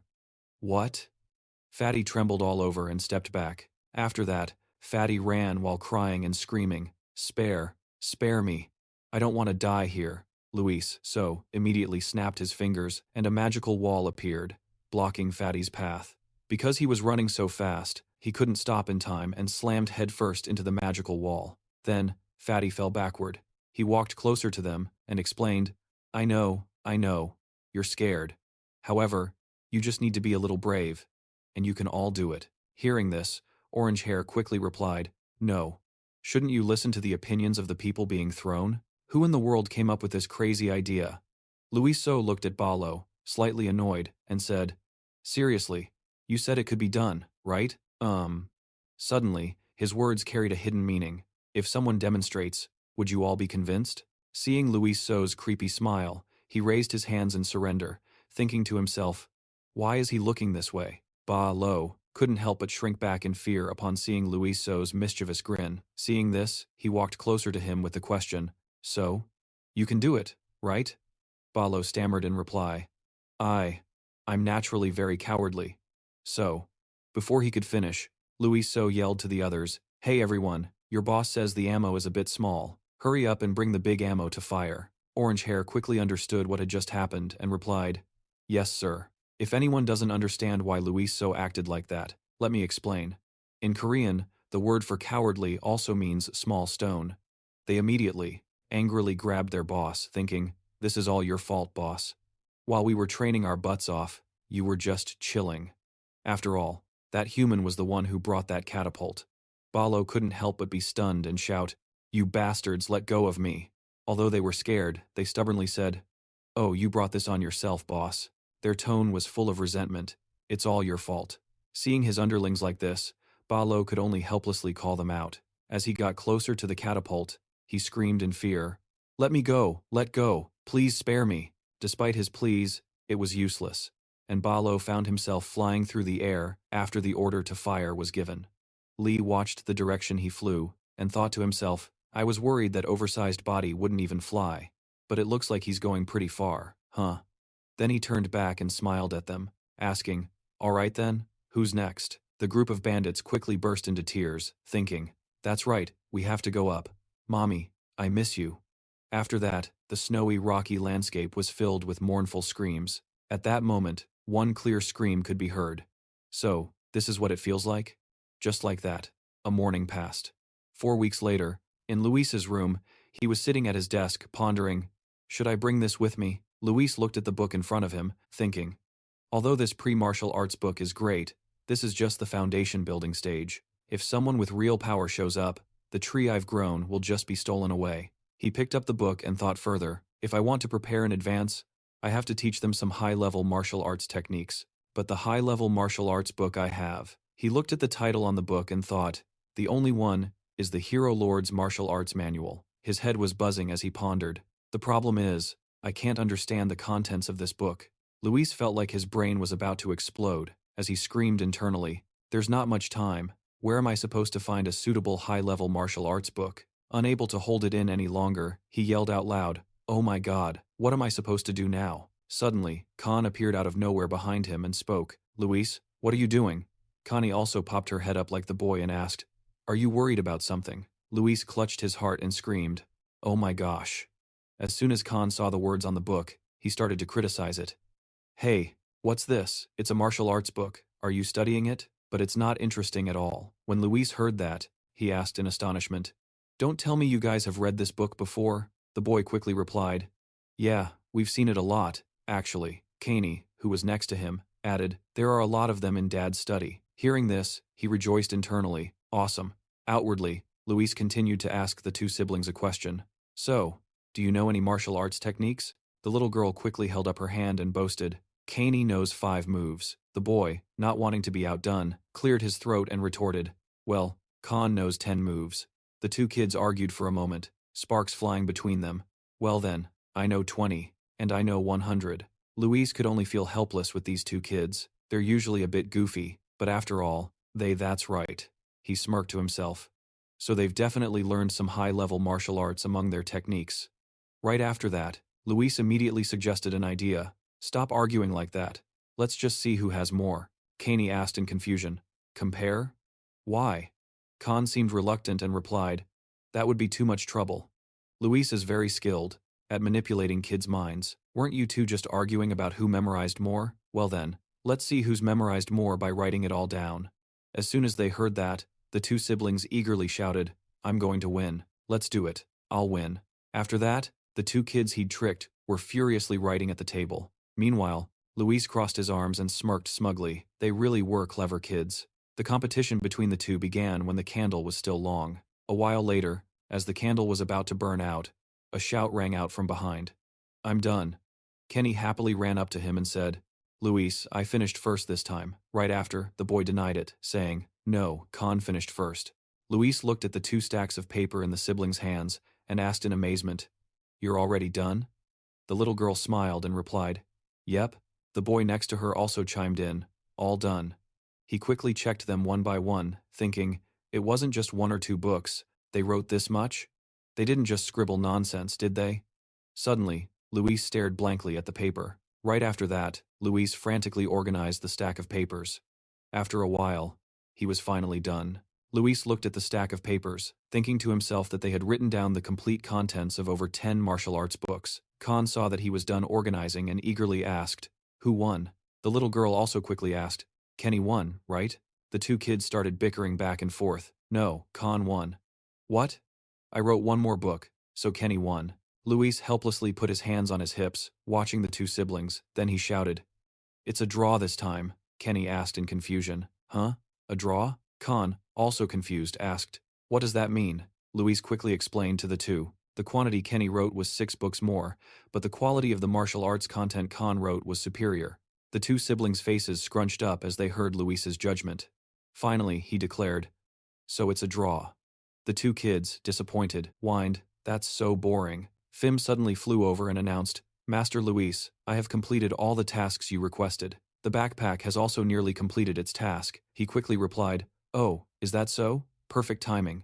Luis smiled to himself, thinking, I've got the high-level martial arts book, it's time to prepare to leave, now let's start preparing the finale. 2 weeks later, a resounding shout echoed. The group of bandits, after their training, were listening to orders with extreme seriousness. The orange-haired guy shouted loudly, All of you, salute. Luis stood on a large rock, watching them follow the order perfectly. He was very pleased and smiled. Even the fat guy who caused a ruckus before was now following orders seriously. Everyone had completely changed. Luis nodded and said with a smile, I am very satisfied. I want to express my respect to all of you who have followed me to the end for the past 6 weeks. You have all worked hard, they quickly shouted in response. Luis, with the two siblings standing on the rock, spoke seriously. Perhaps all of you are curious as to why you had to endure such hellish training, like that. Then, Luis broke into a smile. That's because. Right after that, a brilliant light suddenly appeared, dazzling them. The bandits, stunned by the sight, shouted, What is that? They pointed forward and shouted, Oh, there's a figure appearing behind that blinding light. The orange-haired guy, terrified, screamed, Oh my God. Before their eyes was a dazzling figure in tones of white and gold. His eyes completely stunned everyone. A majestic voice rang out, Listen, you mortals. The voice came from the figure that appeared like an illusion. You have been chosen by the god Kenzozer. The bandits were shocked upon hearing the name. Ayla, the one with the green hat, stammered, We've been chosen by the god Kenzozer? There was a legend that had been passed down through folklore for ages. The god Kenzozer, a deity from ancient times, had destroyed the demons that were ravaging the world. It was rumored that this god of war built a mountain from the corpses of the demon race. That great god was now appearing before their very eyes, and it was overwhelming. Everyone began to waver. Meanwhile, Luis was busy operating things from inside the illusion of the god Kenzozer. He was working frantically within the god's body, complaining, So busy, so incredibly busy. Luis silently admired the results of his own creation. The illusion of the god Kenzozer was created, using spatial methods to refract and reflect light. The situation was still going very well. He glanced to the side in confusion, and then shouted. Immediately, Luis announced, There's a hole on the side of the illusion. The two sisters quickly ran over and replied, Don't worry, we'll patch it up right away. Ka jumped up to adjust the illusion. After that, the hole on the outside gradually returned to normal. Luis looked back and praised them profusely. Great job. Next, he focused on creating a source of power. By expanding the space to interact with the atmosphere, Luis made the god Kenzozer speak a line. That's right, you have been chosen. The figure on the outside, the god, majestically spoke. You shall face the disaster that will befall this land in the future. You will become the rays of light that shine in the darkness. The next words became their motivation. Become the swords that condemn demons. Seeing that they were convinced, Luis smirked, thinking to himself that this was probably enough. Now all I need to do is engrave this conviction deep into their minds. The god Kenzozer spoke, imprinting a red source of power, which appeared on the bandits' bodies as red letters. Full of faith, they shouted excitedly, We believe in the god Kenzozer. Seeing that the moment had arrived, Luis sent a message to her. Phi, now's the time. Phi quickly replied, Yes, master. Right after, she flew over to a small tree. Phi poured the liquid from a glass vial onto its base. It was a plant growth stimulant, personally created by her master. After pouring out every last drop, as if by magic, the small tree grew rapidly. Looking at the large tree before her, Phi exclaimed in amazement, Oh, it's so effective. The sudden appearance of the large tree astonished everyone. The bandits' eyes widened as they shouted, A giant, ancient tree appeared out of nowhere. It's a miracle. The god Kenzozer continued to speak. This is proof of the covenant I bestow upon you. He pointed towards a large boulder and added, And this is the trial for you to prove yourselves. They immediately looked over. Luis quickly sent a message to the man, Balo, do it now. The man hesitated slightly, and replied, Yes, sir. Then, Balo took his axe and started chopping. With each swing, small pieces of rock broke off. After a while, the large boulder cracked open, immediately revealing a cave with a sign, Cave of Trials. The god Kenzozer then spoke, To those who overcome this cave of trials, I shall grant my blessing and the reward. The group of bandits excitedly shouted, Great god Kenos. Luis was incredibly excited and thought to himself, Inside the cave over there, I've of course placed the martial arts techniques written by the Gemini Scorpion and even the holy magic that I personally selected. Remembering the image of the trial wall inside the cave, he thought further. I've set various traps made by Balo, so it won't be easy to get them out. God, Kanos continued to speak. O chosen warriors, I will return when the tree of promise remains intact. His entire body grew increasingly faint as he added, you must have faith and wait. Right after that, God Kanos vanished before their eyes. The orange-haired guy suddenly, out of nowhere, spoke up. So, that's how it is. The orange-haired guy, bursting with excitement, said to himself, that's right, we are the chosen ones, and all the hardships before were just a test for this selection. They all agreed with the orange-haired guy and cheered happily. That's right, we are the chosen ones. Long live the great god, Kanose. Luis crossed his arms and watched them cheering joyfully. Great, he thought smugly to himself. A perfect ending. The two sisters and Finn also exclaimed, happily, this is so fun, we help too. Luis quickly returned the sentiment with a bow.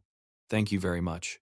Thank you. Balo watched the children from behind without a word, and averting his gaze, he felt even more pity as he thought, they believe they were chosen by a god. Balo looked over at that large wish tree and mused, that tree is the proof of it all. This land has become a holy land, and they will willingly risk their lives to protect this holy land. He couldn't help but feel pity, these poor kids, pushed by fate to become guard dogs. Suddenly, Balo looked bewildered as a thought struck him. Wait a minute, if they're the guard dogs, then doesn't that make me the alpha dog? The mere thought of it made him collapse, lamenting his fate. Right then, Luis shouted at him, Balo, what are you doing? We have to leave now. Hearing his command, Balo could only reply dejectedly, yes, let's go. Immediately after, Khan's voice rang out, Luis, where are we going now? Although she didn't know where, the little girl still happily spoke up, let's go somewhere more interesting. Time passed by in Silverfire City. Jen Locker was pensively looking at the scenery outside the door. He sadly thought to himself, Luis, is the boy eating well now? Suddenly, Jen Locker sighed deeply. No matter how important the succession is, I shouldn't have let the boy go alone. He was extremely frustrated, thinking to himself, at such a critical time, where has father gone again?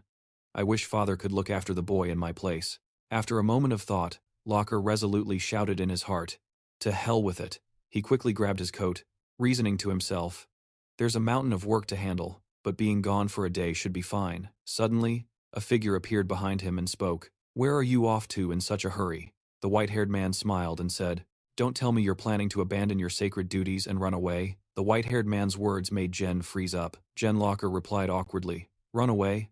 What are you talking about? But what are you doing here, Carisur? It turns out the white-haired man is the father of Can and Kenny, a shameless dragon. He replied cheerfully, what am I doing? I'm here to watch you, of course. Jen Locker, looking displeased, said, don't you have anything better to do? Stop messing around and get lost. Carisur Carlos wore a teasing expression and said nothing. Seeing this, Jen Locker helplessly asked, if you're not leaving, what are you still doing here? He immediately broke into a smile. Carlos looked at the blue orb. He picked it up and joked, you look bored, so I came to hang out with you. Jen Locker, completely exasperated with his friend, said, it's not me who's bored, it's you. Carlos didn't deny it and replied, yeah, that's about right. He smiled as he looked into the orb. Inside the orb, an image quickly appeared of Leeser smiling brightly. Carlos then asked him a question. Are you worried about Leeser again? Jen Locker remained silent, saying nothing. As if seeing through everything, he said, you're planning to sneak out to see Leeser, aren't you? Jen Locker stammered in denial. I don't know what you're talking about. The more he acted this way, the more amused Carlos became, laughing out loud. He quickly reminded him, don't you know the air is forbidden from going out? What will you do if you get caught? Jen Locker, at a loss, replied, what kind of people do you think the elders are? Of course they'll be keeping an eye on things. If I get caught, there's nothing I can do about it. Carlos unexpectedly cursed. Good grief, this idiot is that worried about Leeser, huh? Hearing this, Jen Locker shot back. So, you're not worried about your kids? He pointed to himself and answered, Kenny and Can. I'm not worried about them at all. Jen Locker couldn't believe it and asked again, what? How can that be? Carlos explained to him, you know my kids really like Leeser, right? Whenever they come over, they always look for Leeser. He spoke to him with excitement and a bright smile. Leeser is not an ordinary child. He even takes better care of the kids than I do. Jen Locker was silent for a moment, then retorted bitterly, How can this guy be bragging about that right now? Right after, Carlos casually replied, Jen Locker, you're too overprotective of your child. It's not that you shouldn't be, but Leeser isn't just some ordinary young dragon. Just thinking about Leeser, he could list off his outstanding qualities. He not only possesses 4 combat attributes, but if you look at the way he thinks and acts, he's no different from a fully grown dragon. There's no one in this world who has it easier raising a child than you. Then Carlos shouted in frustration, You guy, you're blessed. Even though Jen Locker knew this, he still said worriedly, Even so, but... Carlos immediately got close to him and said, So stop worrying about Leeser and worry about the succession instead. Who knows? Leeser might be enjoying his free time without you watching over him. Suddenly, as if remembering something, Carlos announced with a smile, Also, if you're afraid my twins will bully Leeser, you don't have to worry. I've already told the kids they have to listen to Leeser. Hearing his words, Jen Locker could only hold back his frustration and reply, The twins inherited your personality exactly, so I'm sure that's how it is. Carlos saw nothing wrong with that, and laughed heartily. Right? I think so too. He put a hand to his chin, pondering, Anyway, they almost caused a disaster, so I handed them over to Leeser. If they cause any trouble, I won't interfere and will let Leeser handle it. Then he laughed with delight. My kids might cause trouble, but if it's Leeser, won't he know how to solve it quickly and efficiently? Meanwhile, Carlos was completely oblivious to Jen Locker's face growing darker and darker. He immediately looked at his friend and asked, How about it?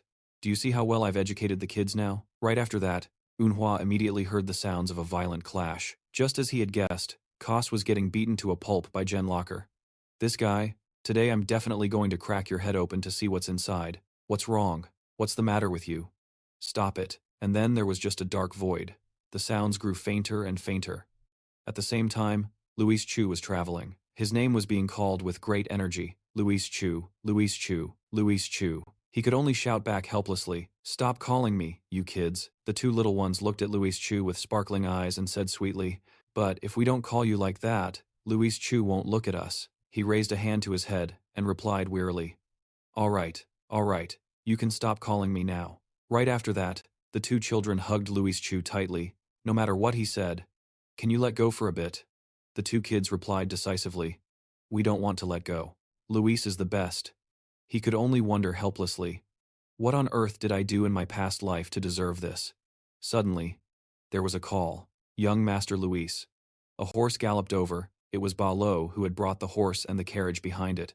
Right after that, he shouted, Whoa, Ba Lo quickly said to Luis Chu, as if seeking praise, I have prepared the carriage as you requested. He patted the horse's head, smiled, and replied, Oh, well done, now we can travel more conveniently. Then Luis Chu asked him, Ba Lo, if we head west, what's the nearest port? He thought silently for a moment, then answered, If you're looking for the nearest port to the west, that would be Port Luthen. It's a place with bustling trade with other continents, so it's very easy to find a ship. As soon as he heard this information, Luis Chu immediately asked, Is that so? How long does it take to get there? Ba Lo quickly calculated and replied, At this speed, it would take about half a year. If we include the time we can't travel due to blizzards, it could take a year. Hearing this information made Luis Chu think for a moment. 1 year, that's longer than I thought, huh? If something unexpected happens, it could take even longer. He looked at him and asked, Isn't there any other way to go faster? Ba Lo scratched his head, trying to remember. He thought for a while, then spoke. On the ice continent, there's a lot of snowfall, so a horse-drawn sleigh is probably the fastest way to travel. Other than that, there's no other way to shorten the time. Luis Chu rested his chin on his hand, pondering. It's unavoidable that I'll be stuck on the ice continent for about a year. This is so difficult. Suddenly, Ba Lo hesitantly called out, Sir Luis Chu. He looked over and asked, What is it? He stammered a bit as he asked, I don't know if it's possible, but can't you contact the other dragons? Seeing Luis Chu glance at him, Ba Lo quickly added, Ah, no. Of course you've already considered that. He gave an ingratiating smile and added, Or if you are acquainted with any dragon on this continent, you could ask them to take you home. As if his mind was cleared, Luis Chu thought to himself, Yeah, right, he thought silently. There must be dragons hiding on the ice continent. I could beg one of them to take me. It would be fine. But then, Luis So suddenly went quiet. In a low voice, Luis So said, What dragon? Ba Lo seemed to not hear clearly and asked again, I'm sorry? The atmosphere around him grew dark as he replied, I said, I don't know any dragons. The man also grew gloomy upon hearing that and said, "Oh, my God." Then, right after that, Louise So seemed to remember something and called out, "That's right. Phi. Could it be that you don't know anyone?" She answered a bit shyly. I don't really know the other dragons either." The two kids also excitedly shouted, "We don't know either." Luis just vaguely replied, "Yeah, I wasn't expecting much from you guys." He silently calculated, if he could find another dragon, it would significantly reduce the travel time back. Looking at the snowy landscape all around, Luis wondered where he could even find a dragon. Suddenly, as if an idea struck him, he spoke up and asked him, "Oh, right, Balo, do you know anything like legends about dragons?" Hearing this, he repeated the words, "Legends about dragons?" Balo thought for a moment, then replied, "I do know a few legends. You could visit the cities on the way west to find more information." As if he'd found a savior, Luis immediately said cheerfully, "Great, no need to hesitate, let's get going." The two siblings also happily exclaimed, "What?" Right after that, Luis said, "The order is given, let's go find a dragon." The sun gradually set, enveloping the majestic snowy mountain. Tall pine trees lined both sides of the mountainside as a horse-drawn carriage slowly moved forward. Balo pulled the reins tight, making the horse stop. "Whoa, horse!" He turned back to look at Luis, seeing him sitting quietly in one spot, with Finn also leaning silently on his shoulder. The two kids, Sai and Khan, were already fast asleep, so he said, "It's already dark, and it's still a long way to the next city. I think we should stop and rest here." He nodded in agreement. "Let's do that." The clear blue sky was now painted a brilliant orange. A campfire was quickly set up in the winter scene, making the air feel less cold. Luis's group sat in a circle. At this moment, a few chickens appeared on the fire, being roasted. The aroma of the food quickly spread, and the color looked incredibly appealing. When Sai and Khan saw it, their eyes lit up, their craving faces unconcealed, as they exclaimed, "Grr, that looks so good." Khan looked at Balo, asking expectantly, "Hey dwarf, when will this be ready?" Seeing the two kids so excited, Balo also replied, "It's almost ready. Just a little longer and you can eat." Balo picked up the food. He carefully sprinkled some more seasoning to make the meat more flavorful. Sai and Khan looked cute with their excited expressions, their eyes sparkling brightly, wearing blue and white clothes with yellow bows, and in front of them was a glistening, shining roasted chicken. "All right, it's done now." Without hesitation, Sai and Khan cheered, "Ooh, ooh, ooh." While the two kids were enjoying their meal, Balo also didn't forget to give food to Luis. "Young Master Luis, you should eat now too." Luis took the roasted chicken from his hand, nodding in response. "Yeah." After taking a bite, ignoring the food stuck to his face, Luis suddenly exclaimed, "Oh!" He turned to look at Balo, offering him some praise. "This is pretty good. The meat is seasoned just right." His compliment made Balo shy. He scratched his head and laughed. "Haha, you're too kind." Luis licked his fingers, his tone turning serious as he asked, "Let's get back to what we were talking about. You said the dragon that appeared on the mountain is named Ka-Oa?" Balo answered respectfully, "Yes, sir. I heard this from a hunter in the city we just passed through. About 20 years ago, a monster appeared in his village, and everyone believed it was a dragon." Phúc Duong suddenly flew straight into Balo's face, causing him to cry out in pain. "Ack!" Luis's face turned red with anger. He pointed at him and shouted, "A dragon? What are you talking about? Anyone hearing you would think you're close with that dragon species." Balo stammered, trying to explain. "Oh, no, sir? About that." Luis So stomped on Balo's foot with all his might and yelled, "What is it? A monster, huh? Let me show you what a real monster is like, huh?" Balo, in pain, repeatedly apologized. I'm sorry." Balo's words seemed to infuriate Luis So even more.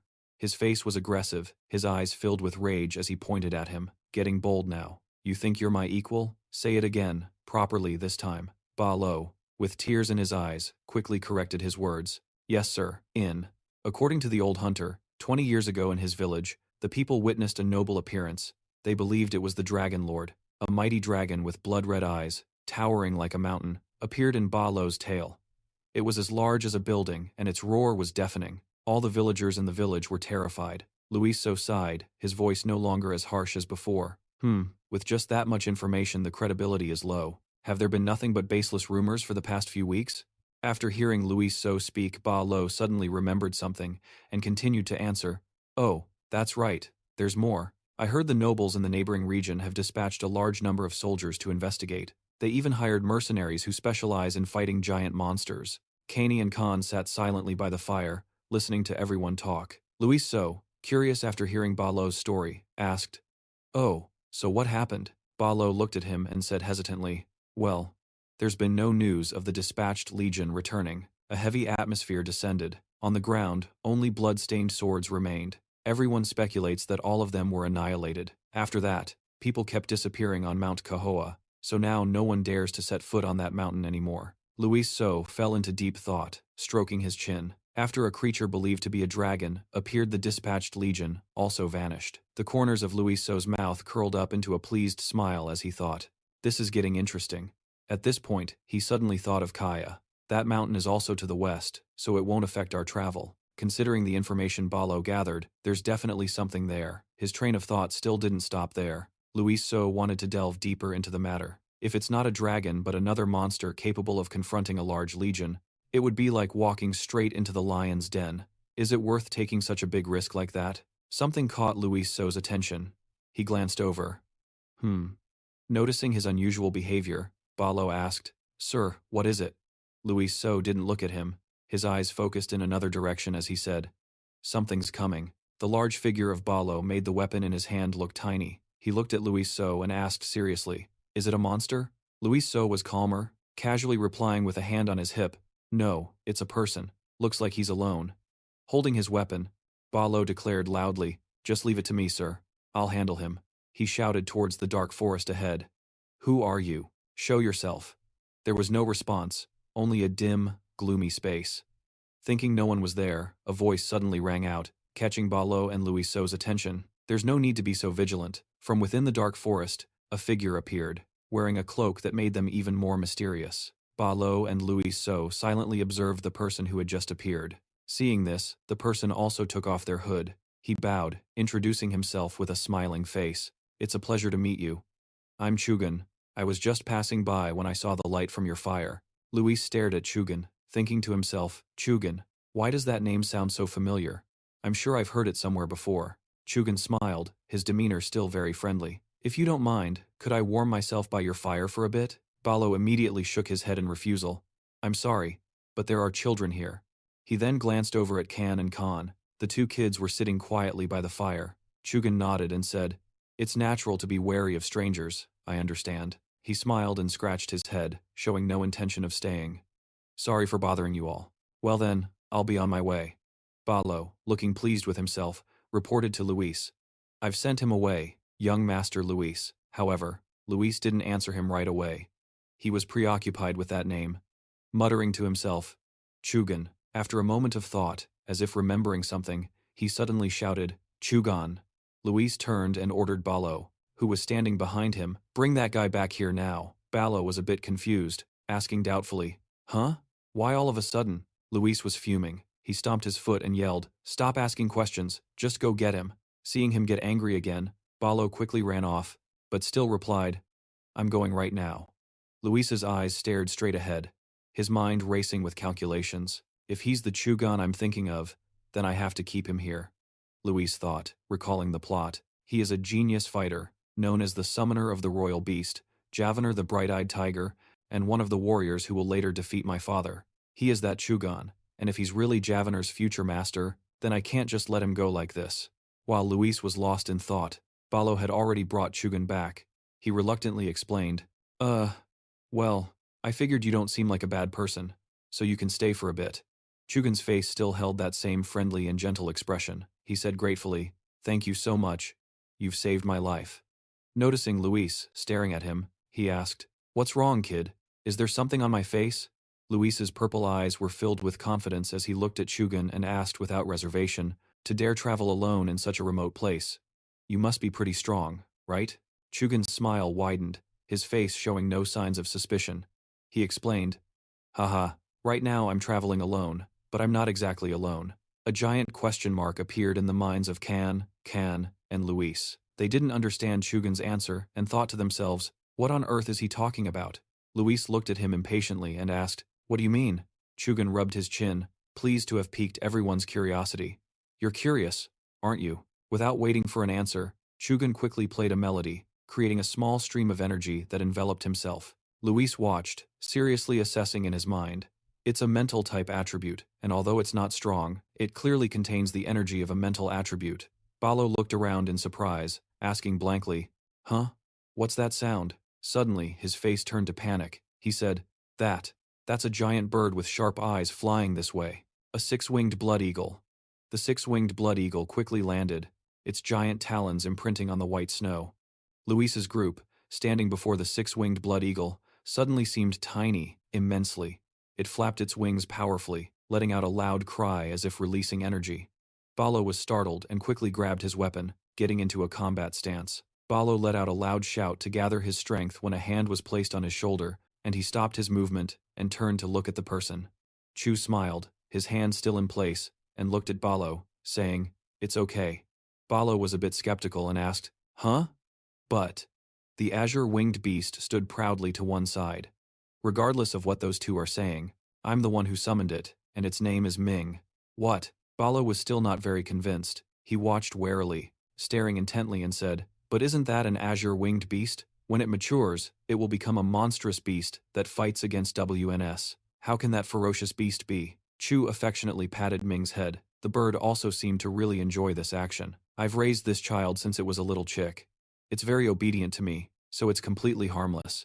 After hearing Chu's explanation, Balo still wanted to confirm and asked, "Are you a druid?" Chugan shyly scratched his head and replied, while Ming stared at him with wide eyes, "Yes, that's right, although I still have many shortcomings." Luis So had been silent until now, secretly thinking, a druid, with the surname Chugan. He watched Chu play affectionately with Ming. "Ha, that tickles." In his mind, Luis So still couldn't determine if this man was truly the ancestor of the Viner family or not. To verify his suspicion, Luis So asked again, "Mr. Chugan, are you married?" Chu's face showed a bit of surprise, and he stammered a denial. "Huh? Married? I'm not married yet." Luis So's hair stood out in the darkness of the night. He asked clearly and fluently, "Then do you have any brothers, older sisters, or younger sisters? Or any cousins with the surname Chugan, perhaps?" Chugan patiently answered each of Luis So's questions without seeming annoyed. Well, I'm an only child, and the only people with the surname Chugan are my father and me." Receiving a satisfactory answer, Luis So's eyes sparkled like stars, and a smile of victory spread across his face.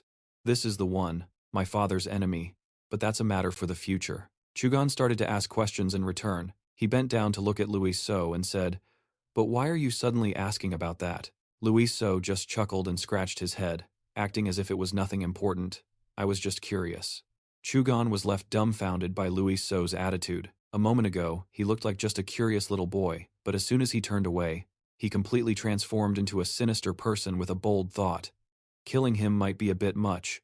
Or maybe I should make him sterile so he can't see his descendants? Chugan felt a cold chill run down his spine. He hugged himself, his body trembling slightly as he said, "Brr, why did I suddenly get the chills?" At this point, Balo no longer held any prejudice against Chugan. He spoke to him in a friendly manner. "If you're cold, come sit by the fire and warm up." Chugan didn't refuse. He smiled and said his thanks.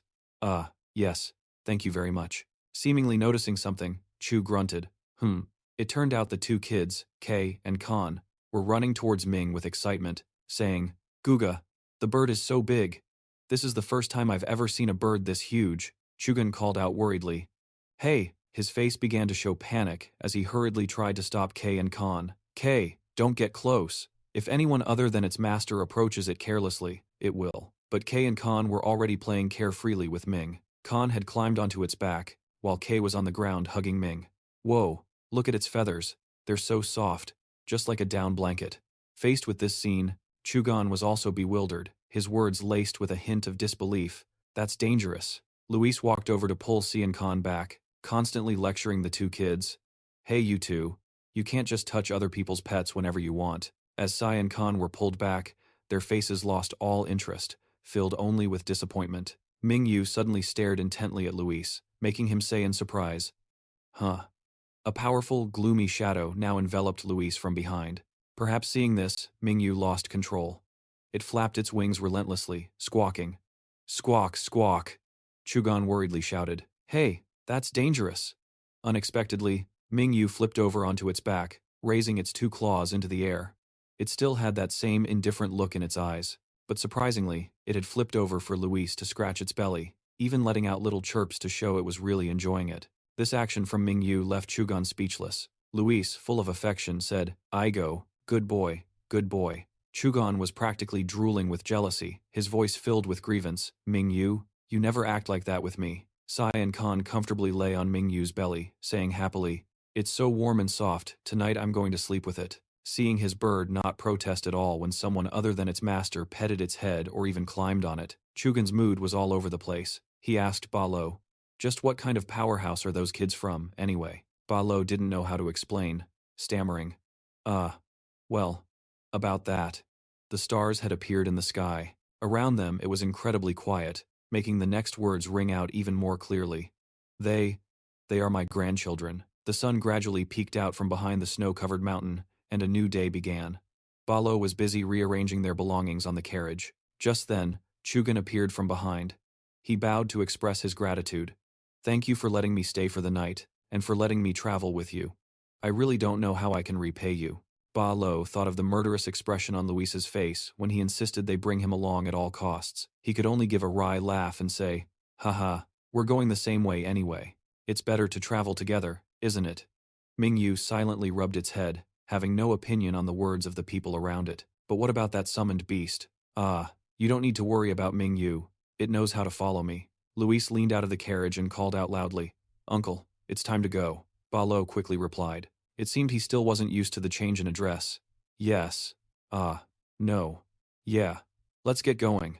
Mingyu spread its wings, its massive body taking flight with a loud SCC. Ba Lo had also climbed onto the carriage. He shouted, "Let's go." The road was still covered in white snow, and they continued their journey smoothly. Inside the carriage, no one said a word to each other. Luis was the first to break the silence. "So, where are you headed, mister?" Chugan didn't hide anything. He said, "Me? I'm headed to Mount Sia in the south." After hearing the answer, Luis fell silent again. Not long after, he asked again, "Why are you going to that mountain?" Chugan laughed and said, "Ha, on that mountain." He paused for a moment, his face starting to fill with excitement. He said enthusiastically, "There might be something there that can make my dream a reality." The look on Luis's face twisted at Chugan's strange answer. He thought, something that makes dreams come true on that mountain? As if the topic had hit on his favorite subject, Chugan became even more enthusiastic, his body trembling with excitement. "If you want to know what my dream is," his voice soared as he said, with a confident expression, "to tame a dragon." Ha ha. Luis started to get angry when he heard this answer. Ba Lo also noticed something was off about him. But it didn't stop there. Chugan continued to speak, expressing his passion. "Dragons are the most powerful creatures in the world. You could say that a dragon is the goal, the dream of all druids." At the mere mention of a dragon, Luis's expression changed drastically. A murderous aura began to emanate from behind him, but Chugan didn't notice and kept rambling on. "If I can just tame a dragon, then I won't have to fear anything in this world anymore. The great and wise dragon." Seeing that the situation was getting tense, Ba Lo quickly jumped in. "Ha ha ha, this kid is really something. You're chasing an impossible and dangerous dream. If you keep this up, you will really get yourself killed." Chugan laughed until his eyes crinkled and said, "That's what makes it a dream. Just you wait and see." Luis's mood was now at a breaking point, yet Chugan piled on with another comment. "One day, I will tame a dragon with my own 2 hands." Luis reached his limit and thought, maybe I should just take care of him right now? Luis sighed, his train of thought continuing. "I don't know what's on Mount Kiowa, but I'm sure it's not a dragon."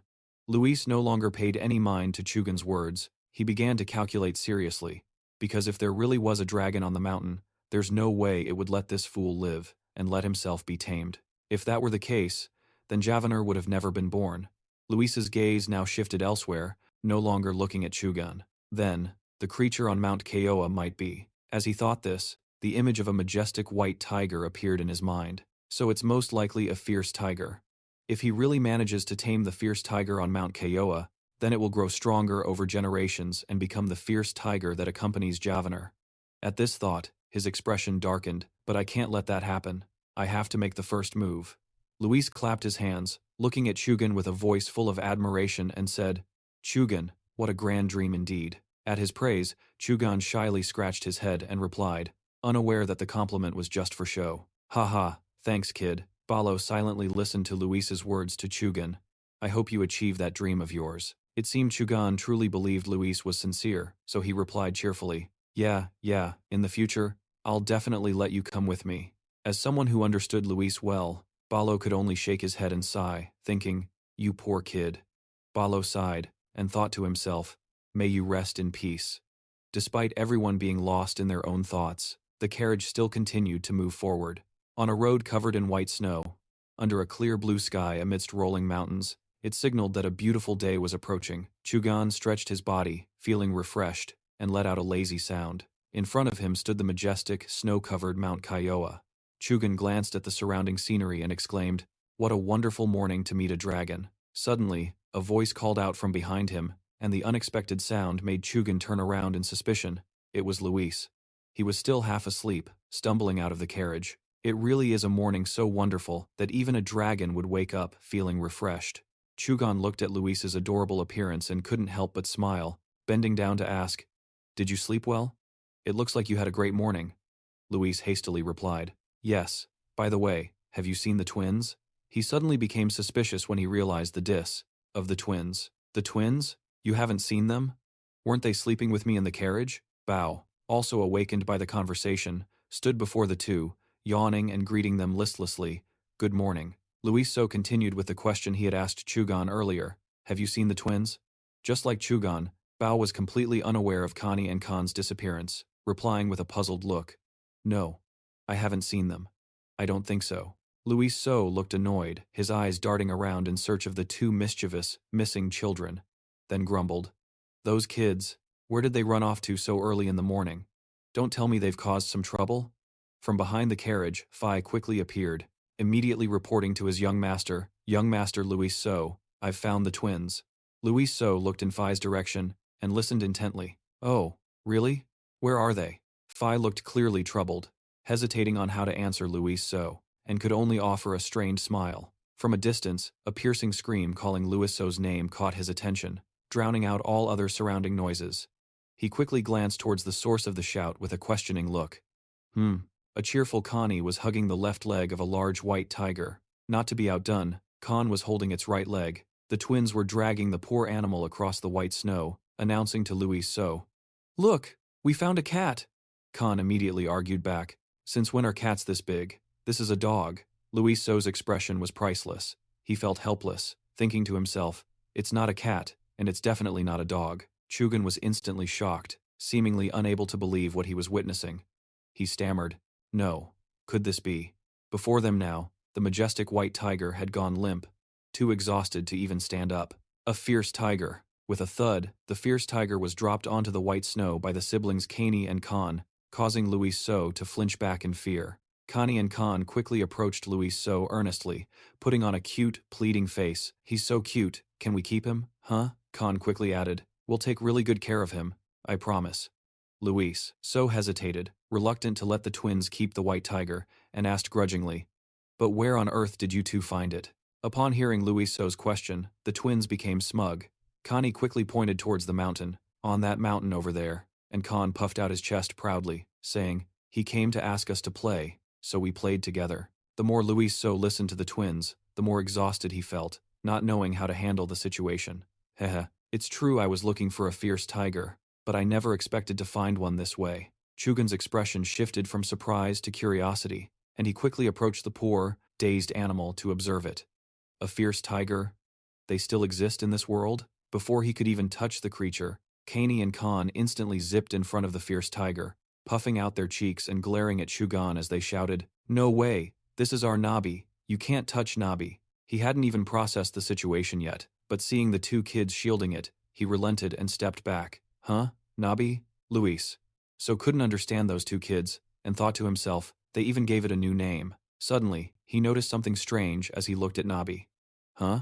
The fierce tiger was peeking with one eye, checking out the situation while listening to the commotion. From this, it was clear it was faking it. Suddenly, before it could find an opportunity, it noticed someone standing in the distance also looking at it. Their eyes met. Nabi was startled.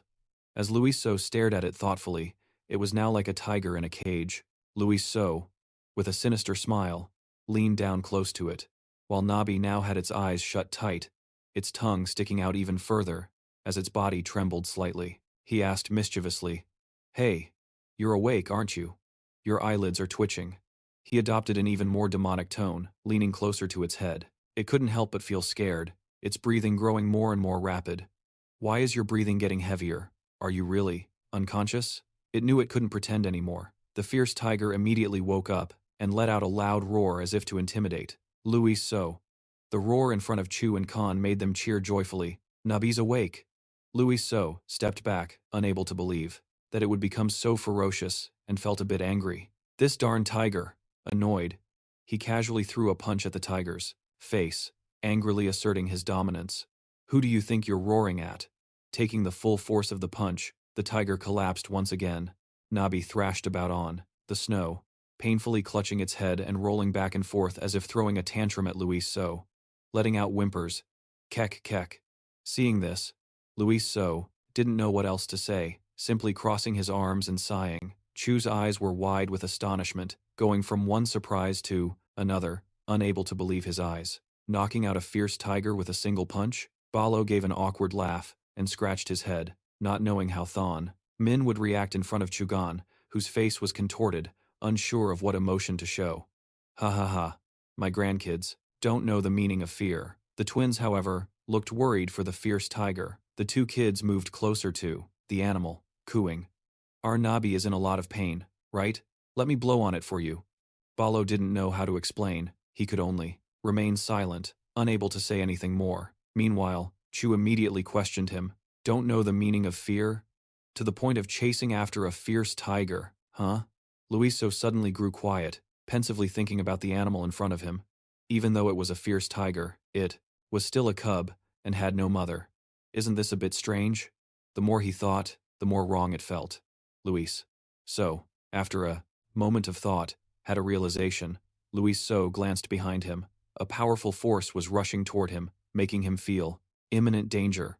What? What is it? This powerful energy is. Could it be the mother tiger? Balo and Chugan also noticed the abnormality and quickly turned around, their eyes widening in shock like Luis So's at the sight before them. The ancient trees shook, and the roosting birds immediately took flight. A loud noise grew louder and clearer in front of the group who were wondering, what on earth is that sound? A creature with dark green scales and long claws was slowly crushing the scattered branches on the ground as it advanced. An ancient centipede, with a massive body, eyes full of malice, and green scales, was slowly searching for something. Chugan quickly panicked. Too many things had happened today, making him feel overwhelmed and tremble. Oh my God, that is. Before he could finish his sentence, Luis So moved in and clamped his hand tightly over Chugan's mouth, preventing him from panicking. Shh, be quiet. As soon as Chugan had calmed down, Luis So quickly deployed his own formation. A purple barrier was slowly erected, gradually enveloping their surroundings. If we move now, we'll only attract its attention. We have to hide first. A purple barrier was erected, surrounding the entire team, created by Luis So. The magical space of the formation was transparent. Luis So stood with his arms outstretched, sweat starting to bead on his forehead as he had to both think and maintain the formation. Outside the formation, only a white, snowy landscape remained, restoring the quiet atmosphere that existed before the team arrived. The team had arrived. Chugan's eyes widened in amazement as he observed the magic formation Luis created, endlessly marveling at something so rare in the world. My God, is this divine spatial magic?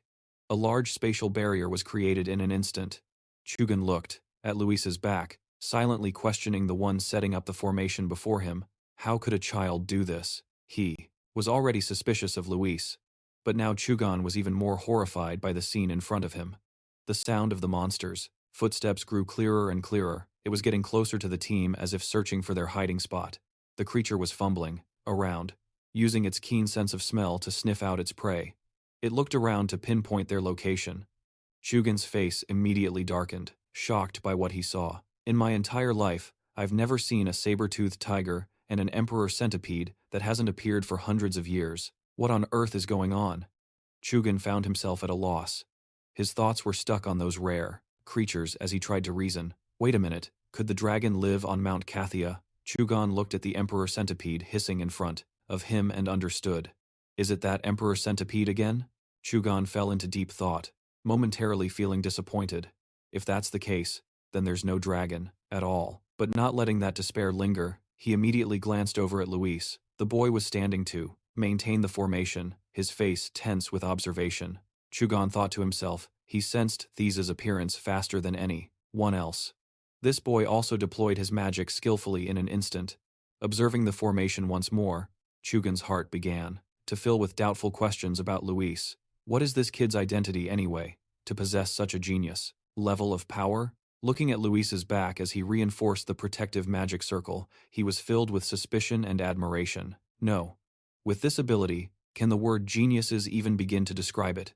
Suddenly, a thought quickly surfaced that made his pensive expression turn to surprise. Could this child be? Before he could connect the dots to reach a conclusion, the roar of the Emperor Centipede overwhelmed the team's morale, causing everyone to panic. The beast started to become ferocious, frustrated at not finding what it was looking for. The Emperor Centipede let out an angry roar. Luis quickly found himself in trouble, not knowing what to do. Damn it, why did the Emperor Centipede appear here? He glanced towards his collar, where Phi quickly tried to find a way to deal with it with his master. Phi, do you have a way to deal with that Emperor Centipede? Phi replied worriedly. To his master, Thez is a magical beast formed from the very blood of the demon dragon. Beggy. Even if it's just a small part, it still has dragon's blood, so even a dragon can't escape it. Phi answered Luis, while Thez was still fumbling around, searching for the team. Luis looked pensive, constantly worrying about the situation after hearing Phi's words. Moreover, if we want to confront Thez, we need at least 2 to 3 level 1 powerhouses. If this continues, we'll be annihilated by it. It's slowly approaching, using its nose to pinpoint the scent. Meanwhile, Luis had to use both his brain and his physical strength. It's supposed to be deep inside the forest, so why did it come all the way down here? It seems to be looking for something. Luis glanced over at Nabi, the little white tiger who was cowering in fear. Could it be looking for this tiger? Thez seemed to sense something, and suddenly turned sharply to the left. It quickly headed straight towards the mountains. Luis let out a sigh of relief as he watched Thez leave, thinking to himself with ease, thank goodness, it looks like it gave up and went back. Suddenly, from the sky, a lightning-like light flickered into view. Luis's eyes immediately widened as he looked up in surprise at the sky. Could it be? A bolt of lightning tore through the newly quiet space, striking straight down. That bolt hit the wreck that was heading towards the forest, making it cry out in pain. Not sparing Luis's team, the lightning also simultaneously struck down on the magic barrier surrounding the entire team. Luis quickly raised his hand to reinforce the shield, and let out a grunt. Ugh. The lightning bolt struck the barrier head-on, with Luis now struggling to hold it. The magic bracelet on his arm finally had a chance to shine, quickly glowing and absorbing the magical energy from the lightning. Luis felt a sense of relief, breathing out. Whew. As the residual electricity from the bolt still crackled around him. But where did it come from? The wreck was now standing right in front of the team, its ferocious gaze looking like it wanted to swallow them whole, startling even Luis. He was at a loss for words, unsure how to face this situation, and could only manage a bitter smile. The divine barrier has been broken, there's nothing more we can do. 5 people and 1 beast took to their heels, running and screaming. Behind them, the wreck roared as it chased after them. Hey! Hey! The twins, with tears welling in their eyes, ran with all their might while screaming for help. Luis heard them but didn't care, shouting in annoyance, "Shut up and run," Khan called out loudly. "Luis, it's chasing us." He also added, "I'm so scared." Balo urged Chugon to run as fast as he could, as he was falling behind the others. Hurry up. Before being caught by the monster, Chugon thought of something strange while running. How are those kids running so fast? He looked at the backs of the kids running ahead of him, a suspicion rising in his heart. As I thought, they're not ordinary people. From behind, Chugon immediately whipped his head around when he heard a shout. Watch out! The wreck's mouth was right behind him, opening wide as if it wanted to swallow the person in front of it whole. Chugon had no other choice, quickly stammering as he brought a hand to his mouth to whistle and cast a spell. Come to me! From somewhere, the cry of a bird startled the monster, causing it to turn towards the sound. A giant bird flew in, its ferocious expression clear as it extended its talons and shrieked, "Cree!" It quickly swooped past the monster's head, using its claws to slash the wreck's head, causing blood to spurt out. The wreck cried out in pain. Luis, who was running, became overjoyed, thinking to himself, "Great. At this rate, I'll have enough time. Finn also popped out from Luis's collar and quickly gave instructions. The wreck's legs aren't agile. Distract it, and run towards the dense trees. Luis listened to Finn, and immediately informed the group, who were running for their lives, hurry and run towards the mountain. The entire team simultaneously sped up, running towards the snow-covered mountain. Mingyu was fiercely attacking the wreck, which let out a frustrated breath. Humph. Its eyes showed a look of resentment as it aimed straight for Luis's fleeing group. Grr. The wreck unleashed a roar filled with magical energy that radiated a yellow light, spreading across the entire area. Oh, the giant bird. Mingyu was hit by that magic attack and cried out in pain. Cree. It couldn't hold on and fell from the sky as Chugan watched. Chugan's face darkened as he looked towards Mingyu, shouting loudly, "No, this can't be happening." He abandoned the team that was running towards the mountain. Bala was caught off guard, unable to stop Chugan from running in the opposite direction towards the wreck, screaming, "Mingyu!" Luis looked at Chugan in annoyance and thought, so much for the green chain serum, is no match for Thek. What are you running over there for with that weak body? Luis looked towards the mountain, deep in thought. If I just keep running up the mountain, I can survive. But then his thoughts suddenly darkened, as if he was thinking about something. He turned back in frustration, silently cursing Zugan. Damn it. Luis chased after Zugan, who was running for his life towards the Thek. If we survive this, you're going to get it from me. The twins with the backpack watched Luis running with Zugan and called out in surprise, "Young Master Luis, wait for us." Without hesitation, the three of them ran after Zugan and Luis, leaving only Nabi behind, trembling and unsure of what to do. It looked pitifully towards the forest, then back towards Luis's group, hesitating. Nabi reluctantly ran after the team, letting out a resentful cry. Zugan had reached the great bird, shouting anxiously, "Mingyu, wake up!" Mingyu was injured, trembling and crying out weakly, "Chirp, chirp!" Thek wouldn't let go. It bit into the great bird's neck vein in revenge, making it cry out in pain. Seeing this, Zugan grew even more furious, shouting curses as he unleashed magic from both hands. "You damn stone pet!" He channeled a spell from both hands and launched it at Thek, which was biting into his Mingyu. The stream of magic shot out quickly, a purple light striking the unprepared Thek. A patch of skin on Thek's shoulder was scorched, making it somewhat annoyed. Its eyes widened, its pupils narrowing as if it was identifying a target. Staring intently in one direction, it furiously whipped its long, large tail to the side, roaring, "Gra, ah." Before Zugan could even process what was happening, he let out a scream, his face filled with terror. "Ah!" The whip of its tail came from the side as it roared in anger. "Gra, ah, eh." Zugan was terrified. Everything happened so fast he couldn't even process it. He could only raise his hands instinctively. A small hand grabbed the hood of Zugan's cloak and pulled him back. It was Luis, who quickly yanked him backward, his face clearly annoyed as he yelled, "Dodge, you idiot!" Just as Luis pulled Zugan away, the monster's tail whipped past, creating a whooshing sound. Luis realized how tense the situation was, and immediately began to cast a spell. His hands created a purple area of crystalline spatial energy, and right away, that crystal mass transformed into a cluster of sharp stakes hovering between Luis's hands like an energy bullet. The condensed crystal gathered by Luis and flew in one direction on his command. He launched that magic bullet towards Thek, turning the surrounding space a solid purple. Luis's attack struck the Thek right in the neck, causing it to immediately cry out and roar in pain. "Gra! Ai!" Zugan seized the opportunity, rushing to the side of the great bird that was in pain, on the snow, instantly trying to calm it. "Mingyu, wake up!" Suddenly, Thek regained its composure and immediately bit down on the crystal Luis had created, crushing it between its teeth. Luis was shocked, as if he couldn't believe what he had just witnessed. "Oh my God, can you believe it? It broke a divine spell with its mouth?" Luis refused to give up and immediately spread his arms, intending to create a new spell formation. If that's the case, a sonic wave moved towards Thek, enveloping its entire body. It was Luis' spell, a divine will conversion technique. Ancient runes wrapped around Thek's head, making it dazed as it cried out. "Ugh."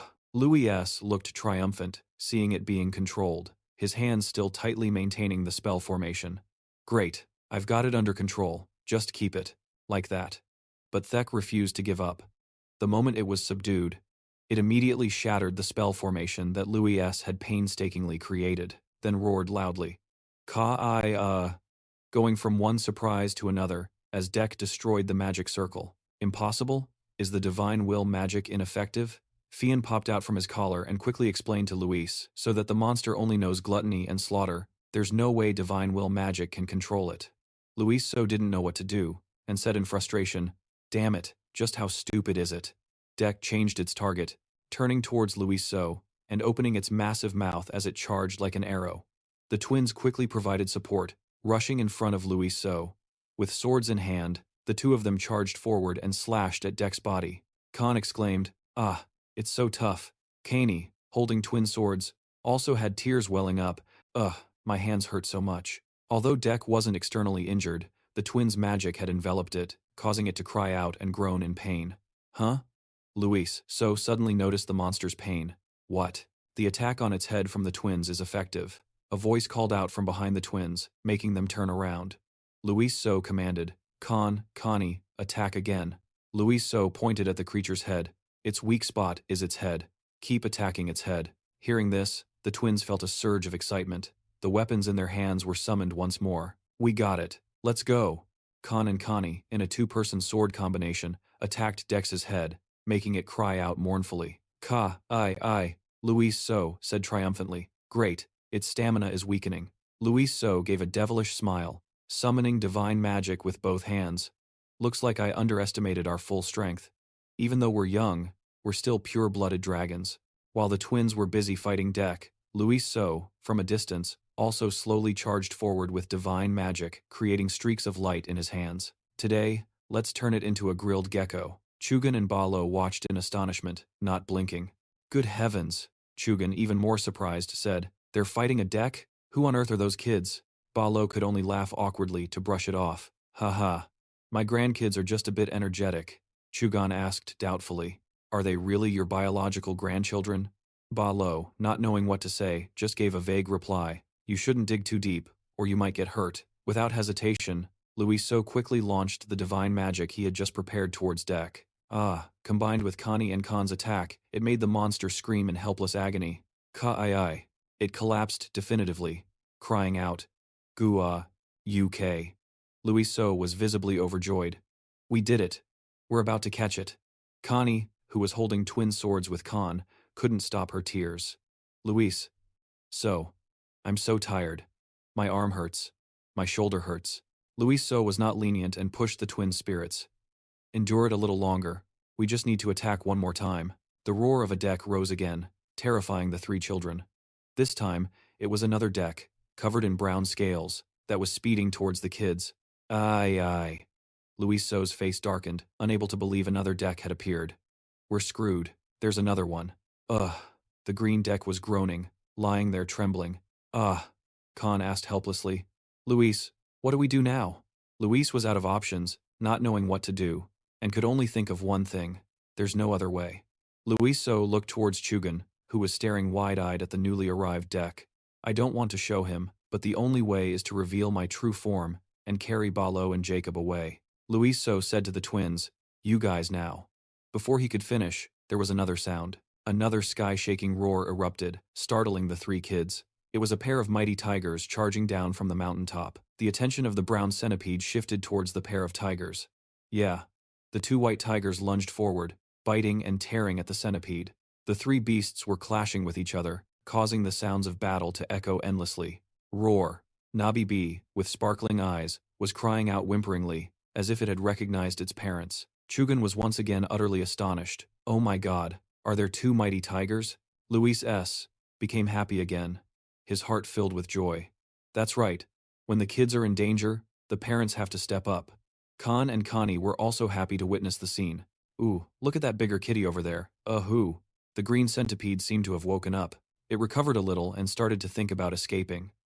Luis S. noticed and cast a spell that produced chain hooks from his hands, then smugly shouted, "Where do you think you're going?" Those chains bound the green centipede, making it unable to move, only able to cry out weakly. Seeing the monster immobilized before them, the three kids quickly ran over, wanting to capture the beast. "Don't let it escape." "Oh ho."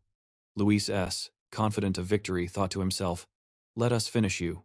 Luis S. stretched out his hand to cast a spell, chains shot out, and he yelled, "Where are you going?" A length of chain shot forward and wrapped around Dek. It roared in pain, its eyes shut tight. Luis S., along with Connie and Khan, charged in. Luis S. shouted, "Don't let it go." Dek was in agony, unable to even scream as it was tightly bound.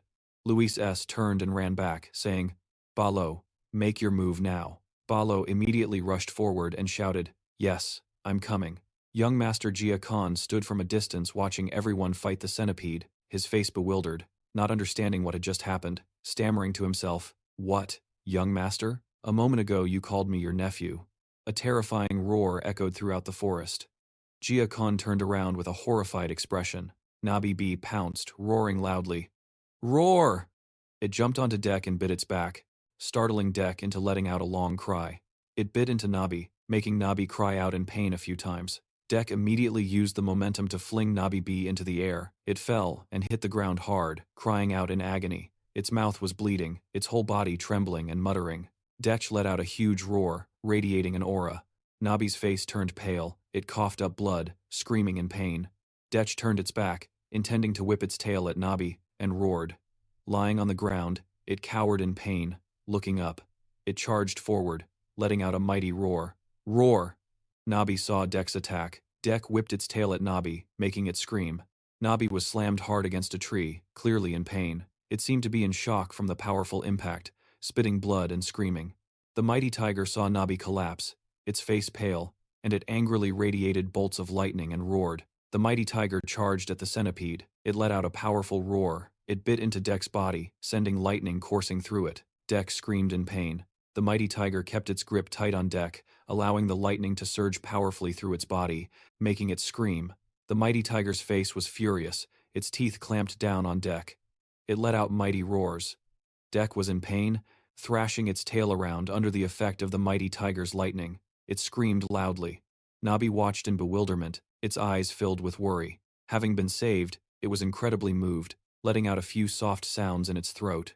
From behind, there was a loud scream, and the centipede fell to the ground, its body looking as if it had just been burned alive. Luis S., along with Kaney and Khan, panted exhaustedly. Luis S. spoke, but his tone was still a bit incredulous. It's over." Then Nabi B took a deep breath and sighed.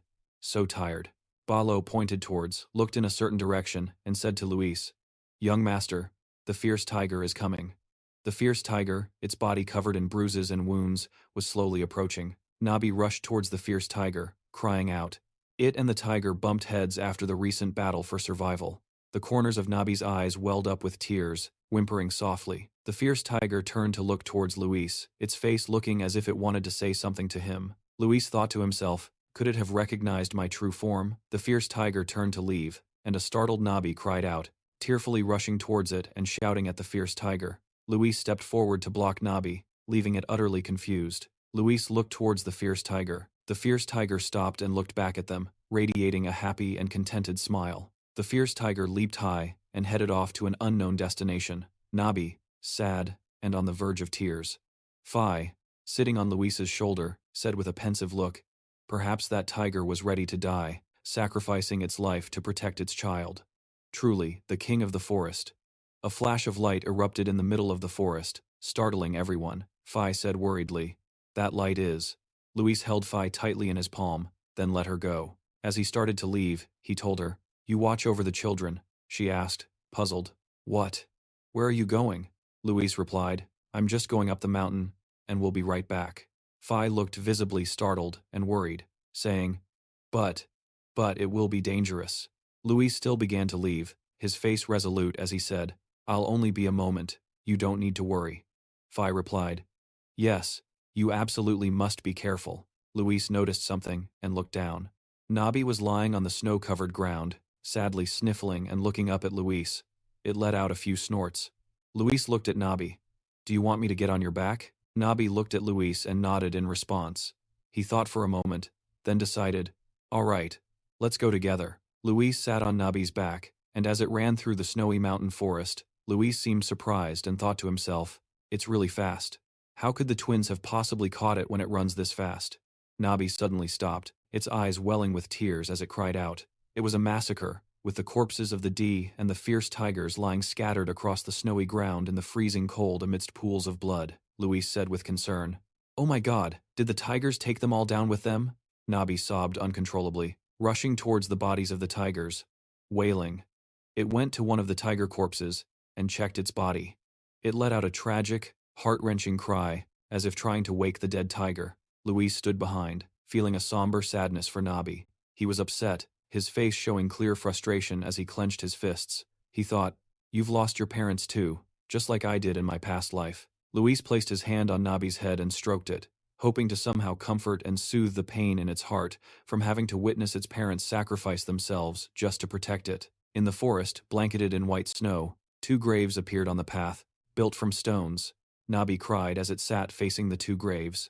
Luis looked towards Nabi, his expression pensive as he thought, "So that's it. This is why the Chu clan formed a bond with the fierce tigers." He continued to think, since the D and the fierce tigers both lived on the same mountain, clashes were naturally unavoidable. He recalled the image of the massacre between the Day and the fierce tigers and continued to ponder. Even if I hadn't intervened, both sides would have been wiped out in the end. Luis looked towards Nabi, whose eyes were still filled with tears. He placed a hand on his chin, thinking, "And so, I've ended up taming an orphaned tiger cub."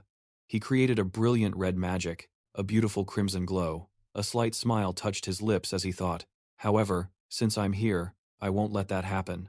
He pointed his hand forward and released a burst of energy, that beautiful magic into Nabi. A mysterious, enigmatic voice called out, "Look at me." Nabi looked over in confusion, and saw Luis So, enveloped by the shadowy, sinister image of a dragon. Nabi trembled in fear, letting out a cry that sounded like a sob. Luis So looked down, his face radiating a murderous aura, and said, "Don't be afraid. If you trust me, I will take you in." Luis So held out his hand, looked at Nabi, and with a gentle, affectionate smile he asked, "Will you come with me?" Not understanding the situation, Nabi cried out, "Yip yip." Nabi placed its paw on Luis So's hand and yelped happily, "Yip yip." Luis So smiled back cheerfully. A voice from behind called out, "Master," causing Luis So to turn around. The whole group was approaching him. Jia Khan looked at Luis So in astonishment and asked, "What are you doing over there?" Jia Khan's voice trembled as he spoke clearly. "It just obediently submitted to you, something only a high-level druid can accomplish." Nabi looked on blankly as Jia Khan continued. "Despite your young age, you made the fierce tiger submit unconditionally." Jia Khan pointed at Luis So. With the entire party watching, he yelled, "So that's it. You really are." Luis So thought with an annoyed look, "He's finally figured out my identity." The man shouted, "You're a high elf?" Luis So cried out in confusion. "Huh?" Jia Khan happily shook Luis So's hand while he just stood there dumbfounded. The man said, "It's such an honor to meet a guardian of the forest like you. You must have used magic to hide your ears, right?" Luis So replied in confusion.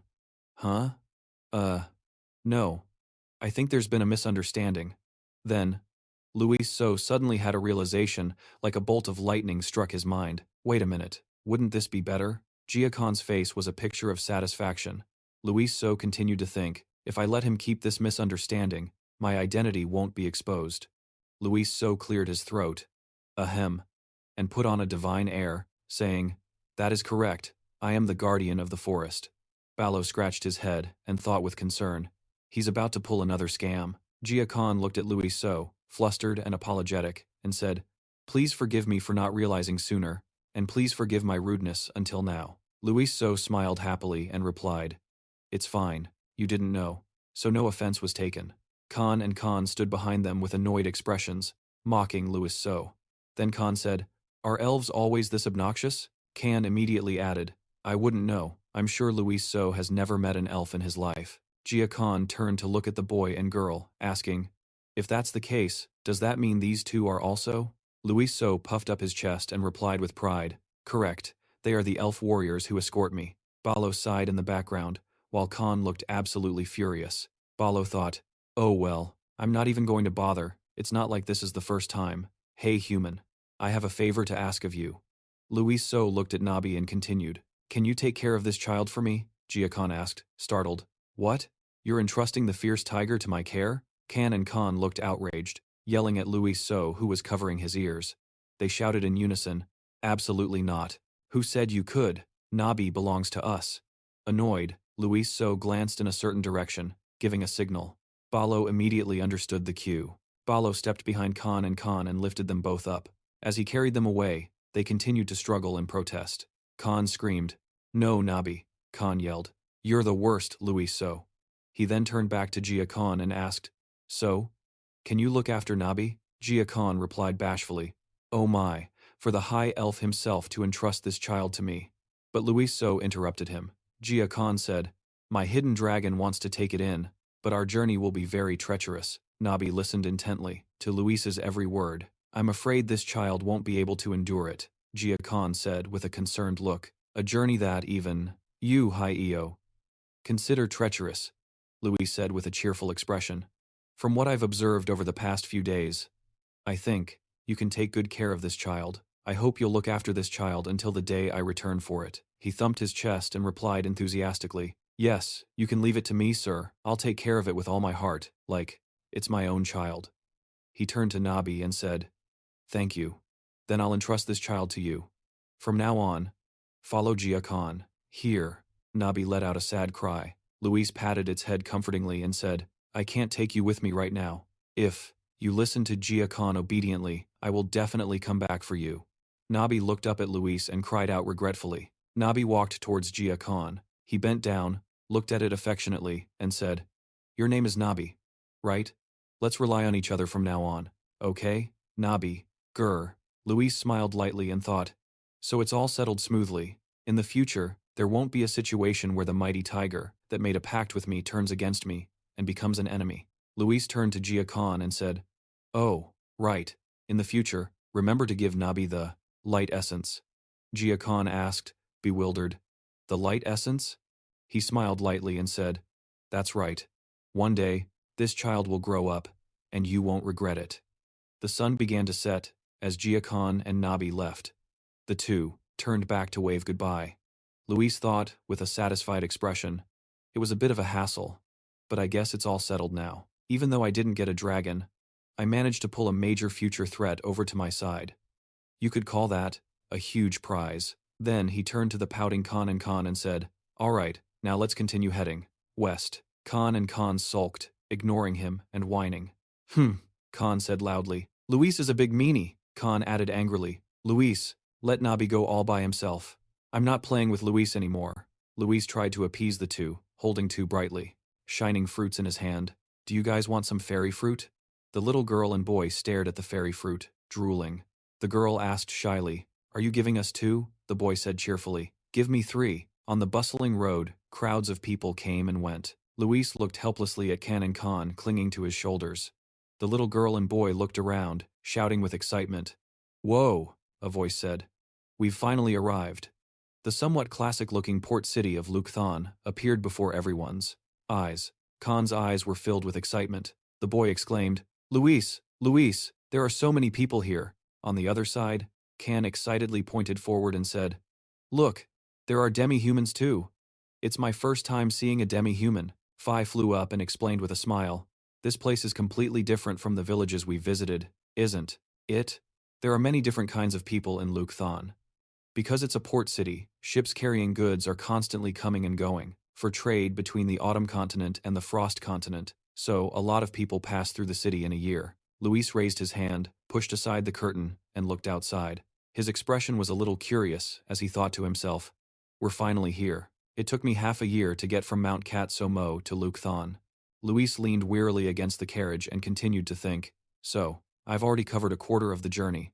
I want to get home quickly." Khan suddenly hugged Luis, their eyes shining like the sparkling stars in the mysterious black sky. He was helplessly speechless. The boy pointed forward. Luyen Tuyen said, "Luis, look over there." And the little girl excitedly said, "There are so many new things."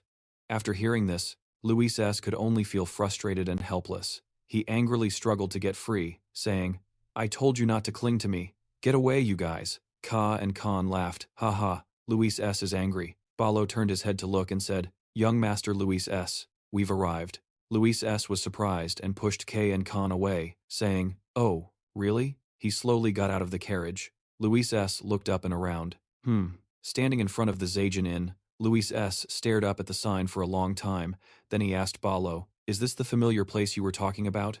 This shabby inn? You said this was it? This run-down inn?"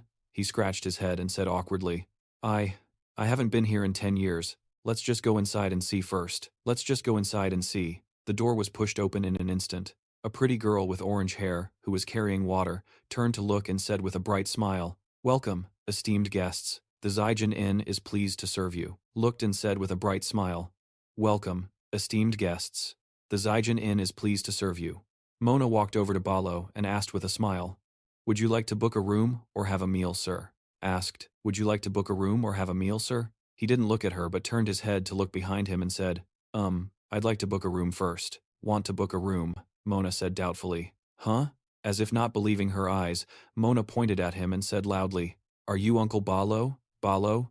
He asked in surprise. "Yes, how do you know me?" She smiled, pointed to herself, and said, "It's me. I'm Mona." "Don't tell me you've forgotten, Uncle?" Balo was startled and replied in surprise, "Mona? Are you that little bean Mona?" Mona lightly thumped her chest and said proudly, "That's me. I'm 24 years old now." She turned her head and called towards the back kitchen, "Lucia, hurry out here and see who's here." A girl with reddish-brown hair pushed aside the curtain and asked, "Who's here that's making you so noisy, sis?" Lucia was stunned when she saw him and said, "Oh my gosh, is that Uncle Balo?" He laughed heartily and then began to praise her. "Ha ha ha, Lucia, you've grown up to be so beautiful, you're ready to get married." Hearing this, Mona asked in a jealous tone, "What about me, then?" He immediately praised her too. "Our Mona is also very beautiful." Elsewhere, seeing Balo chatting with the two girls, Luis S. thought to himself, "He really is a regular customer." Girls, Luis S. thought to himself, "He really is a regular customer." Balo put his hands on his hips, looked around, and asked, "But where are Haman and Julia? Did they go to the market? And Julia? Did they go to the market?" When the two girls heard him ask this, their eyes filled with sadness. Lucia answered, "Our parents passed away 3 years ago." 3 years ago, Mona added, with a heavy heart. "They were run over by a horse-drawn carriage." Balo was stunned and asked again, "What did you say?" "Haman and Julia. Both of them?" He put a hand to his forehead, blaming himself. "I'm so sorry. I came back too late." Lucia hurriedly said, "No, Uncle, please, don't be like that." Mona also added, "Look, Uncle, Lucia and I inherited this inn, and we're living very well." Balo, with a sad expression, placed his hands on the shoulders of the two sniffling girls in front of him. He then said in a comforting voice, "Yes, you two have been through a lot." When Lucia looked over and saw the 3 children standing in front of her, she asked him doubtfully, "But who are these children? They're not your own kids, are they?" Balo scratched his head in embarrassment and asked, "We don't look alike? They could be my children." Lucia looked at him in disbelief and said, "What? They don't look anything like you, Uncle." Mona was confused, her eyes a bit judgmental as she said, "What on earth? Do you have a conscience, Uncle?" Balo, displeased, pretended to be sad and explained, These are my nieces and nephews." The two girls with scrutinizing eyes looked at him. Lucia said, "That's even stranger." Meanwhile, Mona said doubtfully, "For these beautiful children to share the same blood related to him." Balo panicked, breaking out in a sweat as he stammered, We're very distant relatives." Mona walked over and sat down to look at Sai and Khan. Wow. The little girl and boy had radiant smiles and eyes as clear as the vast blue sky. Both children had an appearance that was full of life and warmth. Looking closely, it was as if an arrow had pierced her heart, and her eyes filled with adoration. Mona rushed forward to hug the adorable little girl and boy in front of her, saying, "Oh my gosh, what do I do? You're too adorable." Khan giggled. The other one, being hugged, said, "It's stuffy." Luis's face darkened, and he said in an annoyed and jealous tone, "Try raising them, and maybe you'll think differently." Meanwhile, Lucia sat down and gently greeted Luis. "Hello there, I'm Lucia. Are you hungry?" Luis shyly avoided her gaze and said softly, I'm a little hungry." Hearing him say that, the two girls rushed into the kitchen. Mona said, "You're hungry? Let me cook a delicious meal for you." "Lucia, do we still have the meat we bought today?" Lucia immediately replied, "Yes, I'll prepare the ingredients." He watched the two of them helplessly, not knowing what to say. Balo looked confusedly toward the source of the sigh. Sigh. Luis held out his hands, gave a slight shrug, and sighed. Being this adored is exhausting. Balo looked at him, completely speechless. In the room, lights illuminated the entire space, and a fireplace in the center made the atmosphere even warmer and more comfortable. After the meal, Luis went into his room and flopped onto the bed, saying, "Ah, it's been a while since I've eaten that well." He then sat up, propping himself up with his hands behind him, and asked Balo, "Oh, right. I couldn't ask earlier. But what's the relationship between you and those two sisters? You all seem pretty close." Hearing the question, he turned his head and replied, "Their parents and I were friends who went through life and death together." Luis asked doubtfully, "Life and death friends? You mean mercenaries?" Balo smiled brightly at him and replied, "Yes, sir. They were very humorous, always cracking jokes.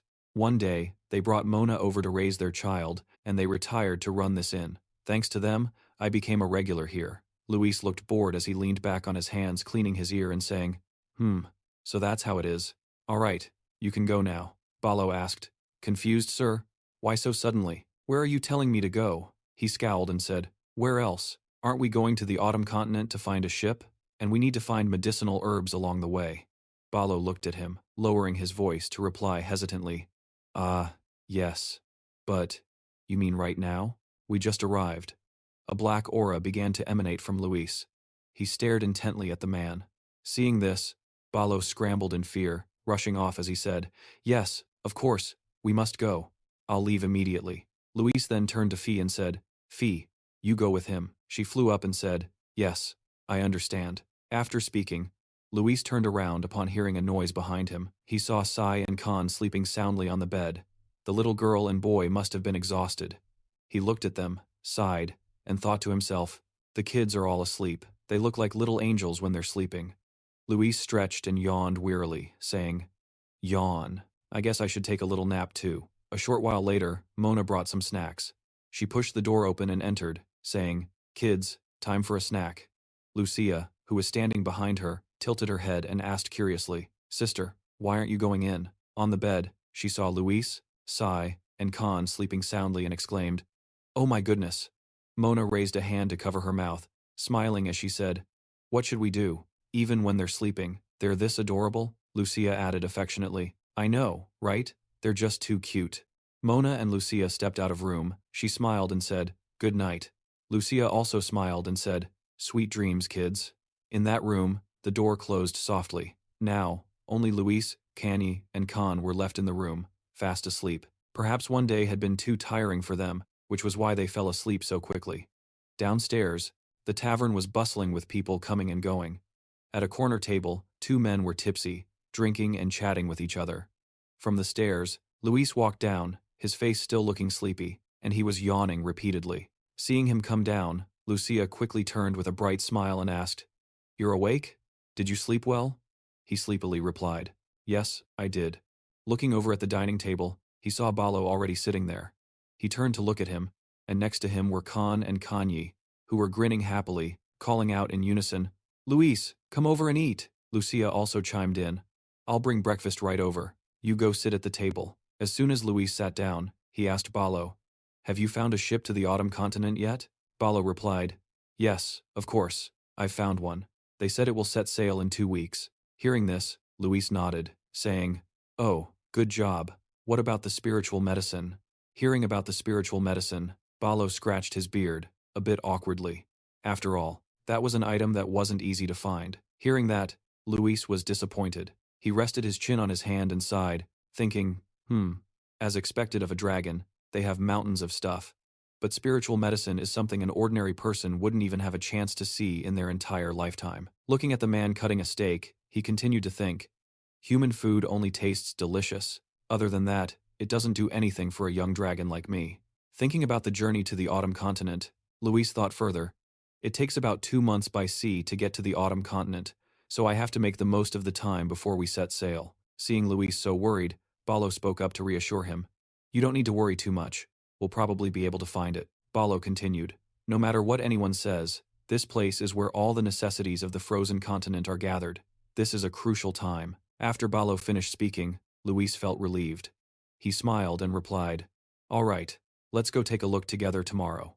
Suddenly, a loud noise from a large platter of food being placed on the table startled them. On the platter was a golden roasted chicken that made both Balo and Luis jump and turn to look. It turned out to be Muna bringing the food, followed by Lucia. Muna said loudly, "Come on, the food's here." Lucia, on the other hand, gently told everyone to eat slowly. Looking at the pile of food on the table, still steaming, Balo looked bewildered. "You've got to be kidding me?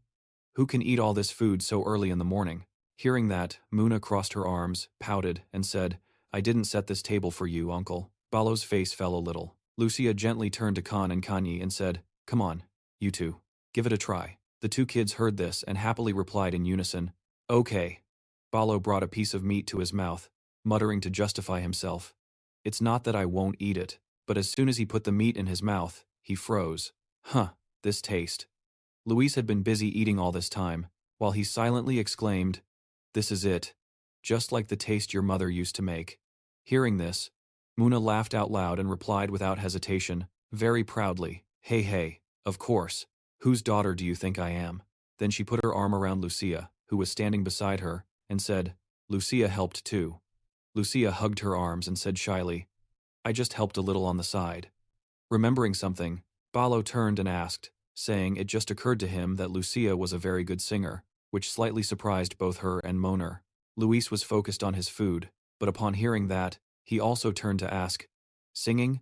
Balo said excitedly, Yeah, Lucia's voice is the best around here. Balo recalled the times Lucia sang, how she would gently lose herself in the music. He remarked, On any day that Lucia doesn't sing, the inn is still packed with people. The Zaijian Inn didn't get its name for nothing. He kept on saying, Somehow, this inn became a gathering place for people. Just then, Luis happened to notice and glanced to the other side. Over there, both Moner and Lucia had their heads bowed, saying nothing. The two girls seemed to be brooding over something. Soothed, Denli, Luis punched Balo hard, making him cry out, Ah! He clutched his arm, breaking out in a cold sweat. He was extremely confused, only able to ask, Why? As for Luis, he just shot him a death glare. He looked toward the two girls, wondering. Neither of them said a word, their faces still as sorrowful as before. Then Moner spoke up with a tone of regret. Lucia can't sing anymore. No, it's that she is unable to sing. Hearing this, Balo couldn't believe his ears and pressed for an answer. What did you say? How can that be? Why would such a great talent be allowed to go to waste? Moner sighed, speaking as if she didn't want to. She was hesitant to talk about it. The atmosphere was becoming suffocating when, at that very moment, everyone was startled by a door opening and turned to see what was happening. Entering from the door was a group of men with fierce, intimidating faces. They were tall and brawny, looking like a gang of thugs. Seeing this, Luis quickly asked everyone, What's going on? Who are those aggressive-looking guys? The people in the inn started whispering. One person said, They're here again? Looks like they don't get tired of it. Another person added, Here it comes, this inn's specialty. Hearing that, Luis was a bit confused, muttering, Specialty. Meanwhile, the thugs approached and stood before Lucia and Moner. They were large, towering, menacingly over the two small girls. Seeing this, Balo immediately stood up and spoke out, Who are you people? Do you know where you are? Suddenly, in the inn, a voice rang out, Step aside, causing everyone, including the thugs, to turn and look. They parted to the sides as if making way for that person to enter. Walking into the inn was a young man wearing white trousers and a pair of brown dress shoes. He had platinum blonde hair and wore a white fur coat, looking incredibly authoritative. Two of the thugs had to bow their heads when they saw him. He gradually revealed himself to everyone. He was a handsome young man with a noble air. He placed a hand on her shoulder and greeted, Good morning, Miss Moner. He looked over at Lucia and added, I haven't finished speaking. He brought out a magnificent bouquet of roses in front of Lucia. She was very surprised by this. Then he knelt on one knee and held the bouquet up to Lucia, continuing, You are also very beautiful today, my lady, Lucia. Witnessing this scene, Luis was aghast. He thought to himself, Oh man, that's so cheesy. It's giving me goosebumps. Holding the bouquet, Lucia hesitated and replied, Kaji, as I've said before. Not letting her finish, Kaji quickly placed a finger on her lips, signaling for silence. He whispered, Shh. He winked at her. You don't need to say much, just seeing your face is enough to put my heart at ease. Hearing this, Lucia was speechless and didn't bother saying anything more, while Kaji bowed to bid her farewell. Well then, I'll be going. Have a good day. As he turned to leave, his eyes met Luis's, and there was a moment of silence. How confusing. Key was lost in thought, not knowing what to say. Luis wasn't much different at that moment. Key curled his lip in a disdainful sneer. Seeing this, Luis thought angrily to himself, Is he smirking at me? This guy is making fun of my height. Then he turned to Lucia, pretending to rub his eyes, and said in a whiny, cute voice, Lucia, I'm sleepy. Can you hold me? Lucia was a bit surprised but still indulged him, replying, Oh my, is our little Luis sleepy? Let me hold you and take you to bed. Delighted, Luis replied. Yes, please. Balo heard this and thought in surprise, Master? Then Lucia picked Luis up, and he cunningly wrapped his arms around her neck. Lucia said gently, All right. Let's go up to your room and get you to bed. Luis said in a clingy tone. Okay. Seeing this scene, Key trembled with rage, while Luis gave a sly smirk. How about that? You're jealous, aren't you? He bit his lip in anger, muttering under his breath, you little brat. Then he angrily spun around and stormed off. He yelled at his subordinates, We're leaving. His men quickly looked over and replied, Ah, yes, young master. Over here, having achieved his goal, Luis pulled down one of his eyelids and stuck his tongue out at him. Ha, you dare compete with me? Neener, neener. Then Lucia picked Luis up. He cunningly wrapped his arms around her neck. Lucia said gently, Come on, let's go up to your room and get you to bed, Luis said in a clingy tone. Okay. Seeing this scene, Key trembled with rage, while Luis gave a sly smirk. He thought, How about that? You're jealous, aren't you? He bit his lip in anger, muttering under his breath, Humph, you little brat. Then he angrily spun around and stormed off. He yelled at his subordinates, We're leaving. His men quickly looked over and replied, Ah, yes, young master. Balo frowned, pointing in their direction, and asked in confusion, What was that? Who were those guys anyway? Mona sighed and said wearily, That was Key, the eldest son of the House of Bant. Hearing the name Bant, Balo was completely stunned. Bant? You don't mean that troublemaker Bant the useless, do you? Mona nodded, replying with a firm tone, That's right. He's not a troublemaker anymore. He's become a baron. Hearing this, Balo's eyes widened, barely believing his ears, and he blurted out, What did you say, Bant? He became a baron? Mona recalled Bant, an incredibly powerful and cunning old man. She calmly continued to explain, Yes, Baron Bant started to build his structure in the underworld. An image of the old Bant kneeling on one knee, bowing his head before a duke, as a sword was placed on his shoulder in a bestowal of trust. She continued, He was recognized for his contributions in unifying the gangster syndicates in Lufin and stabilizing the port, and was granted the title of Lord to govern this region. After hearing the story, Balo let out a long sigh, an exclamation of wonder. My goodness, that useless guy always bragged he'd become a noble, and he finally did it.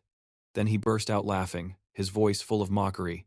It seems that kid from earlier has fallen for our Lucia. Why not tell her to give him a try?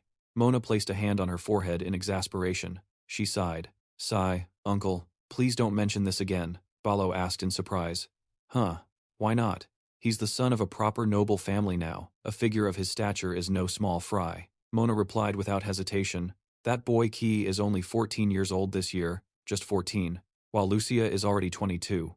After hearing this, Balo's face was a mask of disbelief. He had to exclaim, What? 14 years old? Then he laughed heartily again, his voice full of humor. Well now, that boy is quite the man, isn't he? With that kind of spirit, you're ready for marriage. Mona's expression soured in annoyance. Her face was filled with indignation, and she yelled loudly. Seeing how angry she was, Balo quickly made an excuse to slip away. He explained awkwardly, Oh my, time flies so fast, I have to go now. In the bedroom, Luis was sitting on his bed reading a book, while on the other bed, the two kids, Khan and Kaney, were sprawled out. Balo suddenly burst open the door, his face full of excitement as he announced to Master Luis, Master Luis, I found all the shops that might sell elixirs. Hearing this, Master Luis quickly closed the book he was reading and said excitedly, Is that so? Let's go take a look. Sensing something fun was happening, Connie quickly asked, Master Luis, where are you going? Khan also chimed in, Let us come with you. Master Luis quickly tried to refuse. Balo and I will be right back. You two be good and rest here, okay? Not getting their way, the two kids started throwing a tantrum on the bed, one of them whining, Oh, no, I don't want to, while the other begged, Please let us go with you. Suddenly, a voice called out from the doorway. Master Luis instinctively turned his head to look. Are you all going somewhere? It turned out to be Mona and Lucia who had just walked in, each of them holding 3 sets of new clothes. Lucia spoke first. You're not planning to go out dressed like that, are you? Mona added, Change into these. It was a fresh feeling. The children were as delicate as flower petals, but after putting on the coats, they seemed to be completely enveloped. The 3 of them obediently changed into the neat outfits. It was a black down coat, accented with luxurious gold details. The children looked so dapper and adorable. Looking at them, Mona couldn't help but exclaim, "Oh my goodness." Lucia also couldn't hide her admiration. "It suits you all so well." Mona walked over to the kids. She patted Kaney's head and said, "I saw your clothes were too thin, so I prepared some. Luckily they fit." Kaney bowed his head politely. "Thank you." After that, she turned to Ballo and scolded him. "Letting our kids dress so thinly in this weather, only you would do something like that." Ballo's face fell, and he mumbled in his defense, "It's not like that." In his mind, he thought but didn't dare to say it out loud. "These ones are dragons, so they don't get cold." Master Luis flashed a bright smile. "Thank you, Lucia. I thank you. I'll take good care of it." Lucia bowed her head slightly to him and said gently, "You're welcome, little prince." The whole group then walked to the door to get ready. Luis and Ballo left, leaving the two kids behind. Mona said cheerfully, "We'll take good care of the twins." Lucia added in a reassuring tone, "Don't you two worry. Be careful on your way." The two kids also waved happily goodbye. Master Luis turned his head back to say his farewell. "I'm leaving now." On the way, Master Luis asked Ballo with a hint of doubt, "Are you sure you can find the elixir?" He replied confidently and clearly, "Of course. You can trust me." Hearing that, Master Luis felt reassured and replied, "Very well. Let's go take a look then." Ballo nodded. "Yes, sir." The town where the two of them set off, it was still broad daylight when they left. The small streets glittered with sunlight stretching out before them, but somehow, the sky had gradually darkened, a testament to their diligent search. Under the dim light of a street lamp, Master Luis sat squatting down, his dazed eyes showing clear helplessness, his weak voice echoing, "There's nothing, not a single place sells elixirs." Master Luis threw the paper behind him and turned angrily to scold Ballo. "What was that about? This being a crucial time, so you'd definitely find it." "Huh." Ballo was now in tears, kneeling down and stammering apologetically, I'm sorry. I can't believe it." Luis Chu was tense, his mind racing. "This is a huge problem. At this rate, won't I die early from malnutrition?" Suddenly, a powerful voice boomed out from somewhere. "What do you all want?" It made both of them jump in surprise and turn to look. Two groups of men who looked like gangsters were facing off. Luis Chu immediately asked, "What's going on over there? Are they fighting?" Ballo recognized a familiar face and exclaimed, "Oh my God, isn't that the kid from earlier?" He pointed towards Luis Chu, also confused. "Yeah, what's he doing here?" Then Yemon, a tall man wearing a red fur-trimmed cloak, who seemed to be the leader of the opposing gang, spoke up. "That's why I'm telling you, give up on Lucia now," he continued. "Do you really think my Lucia would pay any attention to a little brat like you, young master?" Key was now trembling with anger, biting his lip in frustration. Not stopping there, the man provoked him further. "But if it were a manly guy like me, who knows, right boys?" A subordinate standing behind him immediately chimed in to flatter him. "That's right, you're way better than some kid who still smells like his mother's milk." Kie's group couldn't stand it anymore, and drew their swords, shouting loudly, "How arrogant! Do you know who this is? How dare you speak so recklessly?" De Yemen ignored the drawn sword, his voice deep, and each word heavy as thunder. Then, with a stern and steely expression, he said, "Can we take this as a declaration of war on the Yemen faction?" Key's subordinate flinched. "What?" Then, all of De Yemen's men raised their weapons in unison, ready to charge into battle. Seeing this, Key and his companions were stunned. These lunatics. Then he pointed at them, roaring in anger. "So you're all out of your minds. Just wait until my father hears about this. Let's see if you can keep your pathetic lives then." De Yemen raised a hand to his chin and replied calmly, his tone dripping with sarcasm. We'll see." Then he put on a despicable expression and sneered. "I'm too lowly to understand. Perhaps your lordship could teach me directly?" Suddenly, a voice rang out. "Stop." All eyes turned towards the source of the sound. Ballo and Luis Chu stepped forward. Ballo stood with his arms crossed, his tone calm but full of meaning. "I don't know what's going on between you, but standing around, pointing swords at each other in the middle of the street, doesn't look very good." Key saw him and recognized him, asking in surprise, "You're the person I saw at the Smithy Inn." De Yemen glanced at Ballo and said coldly, "You look like a passerby. Don't meddle in other people's business. Just keep walking." Hearing this, Ballo burst out laughing, shaking his head mockingly. "Oh my. It's been 10 years since I left this place. I can't believe no one recognizes this Ballo upon my return." As soon as he finished speaking, two subordinates in Key's group suddenly flinched. "Wait a minute, are you Ballo?" Could it be?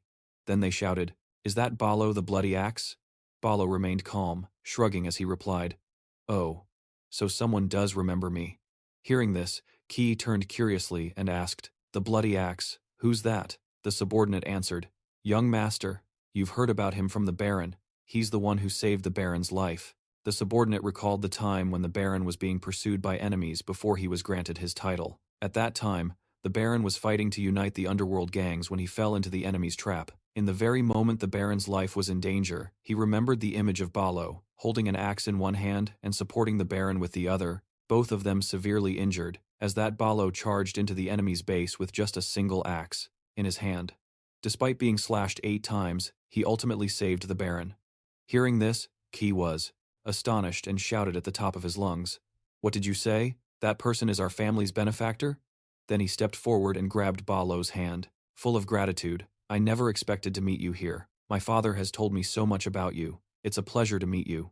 Balo, faced with this situation, was the same as always. He replied nonchalantly, Oh, yeah. It was just something from when I was young."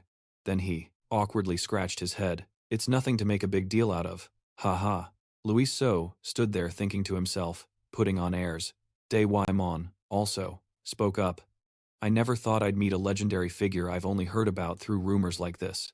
Then he brought his hand to his chest and introduced himself. "It's a pleasure to meet you for the first time. I am DY Monday. I run a small organization in Lukna." Suddenly, Louis So noticed something about him. He was emitting a strange aura. He wondered, the energy coming from him. What is it? It's unusually unsettling. Then the man politely bowed to Balo and said, "It seems you are acquainted with this young master, so we will take our leave." With that, he and his subordinates turned to walk away, not forgetting to glance back, to bid farewell. "Goodbye." Balo was bewildered. They're just leaving like that? How dull. Meanwhile, Luis So still kept his eyes fixed on DY Monday. He thought, "I'm not certain, but if my feeling is correct, looking at his back radiating with so much demonic energy, even from a distance, I have a suspicion that he will sooner or later cause a great disaster." At a magnificent and grand mansion, the home of the Bant family, Ba, to spread his arms to welcome Balo. Following behind was Sie. He embraced Balo emotionally. "It's been so many years." Balo laughed heartily. "Ha ha, it's been 10 years, Ba Tu said, half joking and half reproachful. "You are so heartless. You should have contacted me from time to time." Balo gave a sheepish, apologetic laugh. "Ha ha, I'm sorry. Life has been tough, and I was so busy making a living that I lost touch with everyone." With that, Balo looked up at the luxurious chandelier in the mansion. "I never thought the Jiang Ho to Yu So of the past would become so brilliantly successful like this. I must live a long time to see and admire how this world works." Ba Tu replied with his hands on his hips. "It's all thanks to. If you hadn't saved me that day, I wouldn't be standing here so proudly today." Hearing this, Balo laughed loudly. "This smooth-talking kid, ha." Then he glanced over at Louis So, ha. He was standing there watching, looking very annoyed. Balo suddenly remembered. He said awkwardly, "Hey, I didn't come here for this." Hearing that, Ba Tu immediately understood what he meant and said, I heard everything from Ki. I heard you're looking for a spiritual medicine." Ba Tu clenched his fist and said firmly, "Don't worry, I have already sent people to search for it, and in a few days, we will definitely find what you need." Louis So, who was standing with his arms crossed, immediately interjected, "From what I can see, your family is having a conflict with another organization. So will that affect the process of finding the spiritual medicine?" Hearing him speak, Ba Tu turned around in surprise. "Huh? You are?" Balo, a bit flustered, quickly introduced him. This is Luis, my nephew." "The kid's a bit ill-mannered. I hope you." Luis So glanced at him with an annoyed look. Balo immediately felt a shiver and mumbled, "Humph. Ba Tu was a little surprised. "A nephew?" Then he pondered. "Yes, as you said. Recently, those guys from the Xi-Yan faction have been causing trouble for me." Balo crossed his arms and asked curiously, "Even if they're gangsters, they wouldn't dare to mess with a noble so easily. What happened?"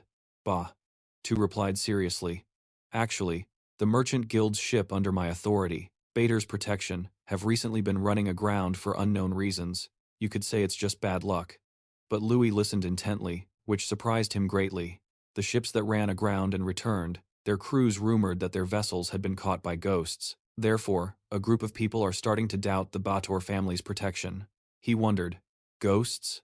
An image of Weemon appeared, looking incredibly cunning, and he continued, Yaman has been waiting for this moment for a long time. He's openly opposing me so blatantly. Hearing this, Balo asked curiously, if that's the case, can't you just ask the Lord to handle it? After all, he's the one who granted you the title of Baron. Bator could only bow his head and let out a sigh, saying, to the Lord, it doesn't matter who it is, as long as Luthen is governed peacefully. He'll just stand by and watch as if it has nothing to do with him. Wasn't I originally from the underworld myself? Then he continued, even if Yaman were to steal my position, the Lord wouldn't care much. Balo could only sigh at that.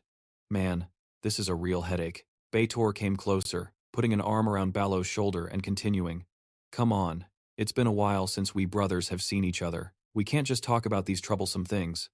I'll treat you right. Let's head to the coast.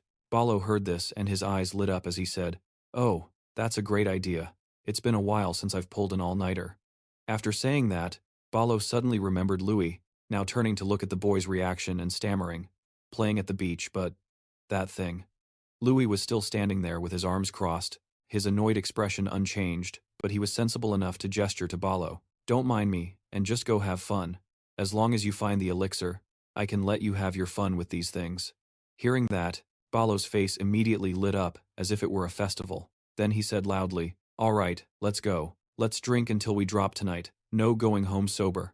Bator clapped him on the shoulder, laughing as he replied, that's my brother. I'm in. The two of them left up the stairs, leaving Louis and Kaj behind. But Bator didn't forget to tell his son, Kaj, remember to take good care of Louis. Kaj listened intently, but Louis turned to look at him with extreme annoyance. After hearing that, he froze for a few seconds, then glanced at the kid next to him. Louis didn't look very well behaved either, staring at him intently as if they shared the same thought. Kaj and Louis sighed, both thinking to themselves, I have to hang out with this kid? How many years apart are we? He tilted his chin up and ordered, follow me. Louis immediately asked, where to?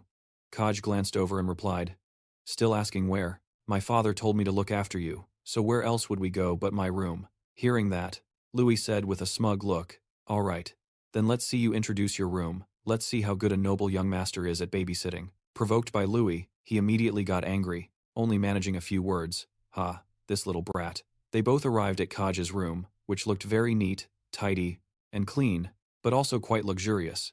Flopping down onto a chair, Kaj said unwelcomingly, sit wherever you want, but don't just touch my things. But ignoring his words, Louis had already picked up a knight figurine and was twisting its arms and legs. Seeing this, Kaj jumped to his feet in alarm and yelled, hey! He snatched the knight figurine back from Louis's hands. Don't just touch it, you're going to break it. Louis saw this and put his hands on his hips, as if mocking Kaj, saying, you act all grown up. But you're still a kid, huh? You still like toys like this? Hearing Louis say that, Kaj blushed, not knowing how to respond. No, it's none of your business. As Kaj placed the model on the top shelf so Louise couldn't reach it, he said, this knight is a limited edition. As he spoke, Luis's attention seemed to shift to the papers on the desk. They were letters written by Kaj himself. He then picked one up and read it aloud. To my girl, Lucia. This is the necklace that holds your sparkling eyes. Hearing those familiar words, Kaj was startled. His face turned bright red as he yelled, hey! And lunged forward to snatch it back. He reached for the letter. Don't just read other people's mail. But Luis blocked him with his foot, then picked up a box and said, is this the necklace? With that, he opened the box to look. As soon as he did, Luis gasped as a beam of light shot out from the box. Inside was an exquisite necklace with a sparkling blue gem.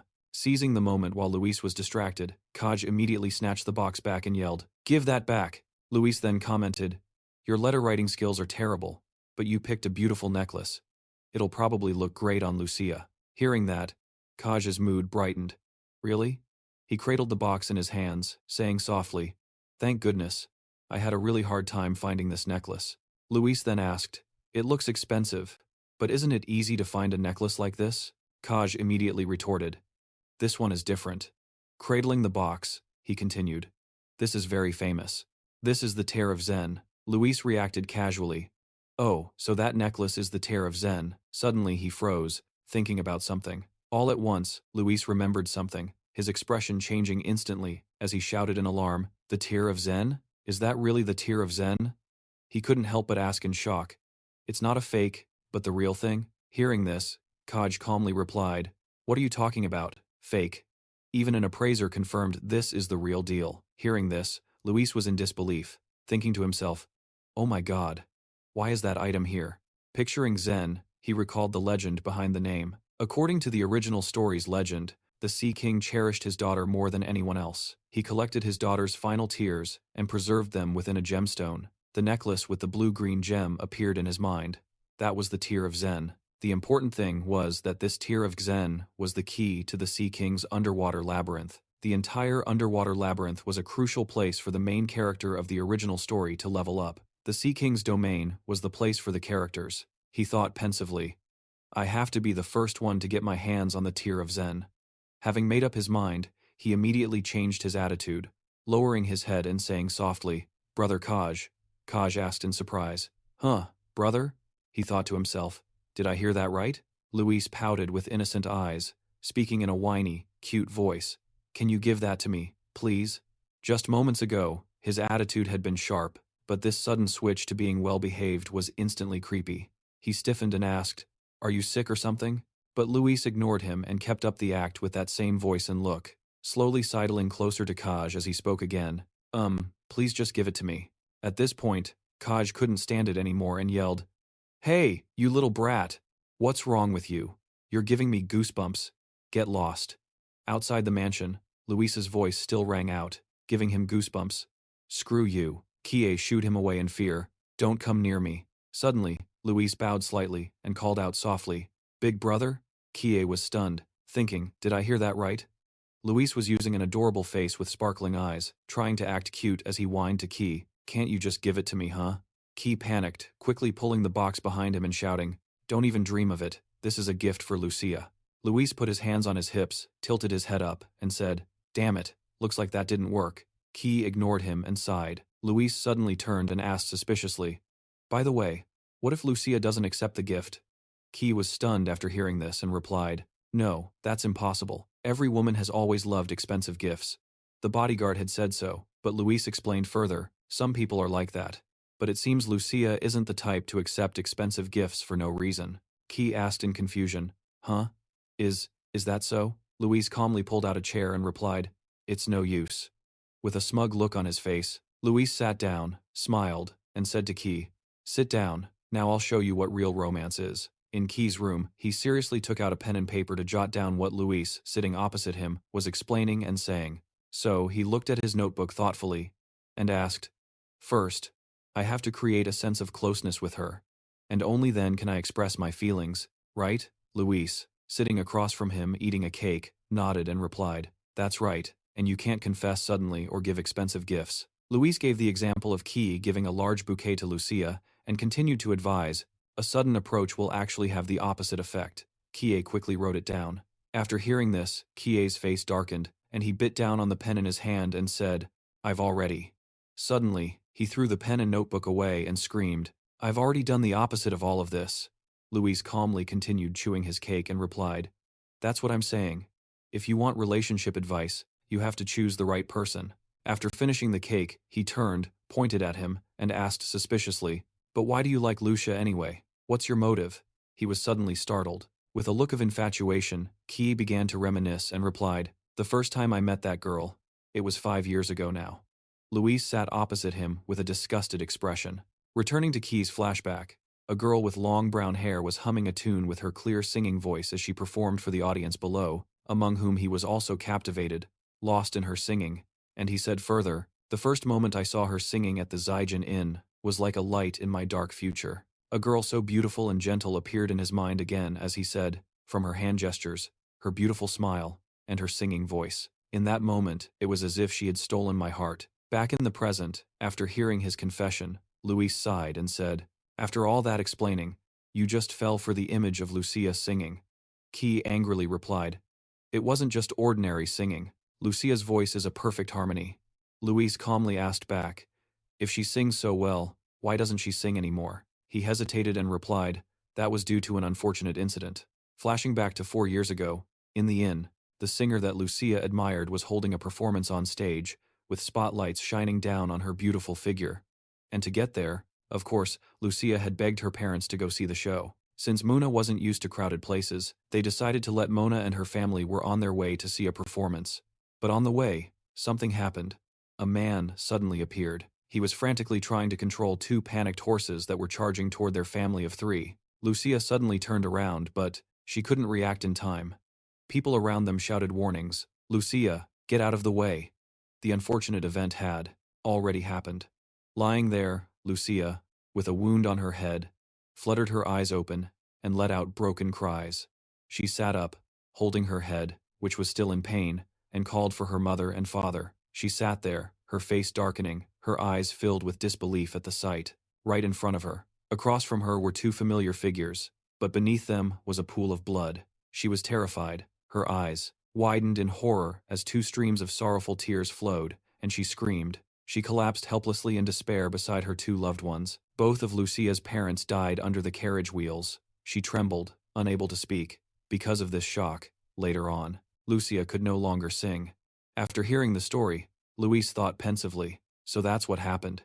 She thinks her parents died because of her love for singing, so she can't bring herself to sing anymore. He smiled as if he had a brilliant idea and thought, if I just handle this, he thought smugly, I'll have done a good deed and I can get Zen's tear. With that thought, he immediately put his plan into action, turning to Keiji and saying, how could you even think of giving Zen's tear to Sister Lucia? In this situation? Are you out of your mind? Kaji replied in alarm. Huh? With the precious, shining necklace, Luis continued, giving Zen's tear from Zen. The girl who can't sing. If Sister Lucia receives this gift, wouldn't it just bring back the nightmare from the past that she has forgotten? Kaji answered in a panic. Is that so? I didn't think of that. Luis sighed and said, oh my, I have to teach you everything from scratch. You really don't know anything. He continued speaking to Kaji, who was sitting and listening intently. Across from him, that's why I have a proposal. With a cunning smile, Luis asked, do you want to hear it? That evening at the tavern, the door slowly opened. Luis walked inside and said cheerfully, I'm home. Mona was cleaning up and saw him return. She replied, oh my, where's the mister? How come you're back all by yourself? Luis casually answered, he went drinking with Mr. Tuss and will be back later. Mona heard this and said angrily, what? That man will do anything. Letting a child come home alone in the middle of the night, what if something had happened? Luis reassured her and said, I'm fine. Where is Sister Lucia? Mona heard him and replied happily, our Luis wants to see Sister Lucia. Lucia is in her room, you can go on up. Luis then happily walked up the stairs towards Lucia's room and said, yes. Thank you, sister. I'll go up first then. Mona also replied gently, okay, go ahead. I'll bring up some snacks for you. Luis continued, upstairs with a confident smile, thinking to himself, all right, now's the time. Let's begin. Flashing back to some time earlier, in Kaji's room, the two were discussing the conditions for their plan. Luis said clearly, if I can make Sister Lucia sing again, you have to give me that necklace. After hearing this, he replied in alarm, what? No way. Luis asked scornfully, why? Don't you want to see Sister Lucia sing again? Kaji hesitated and replied, well, yes, that's true. But Luis quickly pressed Kaji. So what? To you, is that necklace more valuable than Sister Lucia? He was startled and denied it. Of course not. As long as Lucia can sing, I'll give you any necklace you want. Luis, having achieved his goal, happily replied, awesome, so we have a deal. If I succeed, you have to give me this necklace. Kaj replied with a reluctant face. Seeing that he was still hesitating, Luis added in a serious tone, is that all your devotion to Lucia is worth? You said you would offer her the whole world? Were those just the words of a child? As if his words had hit a nerve, Kaj immediately and decisively sealed the deal with Luis and said, fine, just succeed, and I'll give you the tears of Zen.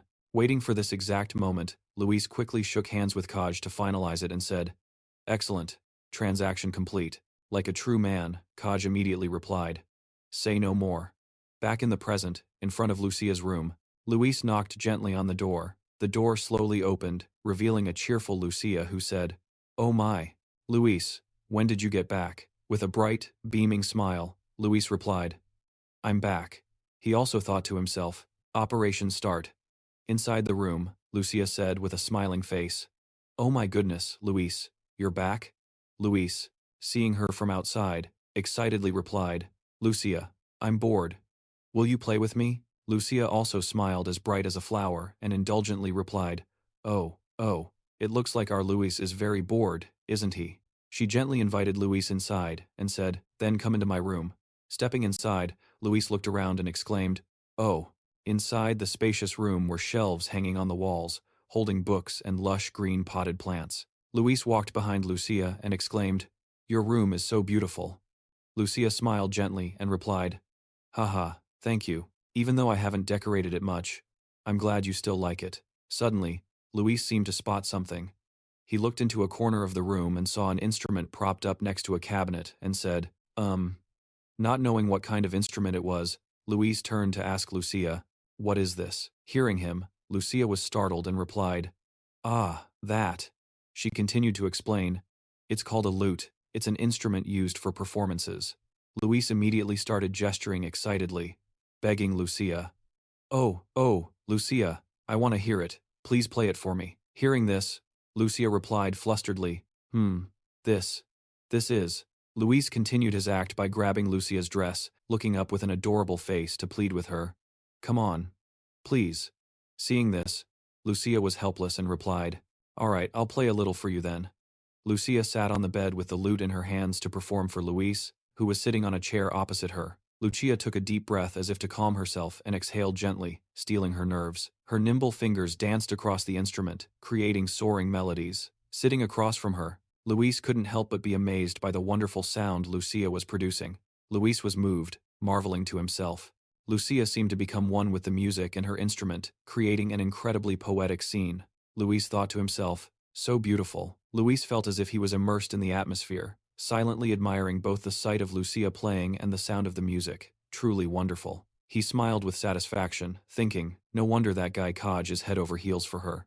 The music ended, and Lucia stopped, letting out a soft breath. A moved Luis jumped to his feet, applauding and shouting, "Bravo! Bravo!" Lucia laughed shyly and replied, "It's been a while since I've played, so it wasn't very good." Luis immediately denied it, his eyes sparkling with enthusiasm as he said, "What are you talking about? It was truly an absolutely wonderful performance." Lucia replied, flustered, "Really? That's a relief." Luis suddenly got excited and exclaimed, "Sister, I want to try playing too." Lucia replied in shock. "Huh?" she asked again, confused. "You mean the lute?" Luis replied excitedly, Yeah. I want to learn how to play as beautifully as you do." Lucia turned to a cabinet as if looking for something and said, "If you want to, just wait a moment." Luis stood by, completely puzzled. Lucia was rummaging inside the cabinet, wondering to herself, "I'm sure I put it in here, right?" Luis peered over, wondering what she was doing. Inside the wardrobe, Lucia took out an instrument similar to the one she had just played and said, "Ah, found it." She took the instrument and handed it to Luis, saying, "Here, take this." Luis reached out to take it and replied, "This is?" Luis happily held the instrument that Lucia had just given him. She said, "It's a gift for you. This is the one I used when I was little. It seems like it would suit you well, so I'm giving it to you." Luis replied with sincere joy, "Wow, thank you, sister. I'll practice hard."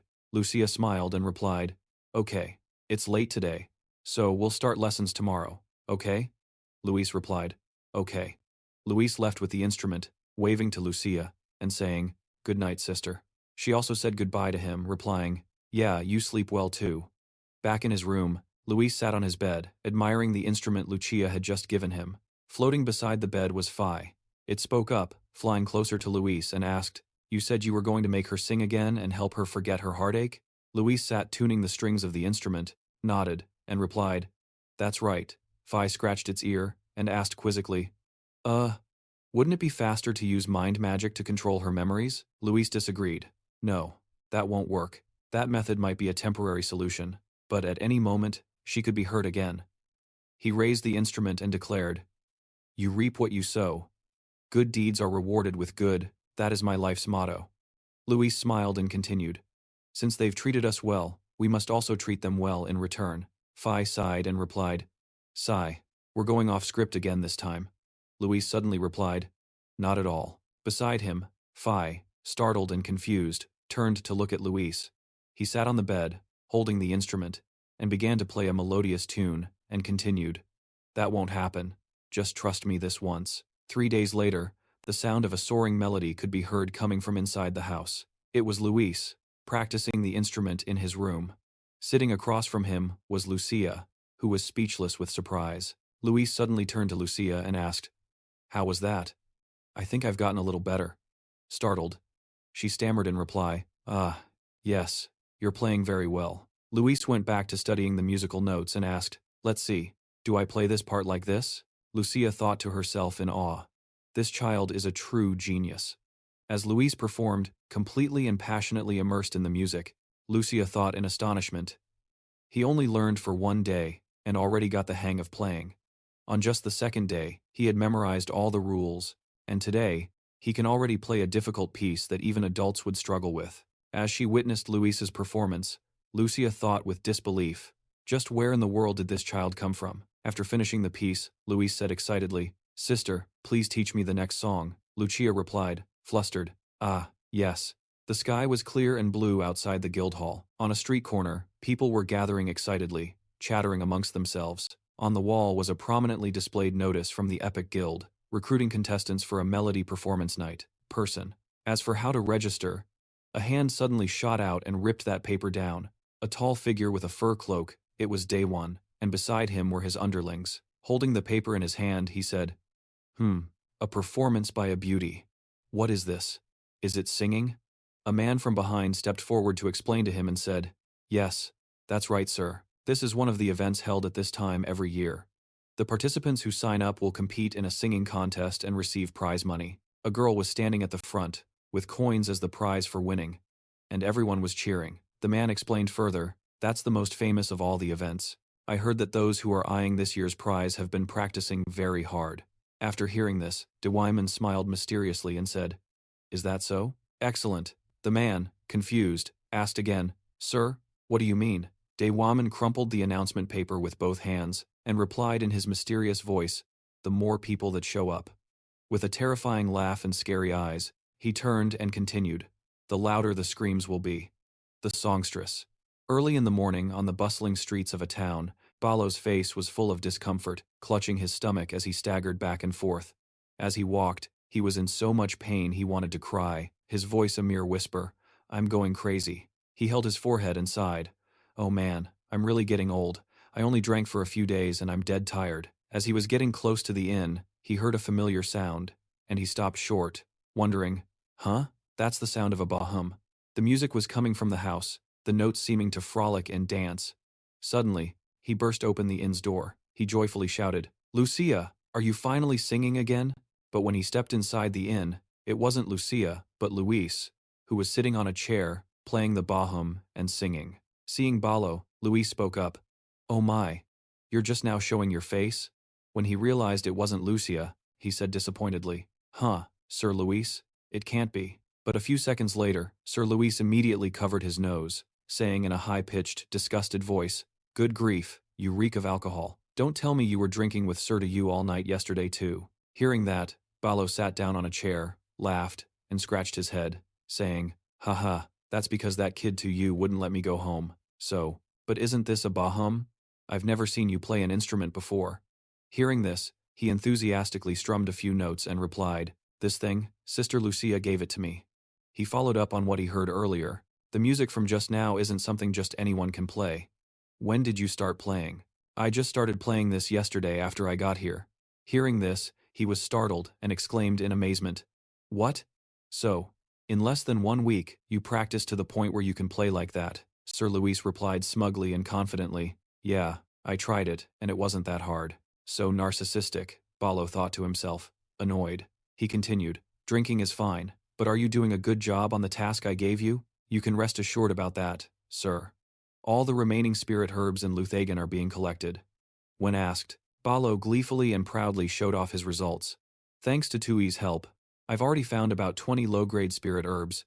Sir Luis's face soured as he retorted contemptuously, "They're all low-grade spirit herbs? You only managed to find 20? After hearing what Sir Luis said, he froze as if petrified. Then his face fell as he said dejectedly, "To find even that many, I had to work so hard, so much. Recently, finding spiritual herbs around here has been like trying to pluck stars from the sky. Luis Seo thought to himself, after all, it's a rare item. But for spiritual herbs to be scarce in a port city this large is a bit strange. He then asked him, is there any place in this city that researches or raises spirit beasts? Hearing this, Balo was surprised and waved his hand as he replied, spirit beasts, sir? I don't think so. As far as I know, there's no such place. Why do you ask? Luis So replied with a grim expression. Because someone other than me is buying up spiritual herbs in large quantities. He voiced his suspicions to Balo as he thought it through. Normally, spiritual herbs are used for spirit beasts or for people who want to increase their internal energy. If it's a person, they can only use a spiritual herb once. Since the supply is limited, there's no need to buy them in such large quantities. However, if someone were raising a spirit beast, they would have to provide a large amount of spiritual herbs periodically. Balo asked doubtfully, Master, according to your theory, if someone were raising a spirit beast in this city, there's no way Tio Yuso wouldn't know about it. Luis Seo crossed his arms and replied, that's what's strange.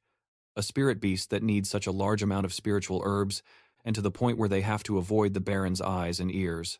As he finished speaking, Luis Seo suddenly had a thought. He thought to himself, could it be? Then he turned and said to the old man, Balo, can you find out who has been buying the spiritual herbs from the shops? The old man stroked his beard in thought and replied, that will take some time.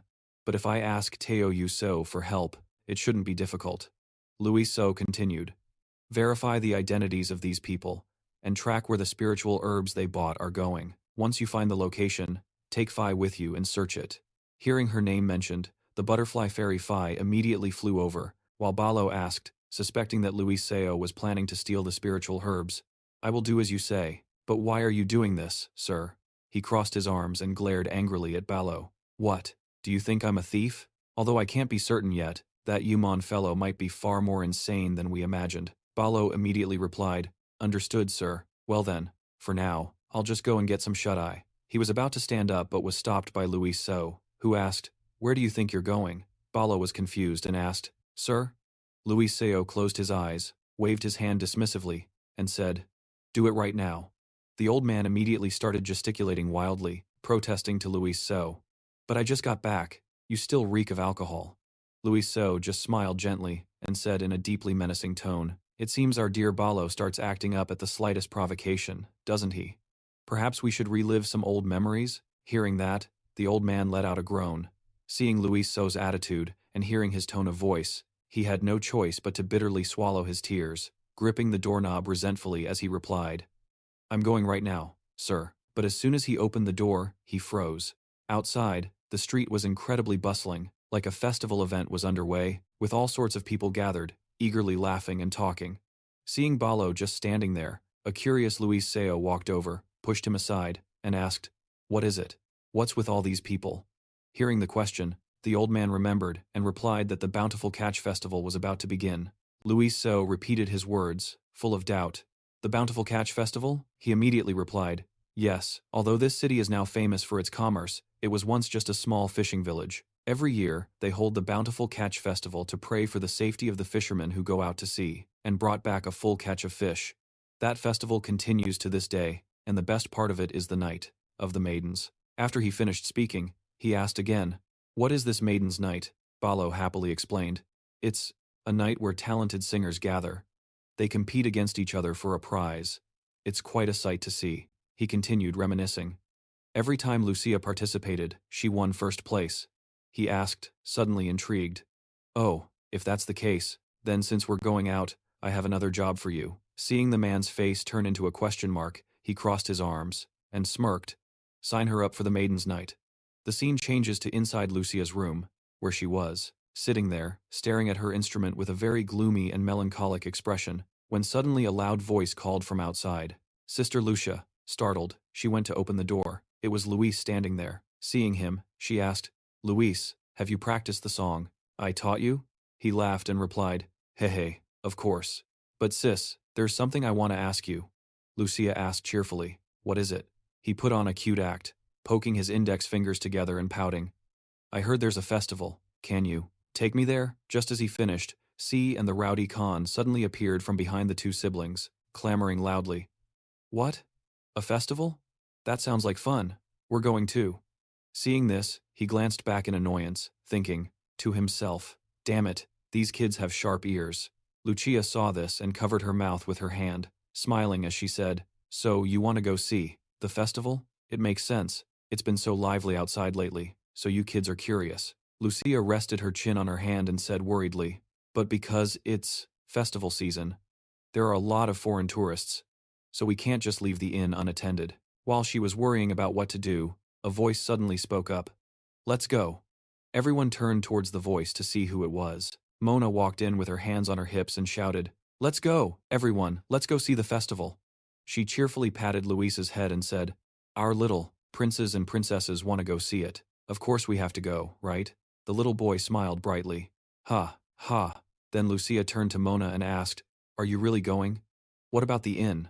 Mona was patting the kids' heads as she continued, "Closing for one day is fine. Besides, we don't have any guests yet. Let's just have a blast today, and we can work hard again tomorrow." Hearing her say that, Lucia had no choice but to agree, saying, "Yes, ma'am. I'll go get ready then." Mona excitedly raised her hand high and shouted, "Kids, let's go have some fun." Hearing that, the rowdy Chan also replied in unison, "Let's go." After that, they temporarily closed the inn and went out into the streets where the festival was taking place. As they walked, C asked, "There's going to be a lot of delicious food at the festival, right?" Mona immediately replied, "Of course, I'll buy you all some really tasty food," Khan said excitedly. "I'm so excited." Meanwhile, Luis was walking behind them, observing. He thought to himself, "Excellent. Everything is going according to plan. Time for the next step." One evening, the sky was filled with twinkling stars. Down in the town, it seemed like something was happening as all the houses had their lights off, looking peaceful and a bit lonely. Phi was dressed just like a detective on an investigation. Right now, she was lurking, peeking back and forth outside of a warehouse. After making sure no one was around, she swooped down into a nearby barrel, then used her hand to lift the barrel lid, and continued observing the building in the distance, as if she had seen something. She let out a small gasp. Phi wondered what that was. Could this be the warehouse Balo mentioned? Faye recalled Balo's words, that the merchants primarily traded spirit herbs at the warehouse on the far west end of this harbor. "Although I don't know what Master Luis is looking for now. You should investigate that building just in case." The flashback ended, and she confidently declared, "All right then. I am the loyal servant of Master Luis. No matter what they're hiding, I'll bring it to light." With that, she zipped right into the building through a window. Inside, 2 guards were on duty, passing the time by playing cards. Faye, at this moment, had flown inside and was now hanging from a spider's thread on the ceiling. Then, she landed softly onto a distant crate. Meanwhile, one of the guards, a man with short brown hair, let out a huge yawn and complained, "Ugh, I'm bored to death. How much longer do we have to stay in this damp warehouse?" The guard with long white hair, who was holding his cards, heard this and replied irritably, "Stop whining. Shut up and draw a card." The boss said he'd contact us before the festival is over. Just as they were about to resume their game, a loud rumbling sound echoed from behind the white-haired man, startling him immensely. Faye, who was hiding behind a crate, also peeked out to see and thought to herself, "What was that noise? Could it be a wild beast?" The 2 guards, however, remained calm. The brown-haired one said, "Humph, it's acting up again." The white-haired guard broke the tense silence, saying, "Hey, I went last time, now it's your turn." Hearing that, the brown-haired guard walked over to a stack of crates and picked one up, and as he carried it, he grumbled, "Just how much does it need to eat to be satisfied?" Meanwhile, Faye had gathered her own forces, a few mice. She gave an order to one of the mice. At that very moment, the mouse immediately darted out. It rammed right into the leg of the guard carrying the crate. The impact made him lose his balance, and he stumbled and fell, causing the entire crate he was holding to drop. Afterward, all the spirit herbs inside spilled out onto the ground. The white-haired guard saw this and sighed in exasperation. "You pathetic oaf. Can't you carry it properly?" The brown-haired guard shot back an annoyed look and yelled, "What was that?" Suddenly, she saw what had spilled from the crate and was shocked, thinking, "Wait, aren't those spirit herbs? If so, does that mean all of these crates are filled with them? This is bad. I have to find out where these spirit herbs are going." With that, while the 2 guards were still arguing, she stealthily flew over to the spilled crate of spirit herbs and hid inside, waiting for a chance to investigate further. Meanwhile, the 2 guards were still bickering, one blaming the other. This is what happens when you don't bother to clean up. That's why we have mice. Faye pushed some of the spirit herbs aside to observe the two men's movements. The brown-haired guard was fuming as he picked up the crate, cursing the white-haired one under his breath. Damn it. So it's my fault there are mice? He expects me to clean the warehouse? The brown-haired guard carried the crate down a staircase, still muttering angrily. He gets paid the same as me. So why does he act like he's my boss? Faye, hidden inside, thought to herself, stairs leading down to a cellar? I wonder where they lead. A moment later, the guard had carried the crate down into a cellar that opened up to the river flowing through the city. He then placed the crate of spirit herbs on the ground and stood up to leave. But before he left, he also turned. He glanced back at the dark, distant sewer tunnel for a moment. Suddenly, a splash echoed from within, followed by a deafening scream. The sound sent shivers down his spine, tears streamed from his eyes, and he immediately scrambled away from that place as fast as he could. Only Fim was left, hiding in the barrel. After a moment, she surfaced, unable to bear the stuffiness any longer. Is he gone? But just as she composed herself, a massive dark figure appeared right in front of her. Humph. A few seconds later, once her eyes adjusted, she gasped in astonishment. Oh my God, a monster suddenly appeared. It's dark blue with two glowing red eyes, some kind of red symbols on its forehead, and jagged spikes, looking like some kind of sea monster from the ocean. A strange, blue monster had suddenly appeared. The scene shifts back to the town. Everyone was excitedly enjoying the festival, and the children were dressed up in costumes of all different kinds. It's a dragon. Run. Haha, hey, stop right there. Meanwhile, the two kids, C and Khan, were each holding a skewer of what looked like candy. They shouted in unison, "The festival is amazing!" Mo, standing nearby, heard them and asked enthusiastically, "It's great, isn't it? They say the Full Bay Prayer Festival is the best festival on the entire frozen continent. There's a reason people say that." Louis So was intently observing the crowd, thinking to himself, "This festival is huge. I've never seen one this big before. It's almost like a parade, right?" As he was lost in thought, a food skewer suddenly appeared in front of his face. "Here, this is for you," he asked in confusion. "Huh? What is this?" It was Lucia who had offered it. She introduced it excitedly. "This is an iced fruit skewer. You can only get it at this festival. You'll love it." Hearing that, he put it in his mouth and took a bite, and after that one bite, he couldn't help but exclaim internally, This tastes just like the candied fruit skewers I ate in my past life." Seeing that Louise had eaten, Lucia turned and asked, "So, is it good? It's your first time trying this, right?" Hearing her question, he chuckled and pretended to answer, "Haha, yes, it's delicious." As they were talking, a familiar melody drifted from a distance, and Louise spoke up. "Huh? Is that a Ba Hung lute? It sounds like someone is playing one." Lucia suddenly looked a bit worried and said, They must be holding the preliminaries for the Night of Beauties." Seeing his chance, he immediately grabbed Lucia's hand and pulled her toward the sound of the music. While he ran, he said, "This must be interesting. Let's go check it out. Hurry up, sis." But Lucia still seemed worried about something, stammering, Okay. A short while later, they both arrived at the audition venue. It was already packed with people watching the stage. Right now, a tall, dark-haired young man was performing, but the sound of his instrument sounded like a duck quacking in a thunderstorm. A voice commented, "Humph," which made Luis's ears hurt so much he almost coughed up blood. He said uncomfortably, "Sis, why is everyone so bad at playing?" Hearing this, Lucia put a hand to her head and replied sheepishly, "It's just the preliminaries. After all, there are many talented people in the finals." He crossed his arms smugly and said, "I think you play even better than them, Lucia." But Lucia's face suddenly looked very sad. Seeing this, he turned, grabbed her hand, and continued, "This won't do, sis. You're coming up there with me." Lucia, suddenly being pulled by him, exclaimed in surprise, "What?" He ignored her reaction and insisted on pulling her along.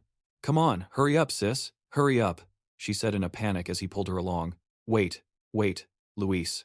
The two of them arrived in front of a man. He was overweight and seemed to be the conductor for tonight's festival. Seeing them rush over, he asked, "Who are you, kid? You have to register in advance to participate in this event." Luis immediately stepped forward and whispered in his ear, "I've already registered under the names Luis and Lucia. The names are on the list. Could you please look for them for me?" But as soon as he said that, the man recoiled in shock and exclaimed, "What? Lucia? You don't mean Lucia from the Sagan Inn?" Down below, the crowd heard this and began to whisper amongst themselves, "What? Lucia from Sagan? Is it really her?" It really is Lucia. But, hasn't Lucia stopped singing lately? I think so. I heard she stopped singing after that incident. She became unsteady on her feet and started panting when she heard those words, feeling like the air around her was suffocating and there was no air left. Asterisk. Gasp. Gasp. Gasp. Asterisk. She turned to run away. Suddenly, she froze, stopping in her tracks. Lucia turned back to see Luis standing there, looking at her with a serious expression. He smiled and said, "Don't worry, I can sing, so you just need to play the instrument." Hearing this, Lucia was surprised, her eyes widening at his boldness, and she exclaimed, "What?" Luis held out his hand, expectantly waiting for Lucia, who was holding the instrument, to agree.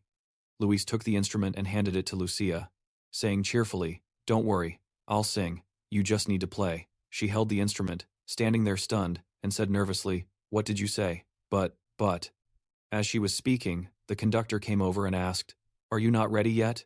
If you need more time, we can do it later." Hearing that, Lucia stammered in response, "Ah, about that." Not knowing what to say, Luis suddenly leaped onto the stage, taking the performance spot from a tall, burly young man. Seeing this, the young man walked away annoyed, thinking to himself, "I wasn't done singing yet." After that, he raised his hand and shouted, "Greetings to the audience in the beloved land of Segan. I am a guest of the Sagan Inn, Luis." He glanced at the tall young man and continued, "You've all had to endure listening to an unprofessional performance. You must be tired, right?" Hearing this, the young man became even more irritated. He thought to himself, "This little brat has no appreciation for art." Then, Luis pointed down to where Lucia was standing and continued, "Now, I would like to invite Miss Lucia to the stage to help clear this atmosphere." Hearing her name being announced, she became even more anxious, but she still staggered slowly onto the stage, clutching the instrument, towards where Luis was standing. Seeing the crowd below cheering so wildly, Lucia became even more frightened and anxious, so much so that she had to bow her head and cover her face with her hands, her whole body trembling. She raised her head, turned to him, and said, "Luis, I can't." Hearing this, Luis's eyes widened as he looked at Lucia. Then he held out his hands and said, "Give me your hand," Lucia asked, confused. "Huh? Why?" Taking Lucia's hand, he immediately closed his eyes and cast a spell. Divine magic. Of the mind. Everything will be all right. Her eyes widened in astonishment. Luis suddenly took Lucia's hand with both of his. She wondered, "What's this? I don't know why, but holding Luis's hand is making me feel more at ease." Seeing that Lucia had accepted his magic, he gave her a wink. "Everything will be fine, so don't worry, okay?" After hearing him, she let out a sigh, closed her eyes, and said, "Yeah, I know. Thank you for encouraging me, Luis."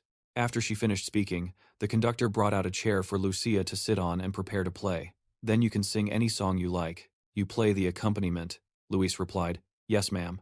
Then he turned to the audience and shouted, "All right, I've kept you all waiting long enough. Now please listen to me sing." But after he said that, the people below seemed disappointed, saying, "Huh? It's not Lucia singing, but that little kid? What's going on?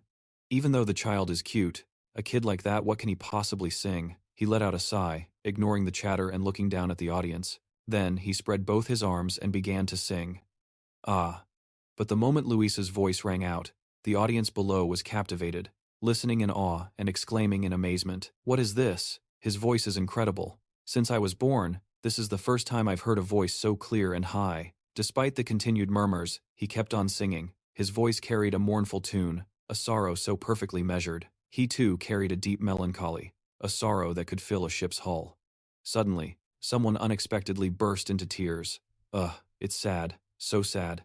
And even though it's heartbreaking and suffocating, at the same time, my heart feels like it's being set free. On stage, Luis gestured to Lucia, his eyes seeming to say, "Sister, now's the time." She was suddenly startled. Receiving the signal, she immediately placed her hands on the instrument and began to play the first notes. After so many years, he was still lost in his song. The heavens send a wind that tears at a cuckoo's wings, every step a measure of hardship. One calls out endlessly, while another covers their ears and sleeps in peace. It's fine if you're indifferent. It's fine if you never return to me. I'd rather be a magpie bridge than be separated by life and death. At this point, the crowd below could no longer contain their emotions.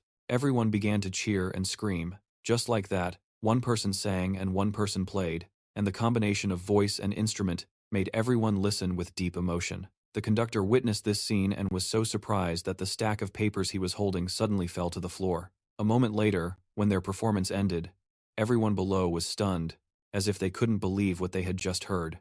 They all stood there, bewildered. Luis, however, was still smiling brightly.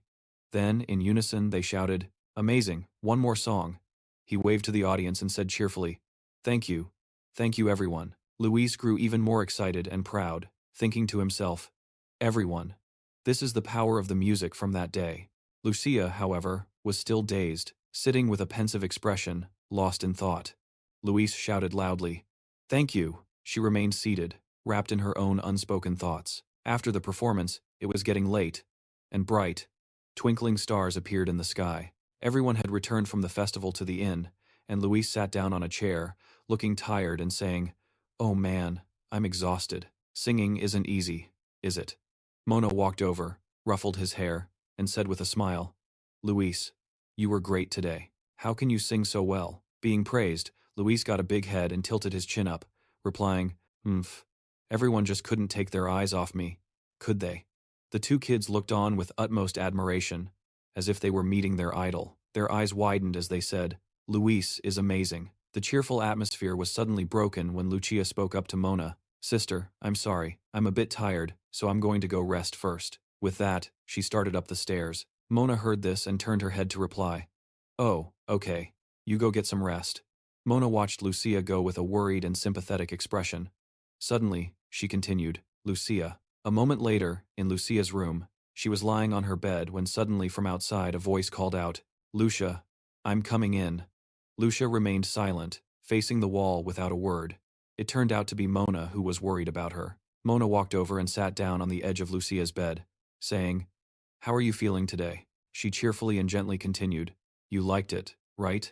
But Lucia, still facing the wall, gave a short reply to Mona's questions, "Yes, I liked it." Mona smiled and continued, "That's a relief. It's been so long since I've seen you on stage, so I also really liked it." As she was speaking, Lucia suddenly sat bolt upright, looked at Mona, and asked, "Sister, you don't hate me, do you?" Hearing this, Mona asked in surprise, "Me? Why would I?" At this point, Lucia could no longer hold back her emotions, and said through her tears, because of me, our parents." Before Lucia could finish her sentence, Mona immediately gave her a light knock on the head and angrily shouted, "Will you stop with this nonsense?" The sudden pain made Lucia cry out, "Ah! I've told you so many times already, that wasn't your fault. It was our parents' choice to protect the one they loved most. And I also love you more than anything in this world, just like our parents did, so don't say things like that anymore." She was surprised to hear Mona's words. With that said, the two sisters hugged each other and sobbed. Mona continued through her tears, "I won't force you to sing right away, just keep performing on stage little by little, like you did today. One day, you'll be able to sing again just like you used to, right? Our voices are most beautiful when we sing, aren't they?" Hearing those words, Lucia began to cry like she had never cried before. "Yes, sister." Outside the door, Luis had been standing there listening to everything, and he chuckled softly. "Ha, I've done it again." He snapped his fingers as he walked back to his room, not forgetting to say, "Step 1, a complete success." But when he opened his room door, he was shocked. "Huh?" After seeing the scene before him, he yelled, "Finn!" She was injured, collapsed on the floor, her body covered in wounds, and she trembled as she said, "Gasp, gasp, Moss, master." Seeing this, he immediately ran over, scooped her into his arms, and worriedly asked, "What happened? Why are you injured this badly?" Finn gasped for breath and struggled to reply, That thing. The guy at the warehouse on the west side of the port." Before she could finish, she collapsed in Luis's arms. Seeing this, he panicked and yelled, "Finn, wake up!" He screamed again as if he couldn't believe his eyes. Scene change. A warehouse appears, its lights still on. Balo hurriedly kicked the door, sending it flying open. With an angry expression, the two guards on duty were startled and yelled, "What? What the hell? Who are you?" He didn't answer their question, but stood with his hands on his hips and said, Well, I was wondering where all the elixirs in Luthien went, and it turns out they're all here?" The white-haired subordinate heard this and played dumb, asking, "You, what the hell are you talking about?" "We didn't." The moment he finished speaking, Balo rushed forward, grabbed him by the collar, and lifted him up. He said with a fierce look, "I know everything you've been doing here. While I'm still being nice, you'd be wise to bring it out." The white-haired man was terrified but still pretended to be clueless, asking, "Huh, what on earth do you mean?" As soon as he said that, a footstep was heard from behind him, and a voice said, "I'd appreciate it if you'd let my subordinate go." It turned out that person was none other than Daemon. He then continued, "Although I don't know what brings you here, Sir Balo, but let's try talking first. Maybe we can clear up this misunderstanding." After hearing that, he immediately threw the subordinate he was holding far away and turned back to say to him, "Usually, only those with ill intentions want to talk." However, Balo then pointed towards the stack of barrels on the other side, then looked at Daemon and asked, "All right then, explain why you all are hiding so much spirit medicine in this warehouse?" His expression turned grim as he said, "Don't tell me you're plotting some kind of secret conspiracy?" Hearing Balo say this, Daemon wasn't scared at all. In fact, he replied smugly, "I don't understand what you mean, sir." He then smugly pointed towards the barrels of spirit medicine and said, "Those barrels of spirit medicine are legally purchased goods for export to the Autumn continent. I don't know where you heard this story, but there must be some misunderstanding here, right?" Balo immediately replied, "Is that so? In that case, it wouldn't be a problem if I searched the warehouse, would it?" He casually replied with ease, "If you wish." That was all Balo needed to hear. He immediately grabbed his huge hammer and charged straight for the door, then kicked it wide open, revealing a staircase leading down. This was the place Phi had been to before he ran into trouble. Once he got to the bottom, he stood there observing his surroundings for a moment, before asking, "This place is?" Before he could wonder any further, Daemon and his two subordinates also came down, and he said, "I heard this was where they built small fishing boats, back when the Gen was still a fishing village." Daemon smugly crossed his arms and said, "Now we occasionally use it when transporting goods." But he didn't believe him and replied, From what I can see, it looks like this place is hiding something." Balo gripped the hammer in his hand, as if preparing to throw it. Suddenly, he hurled the hammer hard to the left. Instantly, the hammer shot off like an arrow as he shouted, "Spirit object." Then, the hammer flew into the pitch-black tunnel. He started to get so worried that sweat began to pour down continuously. However, after the hammer had been flying for a while, there was still no sound. Seeing this, Balo was surprised, the sweat coming down even more as he exclaimed, "Damn it! Why isn't there any reaction?" Daemon saw this and said to Balo, "You see, sir, didn't I tell you there was nothing here?" Meanwhile, he was still in disbelief, saying, "No, it can't be." Balo got angry, snatched the torch from a subordinate's hand, and continued, "I'll go confirm it myself." Following behind him were Daemon and his two subordinates. As they walked, he said, "You seem more persistent than you look, sir." After walking for a while, they reached a dead end, with a solid wall in front of them. Balo became even more bewildered and said, "Is there really nothing here?" Meanwhile, Daemon, feeling emboldened, stepped forward and said triumphantly, "I already told you, there's nothing here." He continued with a contemptuous look, "If you continue to make things difficult for me, I won't be able to just sit back and do nothing, Mr. Balo." At this point, having found nothing, he had nothing left to say. He could only close his eyes and sigh, "Humph," and had to give up. A moment later, they all stepped outside the warehouse. Luis was already standing there waiting. Seeing Balo, he pretended to wave and asked, "Hey uncle, what are you doing here?" He waved his hand and said, "Mona is looking for you. You didn't sneak off for a drink somewhere again, did you?" After that, Balo walked over to Luis and whispered to him, "I went down to the tunnel like you said, but there was nothing there." Hearing this, Luis replied to him, "It seems we've moved. I'll handle this. Step aside." With that, Luis stepped forward and said, "Hello. Sir, we've met before. You said you were Daemon, right?" The man asked curiously, "You're Luis So?" He put on a fake smile and replied, "I'm Luis So, staying at the Sagan Inn with Uncle Balo." Hearing this, the subordinate with white hair spoke up, "Boss, that's the kid I told you about from the night of the pageant." The man seemed to remember and said, "Ah, I see." Daemon came closer, leaned down in front of him, and flashed a bright smile. "Ah, you're the kid who went up on stage to perform with Lucia, right? I heard you're a very good singer." Luiso laughed and replied, "He. Yes, that's right." He grinned, showing off his bright white teeth, but it didn't look friendly at all, as if it were hiding some evil scheme. It's not easy to convince Lucia to get on stage, You've got some talent, huh, kid? Daewimon leaned in closer, still smiling as he spoke to Luis. So, think you can convince your uncle for me? Luis So asked blankly. Convince him of what? Daewimon made a vicious face and said in a threatening tone, if you corner someone without any evidence, you might end up with a sudden death just like Lucia's parents. Hearing those words, Balo flew into a rage, ready to charge forward and fight the man, yelling, what did you just say, you damn bastard? Seeing this, Luiso immediately raised a hand to stop him, saying, my uncle is a simple man, so he acts without thinking. I'll do my best to convince him.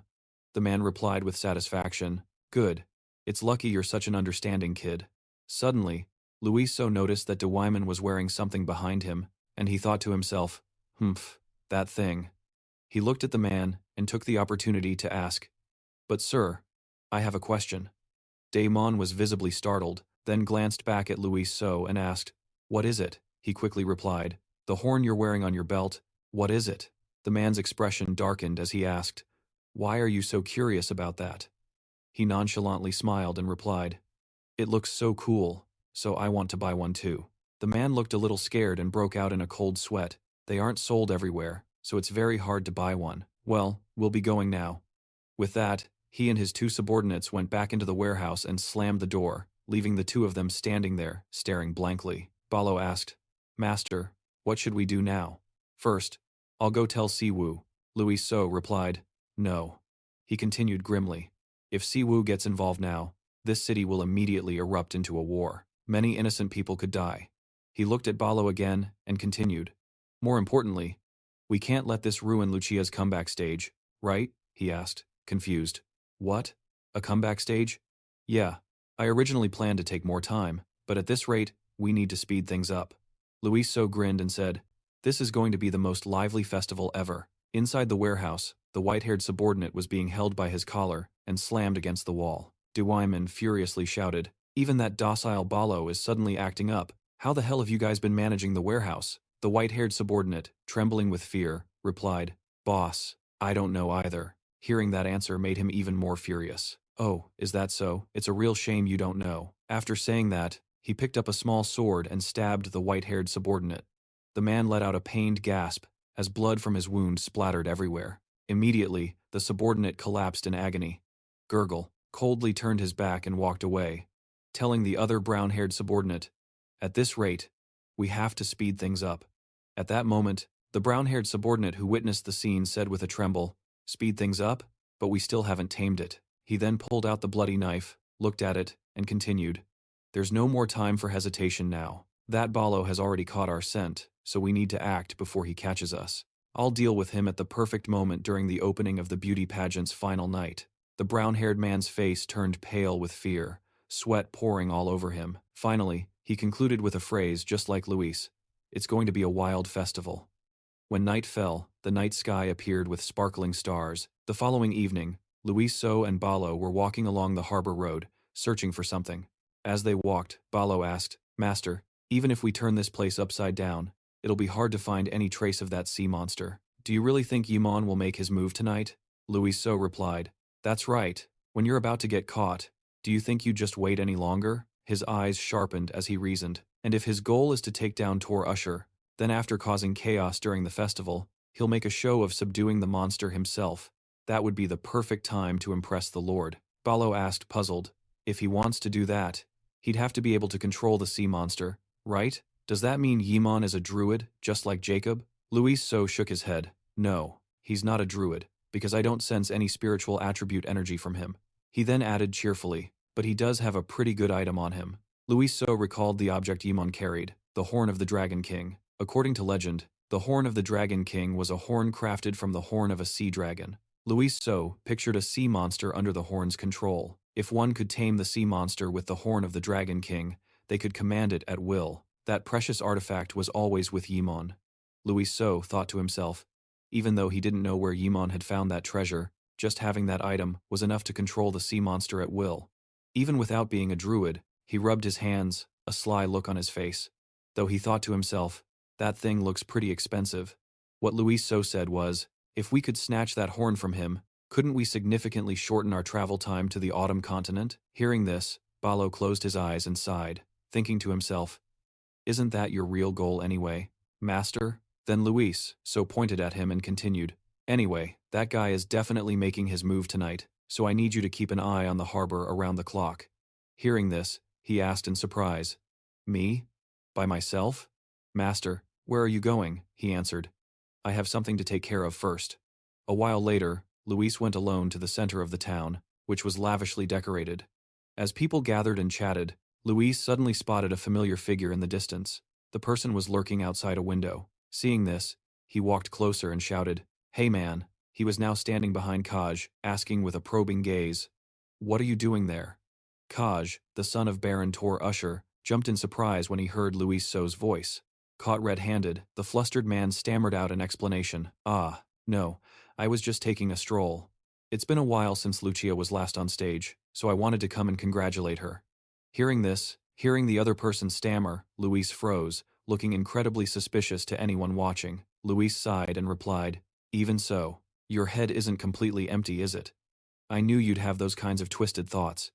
Hearing this, Kaj immediately got angry and said, "Whoa, what?" Then he continued, "Perfect timing. I have a job for you today. During the event, you need to fill the square with an audience."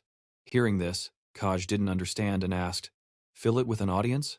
Why?" Luis replied, "Don't ask too many questions, just do as I say. Unless you're afraid of a little hard work?" That remark seemed to strike a nerve with the great young master, so Kaj shouted, "Hard work? I just need to mobilize my household, and that'll be enough to fill the square." Seeing that he had taken the bait, Luis turned his back, smiled, and continued, "Excellent, see you later then." Suddenly, he stopped and said, "That's right." Luis winked good-naturedly and said, "And when you come, remember to prepare flowers. You have to make an impression when it counts, you know." Hearing this, Kaj didn't understand, and rested his chin on his hand, thinking and whispering, "When it counts?" The night sky was truly peaceful, but the scene below was anything but. As the event's performance time drew closer, more and more people gathered in the square, especially near the festival stage, where Lucia and Luis were slowly approaching. Lucia was clutching her instrument, and seeing such a scene, she became anxious and said, So many people, huh? There weren't this many people at the last servants' night. Were there?" Meanwhile, Luis looked around with his deadpan eyes, thinking to himself, how did he pull this off?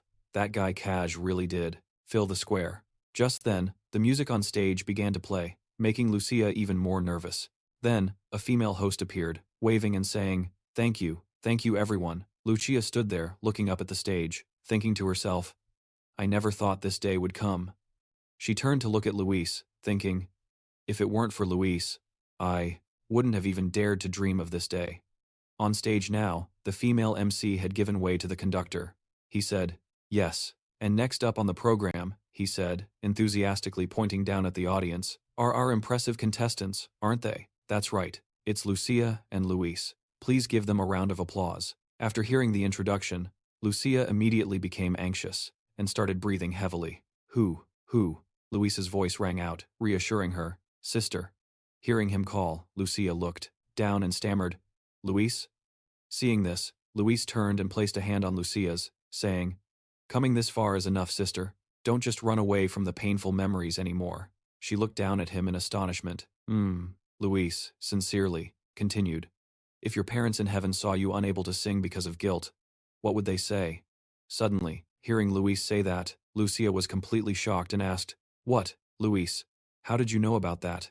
But he didn't answer her question, instead, grabbing his instrument and walking straight onto the stage. Lucia called after him, Luis, and then, he turned his head back with a serious expression and said, listen and think carefully, sister, about what your parents truly wanted. Then Lucia hesitated, thinking to herself, what my parents wanted. After that, he stood in the middle of the stage with his instrument, getting ready to perform. Seeing this, the crowd below began to wonder, is it just that kid singing alone today? What about Lucia? Where did Lucia go? Ignoring the crowd below, he began to sing. Luis immersed himself in the melody and sang out, in the cold winter, I fall asleep under a warm blanket. In my dream, I walk across a snow-covered field.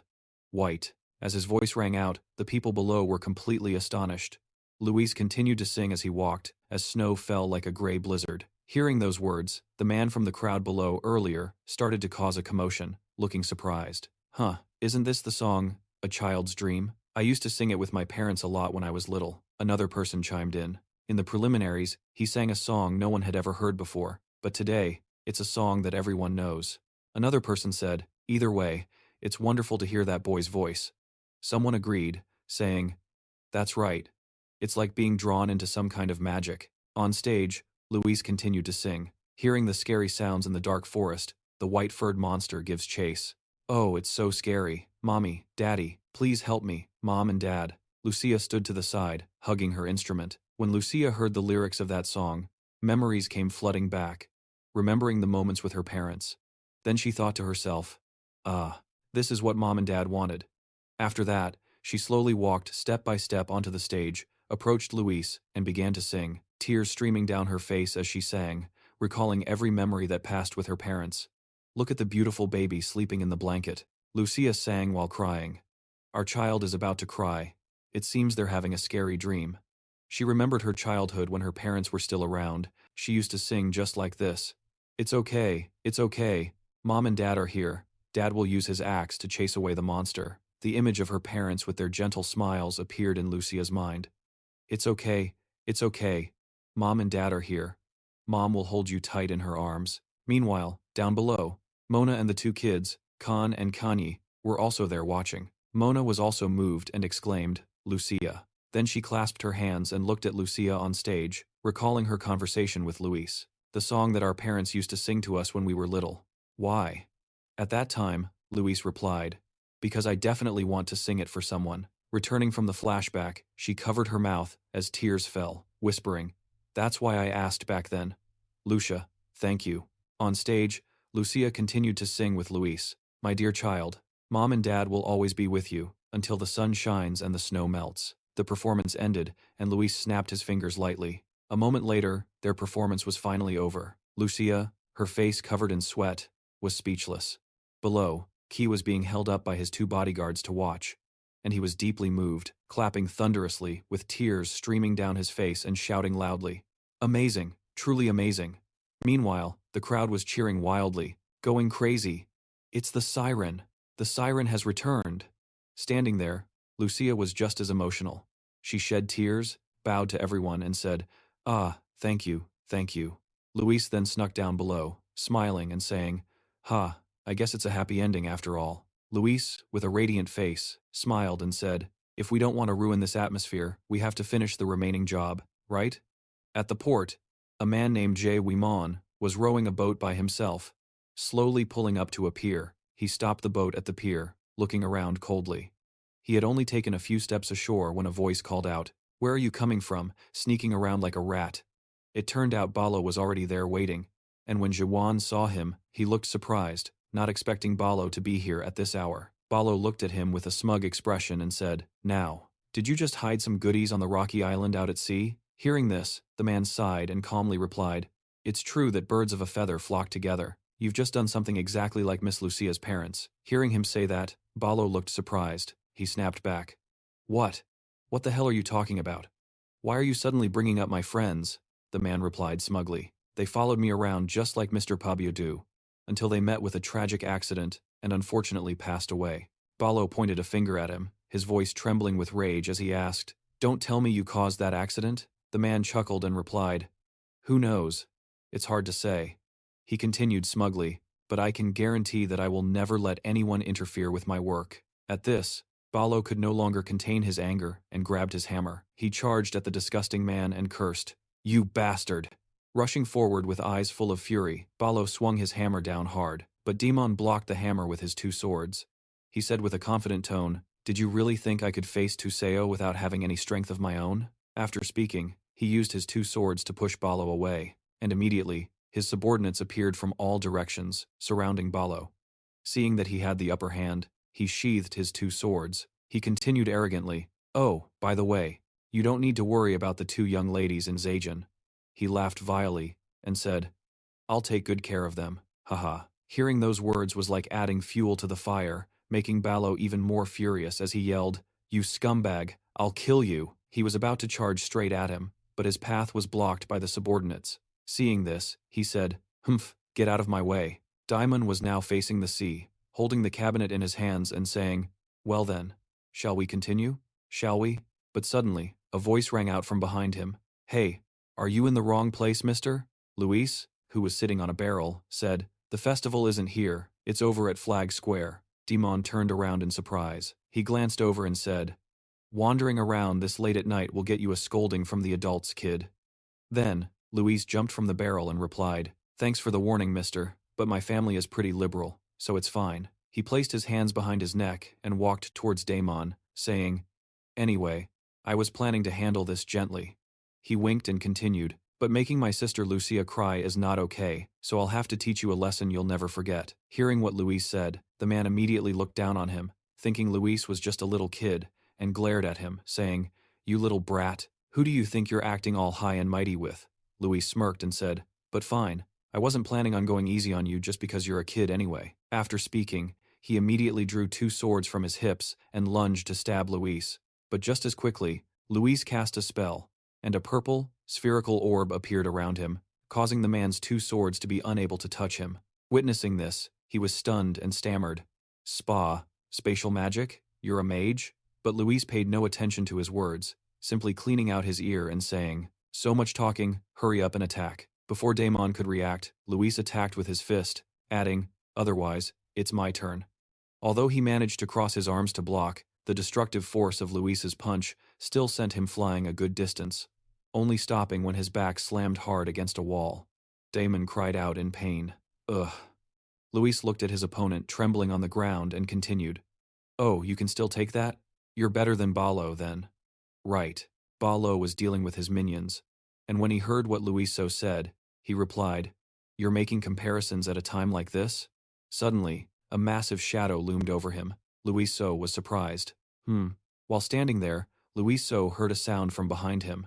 It was a monster with a head like a blue dragon, a long body, and jagged horns sprouting from its head, and 2 eyes that glowed a blood red. It emerged from the sea right in front of Luiso.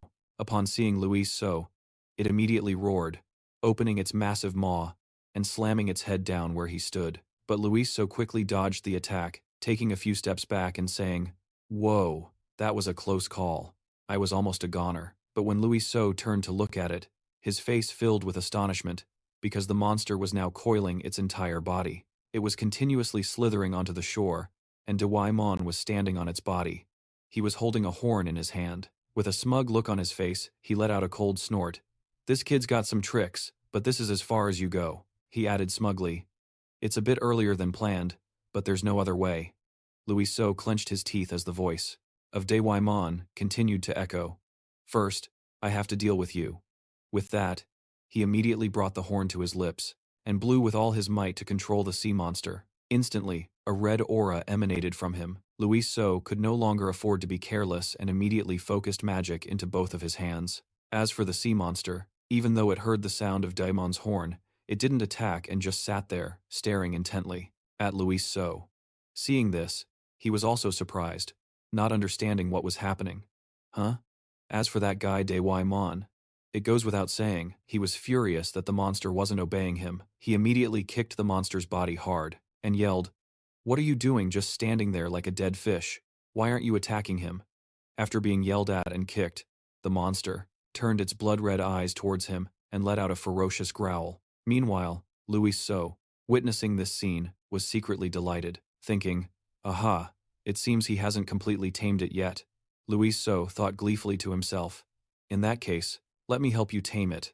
With that said, Luiso immediately cast a mind-taming spell on the sea monster. Instantly, an orange stream of energy appeared and shot straight towards the monster.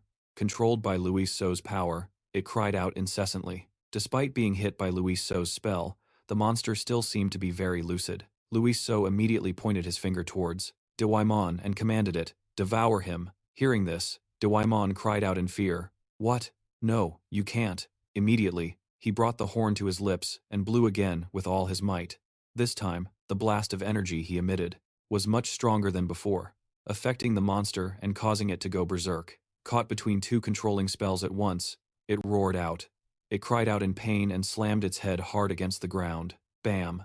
The impact forced Louis So to leap onto a nearby crate, from where he observed Day Y Monday. Louis So thought to himself, right now, my mind magic level isn't high enough, so I can't overpower the effect of the Sea King's horn. Louis So looked at his opponent with a determined gaze and thought, but I can't reveal my true form to fight it right in the middle of the city. What should I do?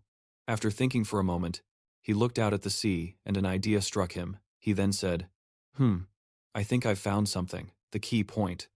Louis said, that's right. That's a good way. He turned towards this giant sea monster. That sea worm. He raised the corners of his mouth smugly and said, let's have a real fight. What do you say? After saying that, Louis jumped high into the air and plunged straight into the sea. Seeing this, Balo cried out in surprise, what are you doing, sir?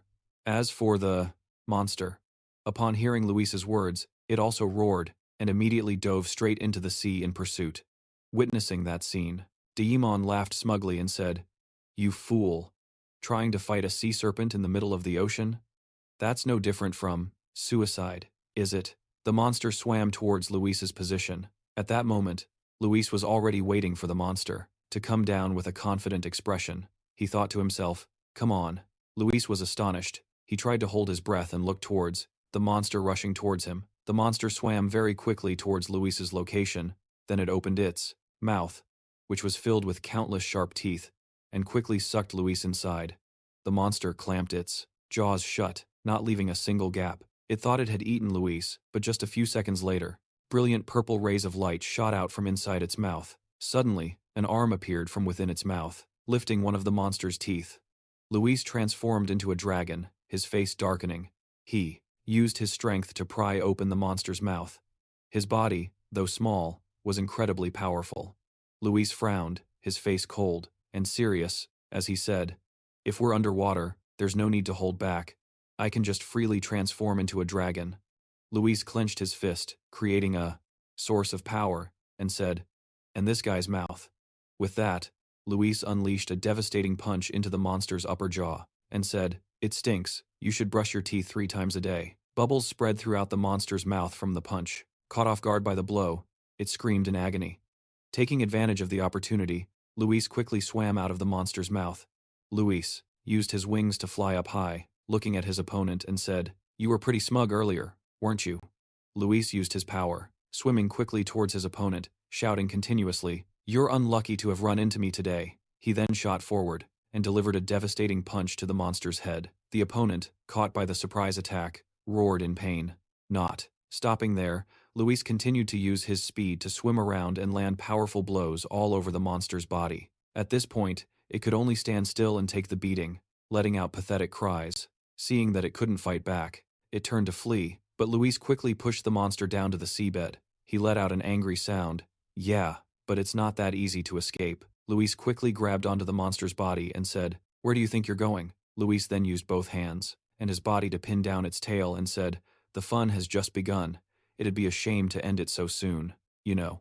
After saying that, he grabbed the monster's tail and spun it around continuously for a dozen or so times, saying, let's keep playing. Meanwhile, on the shore, Balo had already dealt with Daemon's subordinates and was standing there panting heavily.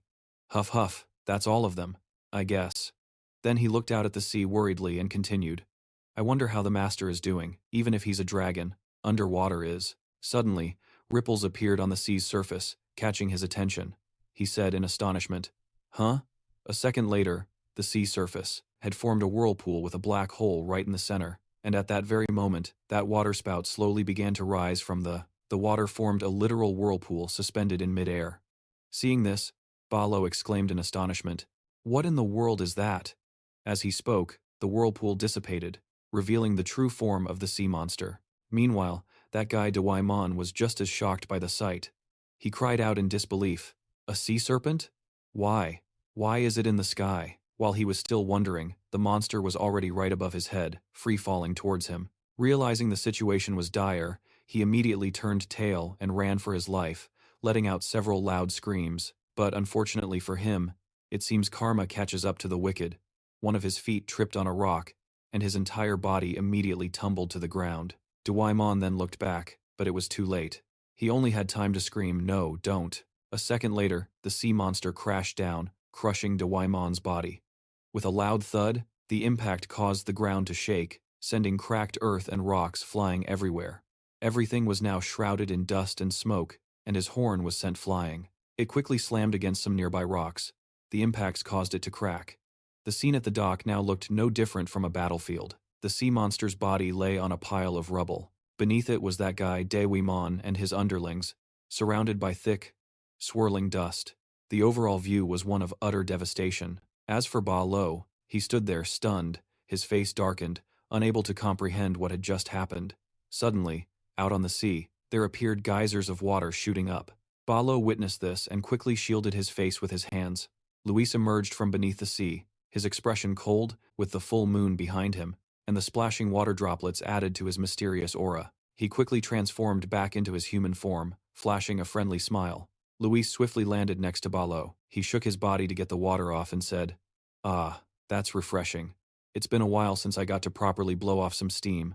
I finally had a chance to manifest fully." Ba Lo asked with a serious expression, "You did all that, just to blow off some steam?" Suddenly, from within the pile of rubble, the pained groans of Daewimon could be heard. Yep, it turned out that Daewimon hadn't been defeated yet, and was slowly crawling forward, fumbling with his hand as he searched through the debris, his face contorted in pain as he let out a soft cry. Daewimon stretched out his hand to reach for the cracked horn, struggling to say, "My horn." Suddenly, Luis walked over and picked it up. He looked at the man and said, "Why are you still hung up on the Sea King's horn?" He then continued smugly, "This thing will be very useful to me now." With that, Luis put the horn to his lips and blew.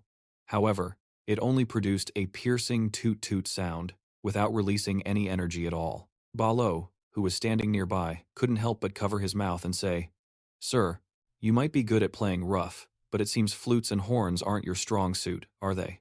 Luis, being teased like that, snapped back defensively, "No, it's not that I can't blow it, it's just that this thing is." Suddenly, cracking sounds from the horn caught his attention. As Luis held it with both hands, he heard a few more cracks, and he turned to look at Ba Lo. They both said, "Well then." He turned to Ba Lo with a smile and said, "Think we can tape it back together?" Just as he finished speaking, the horn in his hands shattered into many pieces, leaving them both frozen for a few seconds. Then, all the fragments fell and scattered all over the ground. Devastated by the loss of the item, he knelt down, looked at the pile, and cried out, "Ah, no, my speedboat."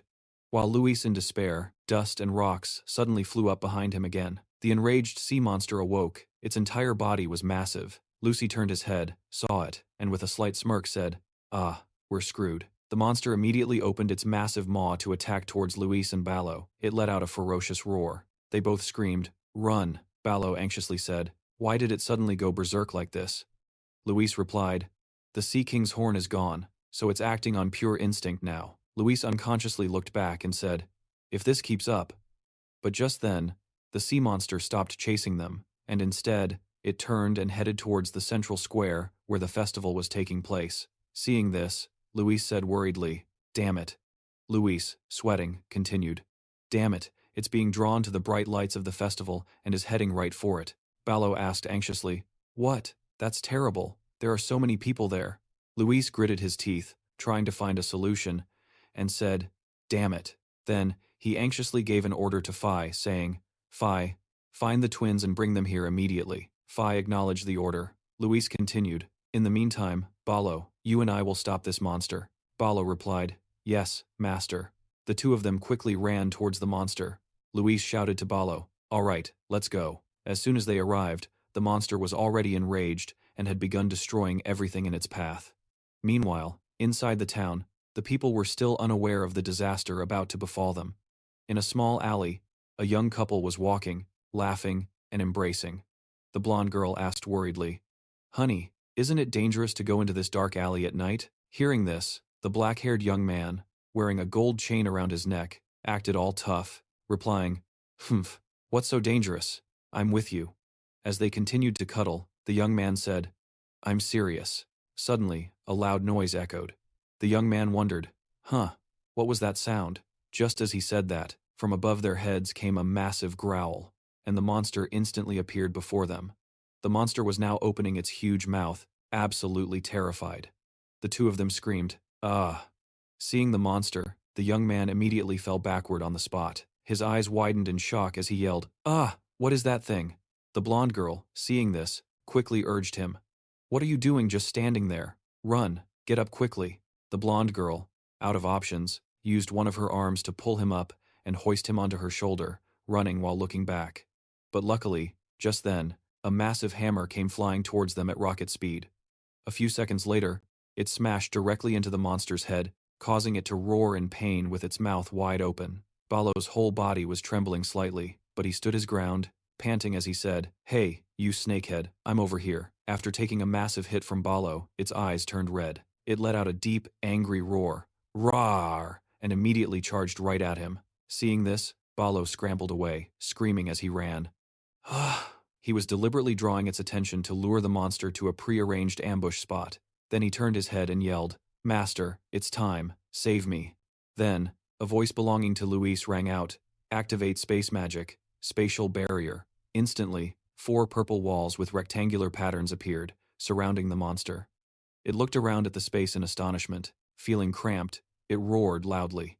It began to struggle violently, slamming its head and tail hard against the barrier, and cried out, "Roar, roar, roar, roar." Meanwhile, Luis had been standing on a nearby rooftop, observing the monster. He said, "Excellent, it's temporarily trapped.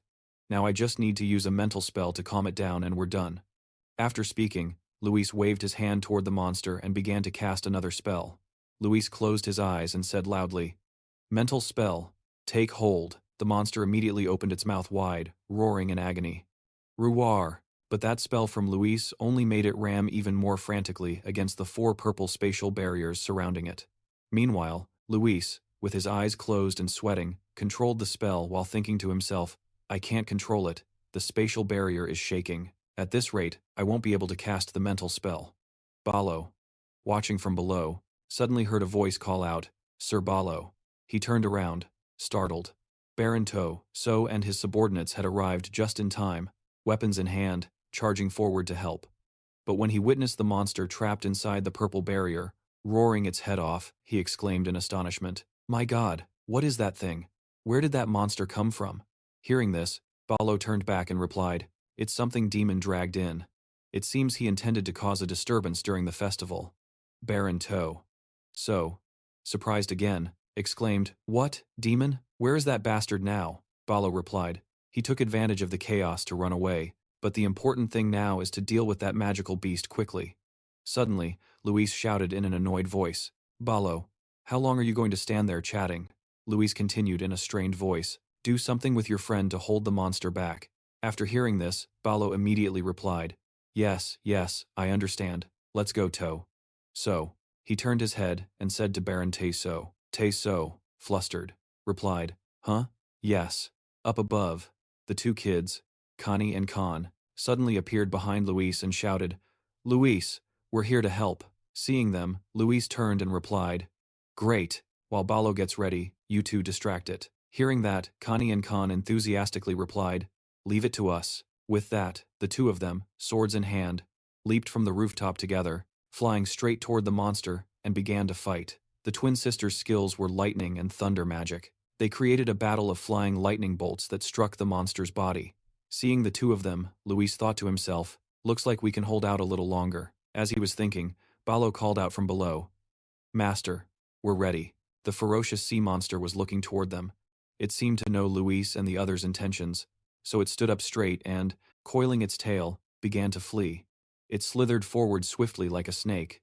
Balo and the others, who were holding the rope, saw this, and Balo immediately shouted, "Now's the time, pull, heave-ho." Instantly, a rope was snared around the monster's body. Tightened, it immediately used its strength to shake its body violently, struggling to escape and letting out deafening cries, "Ruar, ruar." Meanwhile, So and the others below were also pulling with all their might. So encouraged everyone, "Hang on, absolutely do not let go." Back with Luis, he suddenly leaped high into the air. In the air, he began to use magic. With sharp eyes and a serious face, he said, casting multi-layered spatial compression spell. A block of purple jade appeared, surrounded by sources of blue energy. A second later, he slammed his hands together, and rays of light shot out from them. Luiso thought to himself, "Compress space." Instantly, boom! A massive explosion erupted on the monster's body, stopping it in its tracks. Following that was a shockwave that directly hit the monster's head, which only had time to cry out before collapsing. Its two red eyes slowly began to close.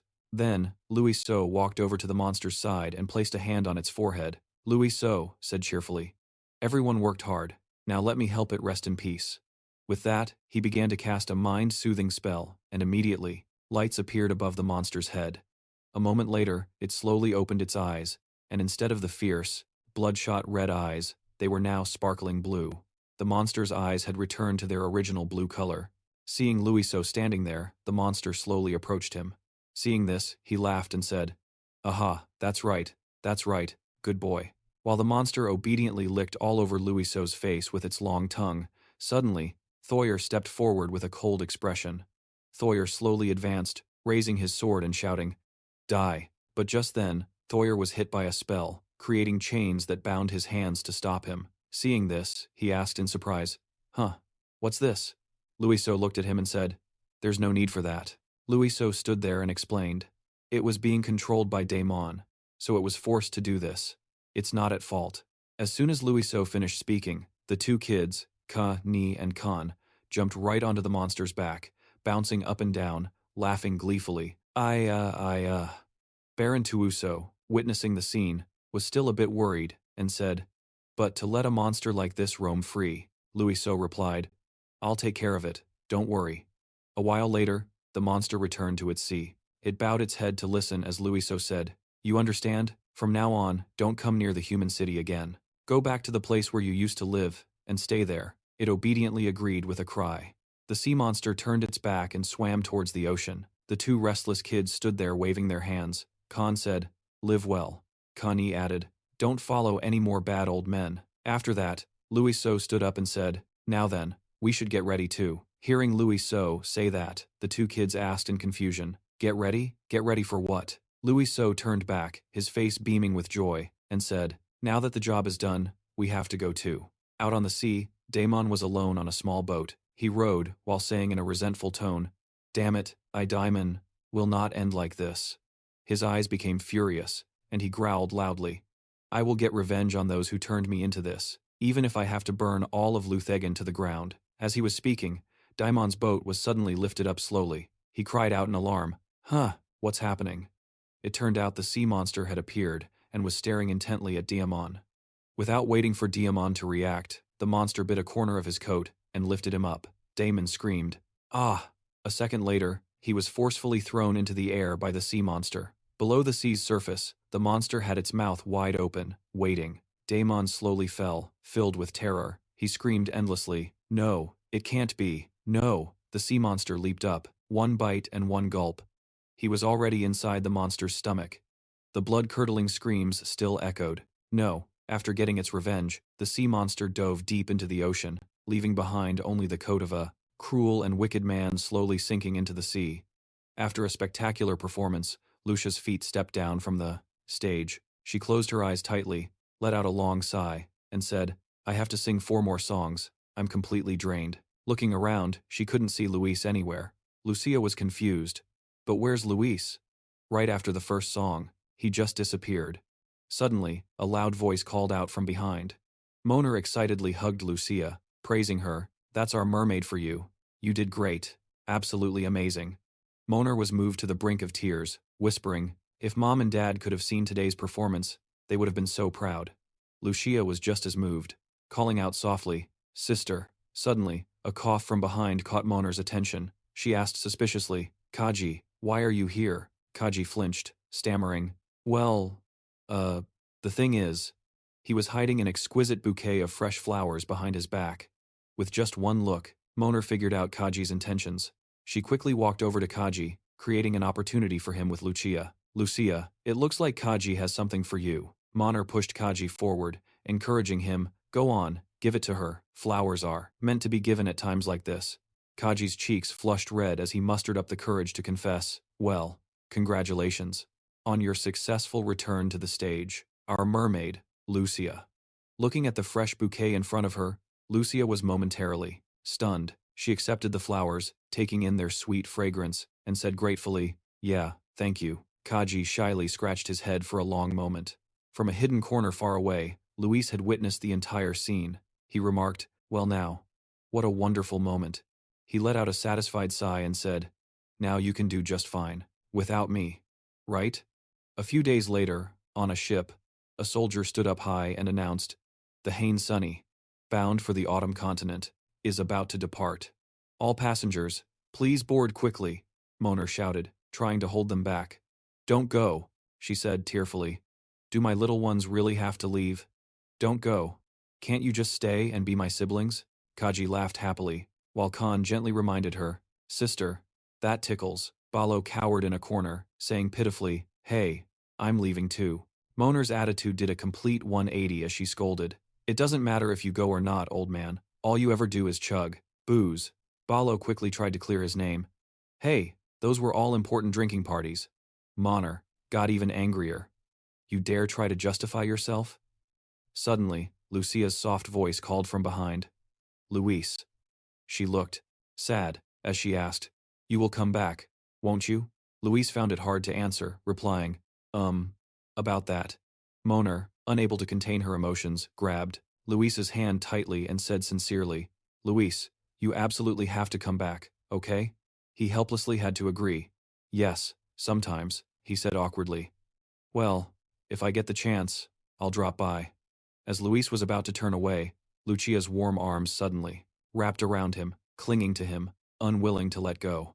Tears streamed down Lucia's face. She whispered intimately, "You have to come back. Got it?" Luis gently touched her hand, comforting her. "I'll remember, Sister Lucia, I definitely will." Before he could finish, he immediately felt Kaji's gloomy eyes staring daggers at him. Luis felt a mischievous urge to tease, "Oh, you're here?" Sister Lucia's heart. How heartwarming. Kaji was furious, growling, "You bastard." He immediately shoved a glowing treasure into his hands. Seeing the item in the box clearly, Luis exclaimed, "Oh, a mermaid's tear." Kaji was being nice but was shy. He tried to act calm and said, "I'm only giving this to you because you kept your promise. You made Sister Lucia sing again, after all." Picking up the sparkling ring to admire it, Luis asked, "What's this?" Kaji quickly explained, "If you ever come back, use that ring. This ring is engraved with my family's crest, so you'll receive help anywhere." In Lufenin, Luis understood what he meant.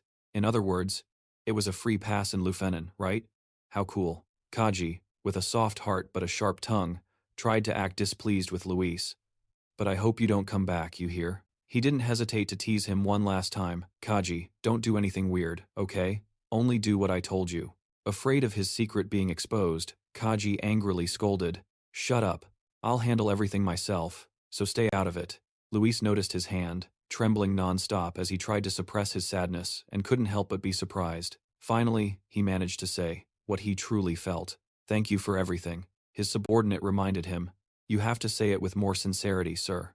Kaji, embarrassed to the point of anger, yelled, "Shut your mouth!" Watching this scene, Luis couldn't help but feel helpless. "This kid is actually kind of cute," he happily remarked. At the same time, Count Tusser also arrived. He spoke up, "Sir Balo, are you about to leave?" Noticing him, Balo quickly responded, "Oh, Tusser, is the port repair work progressing well?" Tusser replied, "The damage wasn't minor, but fortunately, there were no casualties. Considering what happened, that's a good outcome." Then he turned his attention to Luis and said, "But that boy doesn't seem to be an ordinary person." A memory surfaced, and Tusser recalled the scene of him taking down that sea worm instantly. An ordinary person could hardly do that. Balo scratched his nose, pretending to be naive. "Huh? I don't know what you're talking about. That's just my nephew." Tusser, understanding the situation, smiled and said, "I know you two are just distant relatives. I'll keep the secret about your nephew. You can trust me." Balo quickly agreed, "Yeah, thank you. I owe you one again." After the fond farewells, Luis's group boarded the ship to return. Mona reluctantly waved a final big goodbye to them. "Goodbye, my little ones." Lucia was also no less sad. "You have to come back, you hear?" Luis was incredibly grateful and shouted back, "Goodbye, Sister Mona, Sister Lucia. I had a great time with you all." The sky was vast and blue, and the ship was still moving slowly across the sea. Just then, Nani remembered something important and asked, "But where are we going now?" Luis was exasperated with her and said, "You're only asking now?" Luis laid out the plan. "We're heading to Port Dotman on the Autumn Continent, and from there, we'll cross the Autumn Continent by land." Luis asked, "Balo, how long will it take to get to Port Dotman from here?" There was no reply from Balo. Curious, Luis went over to check on him. "What are you doing over there? Why aren't you answering?" Before he could finish his sentence, Balo's seasick face, looking like he was about to die, came right into view. Luis asked, What's wrong? Don't tell me you're seasick?" Balo weakly spoke up. "Master, He couldn't finish his sentence, but he was about to finish puking. A large puddle was released onto the deck. Seeing this, Luis could only sigh in exasperation and say, "Such a big body, but you can't handle the seasickness?" He scoffed at how annoying it was. Then, Luis gently placed his hand on Balo's back. He began to cast a sleep-inducing psychic spell. Balo couldn't resist the psychic magic. His eyes grew heavy as drowsiness quickly washed over him. After successfully putting Balo into a deep sleep, Luis, Connie, and Khan went back to exploring. He spoke up. He'll sleep for a few hours now, and he should feel better when he wakes up. Let's go check out the cabins. Connie immediately and cheerfully agreed. All right. One was cheerful, the other lethargic. A stark contrast. Suddenly, a mysterious figure appeared behind Balo. The strange person's voice rang out. This guy has to be at least level 3, yet he was put to sleep so easily. The person clicked their tongue in disbelief. The figure of an old man with white hair appeared, wearing a long cloak. He looked towards Luis. Then he declared, "Looks like this long sea voyage is going to be very interesting." And that's all for now, everyone. If you want to keep following this series, then smash that subscribe button. And while you're at it, hit that like button too. Thanks for watching all the way to the end.